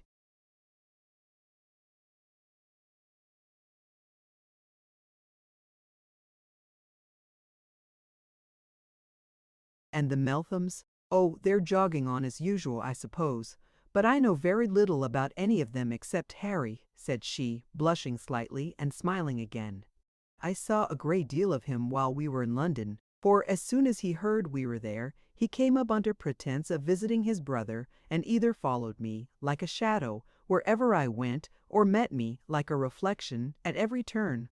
You needn't look so shocked, Miss Grey. I was very discreet, I assure you, but, you know, one can't help being admired. Poor fellow! He was not my only worshipper, though he was certainly the most conspicuous, and, I think, the most devoted among them all. And that detestable Othem! And Sir Thomas chose to take offence at him, or my profuse expenditure, or something I don't exactly know what, and hurried me down to the country at a moment's notice, where I'm to play the hermit, I suppose, for life."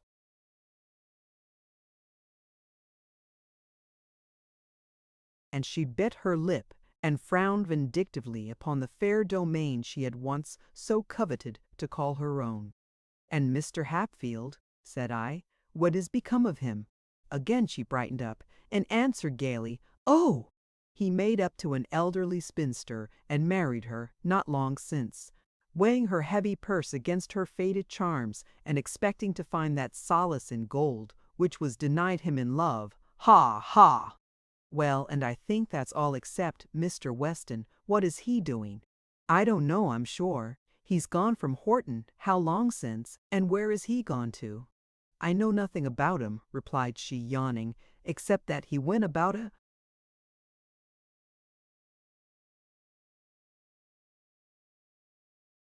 month ago. I never asked where. I would have asked whether it was to a living, or merely another curacy, but thought it better not.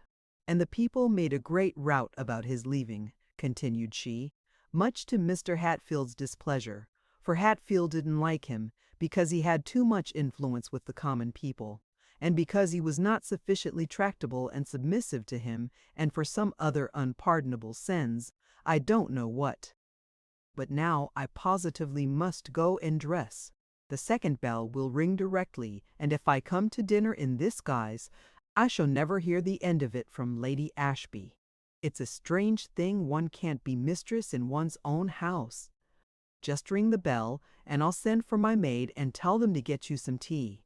Only think of that intolerable woman, who your maid, no, my mother-in-law, and my unfortunate mistake. Instead of letting her take herself off to some other house, as she offered to do when I married, I was fool." enough to ask her to live here still and direct the affairs of the house for me. Because, in the first place, I hoped we should spend the greater part of the year in town, and in the second place, being so young and inexperienced, I was frightened at the idea of having a house full of servants to manage, and dinners to order, and parties to entertain, and all the rest of it, and I thought she might assist me with her experience, never dreaming she would prove a usurper, a tyrant, an incubus, us die, and I wish she was dead. She then turned to give her orders to the footman, who had been standing bolt upright within the door for the last half-minute, and had heard the latter part of her animadversions, and, of course, made his own reflections upon them, notwithstanding the inflexible wooden countenance he thought proper to preserve in the drawing-room. On my remarking afterwards that he must have heard her, she replied, "Oh, no matter. I never care about the footmen. There."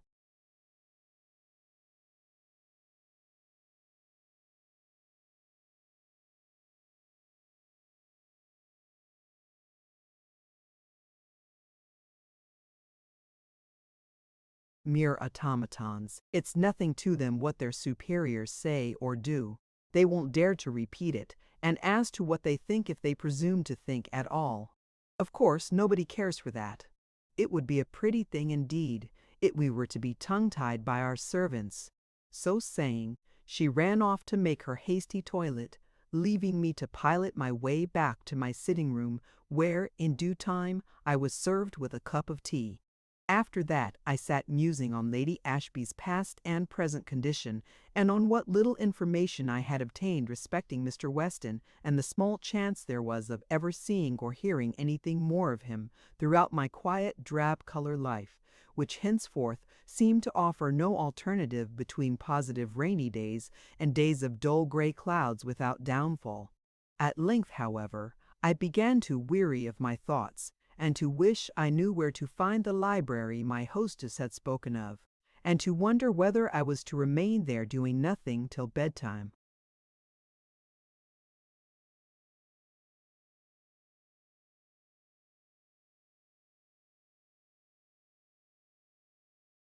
As I was not rich enough to possess a watch, I could not tell how time was passing, except by observing the slowly lengthening shadows from the window, which presented a side view, including a corner of the park, a clump of trees whose topmost branches had been colonized by an innumerable company of noisy rooks, and a high wall with a massive wooden gate, no doubt communicating with the stable-yard, as a broad carriage road swept up to it from the park. The shadow of this wall soon took possession of the whole of the ground as far as I could see, forcing the golden sunlight to retreat inch by inch, and at last take refuge in the very tops of the trees. Ere long, even they were left in shadow, the shadow of the distant hills or of the earth itself, and, in sympathy for the busy citizens of the rookery, I regretted to see their habitation, so lately bathed in glorious light, reduced to the somber work-a-day hue of the lower world, or of my own world within. For a moment, such birds as soared above the rest might still receive the luster on their wings, which imparted to their sable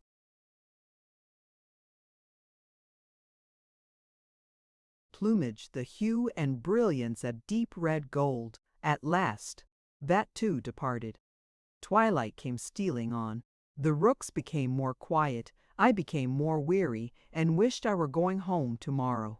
At length it grew dark, and I was thinking of ringing for a candle and betaking myself to bed, when my hostess appeared, with many apologies for having neglected me so long, and laying all the blame upon that nasty old woman, as she called her mother-in-law. If I didn't sit with her in the drawing-room while Sir Thomas is taking his wine, said she would never forgive me. And then, if I leave the room the instant he comes, as I have done once or twice, it is an unpardonable offense against her dear Thomas.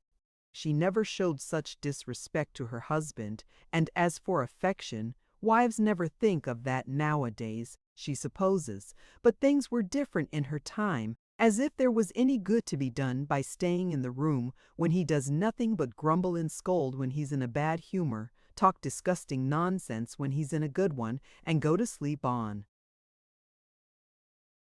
The sofa when he's too stupid for either, which is most frequently the case now, when he has nothing to do but to sup over his wine. But could you not try to occupy his mind with something better, and engage him to give up such habits? I'm sure you have powers of persuasion and qualifications for amusing a gentleman which many ladies would be glad to possess. And so you think I would lay myself out for his amusement? No, that's not my idea of a wife. It's the husband's part to please the wife, not hers to please him. And if he isn't satisfied with her as she is and thankful to possess her too, he isn't worthy of her, that's all. And as for persuasion, I assure you I shan't trouble myself with that. I've enough to do to bear with him as he is, without attempting to work a reform. But I'm sorry I left you so long alone, Miss Grey. How have you passed the time?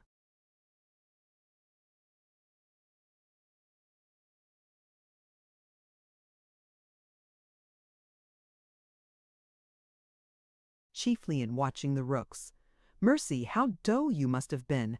I really must show you the library, and you must ring for everything you want, just as you would in an inn, and make yourself comfortable. I have selfish reasons for wishing to make you happy, because I want you to stay with me, and not fulfill your horrid threat of running away in a day or two. Well, don't let me keep you out of the drawing-room any longer tonight, for at present I am tired and wish to go to bed.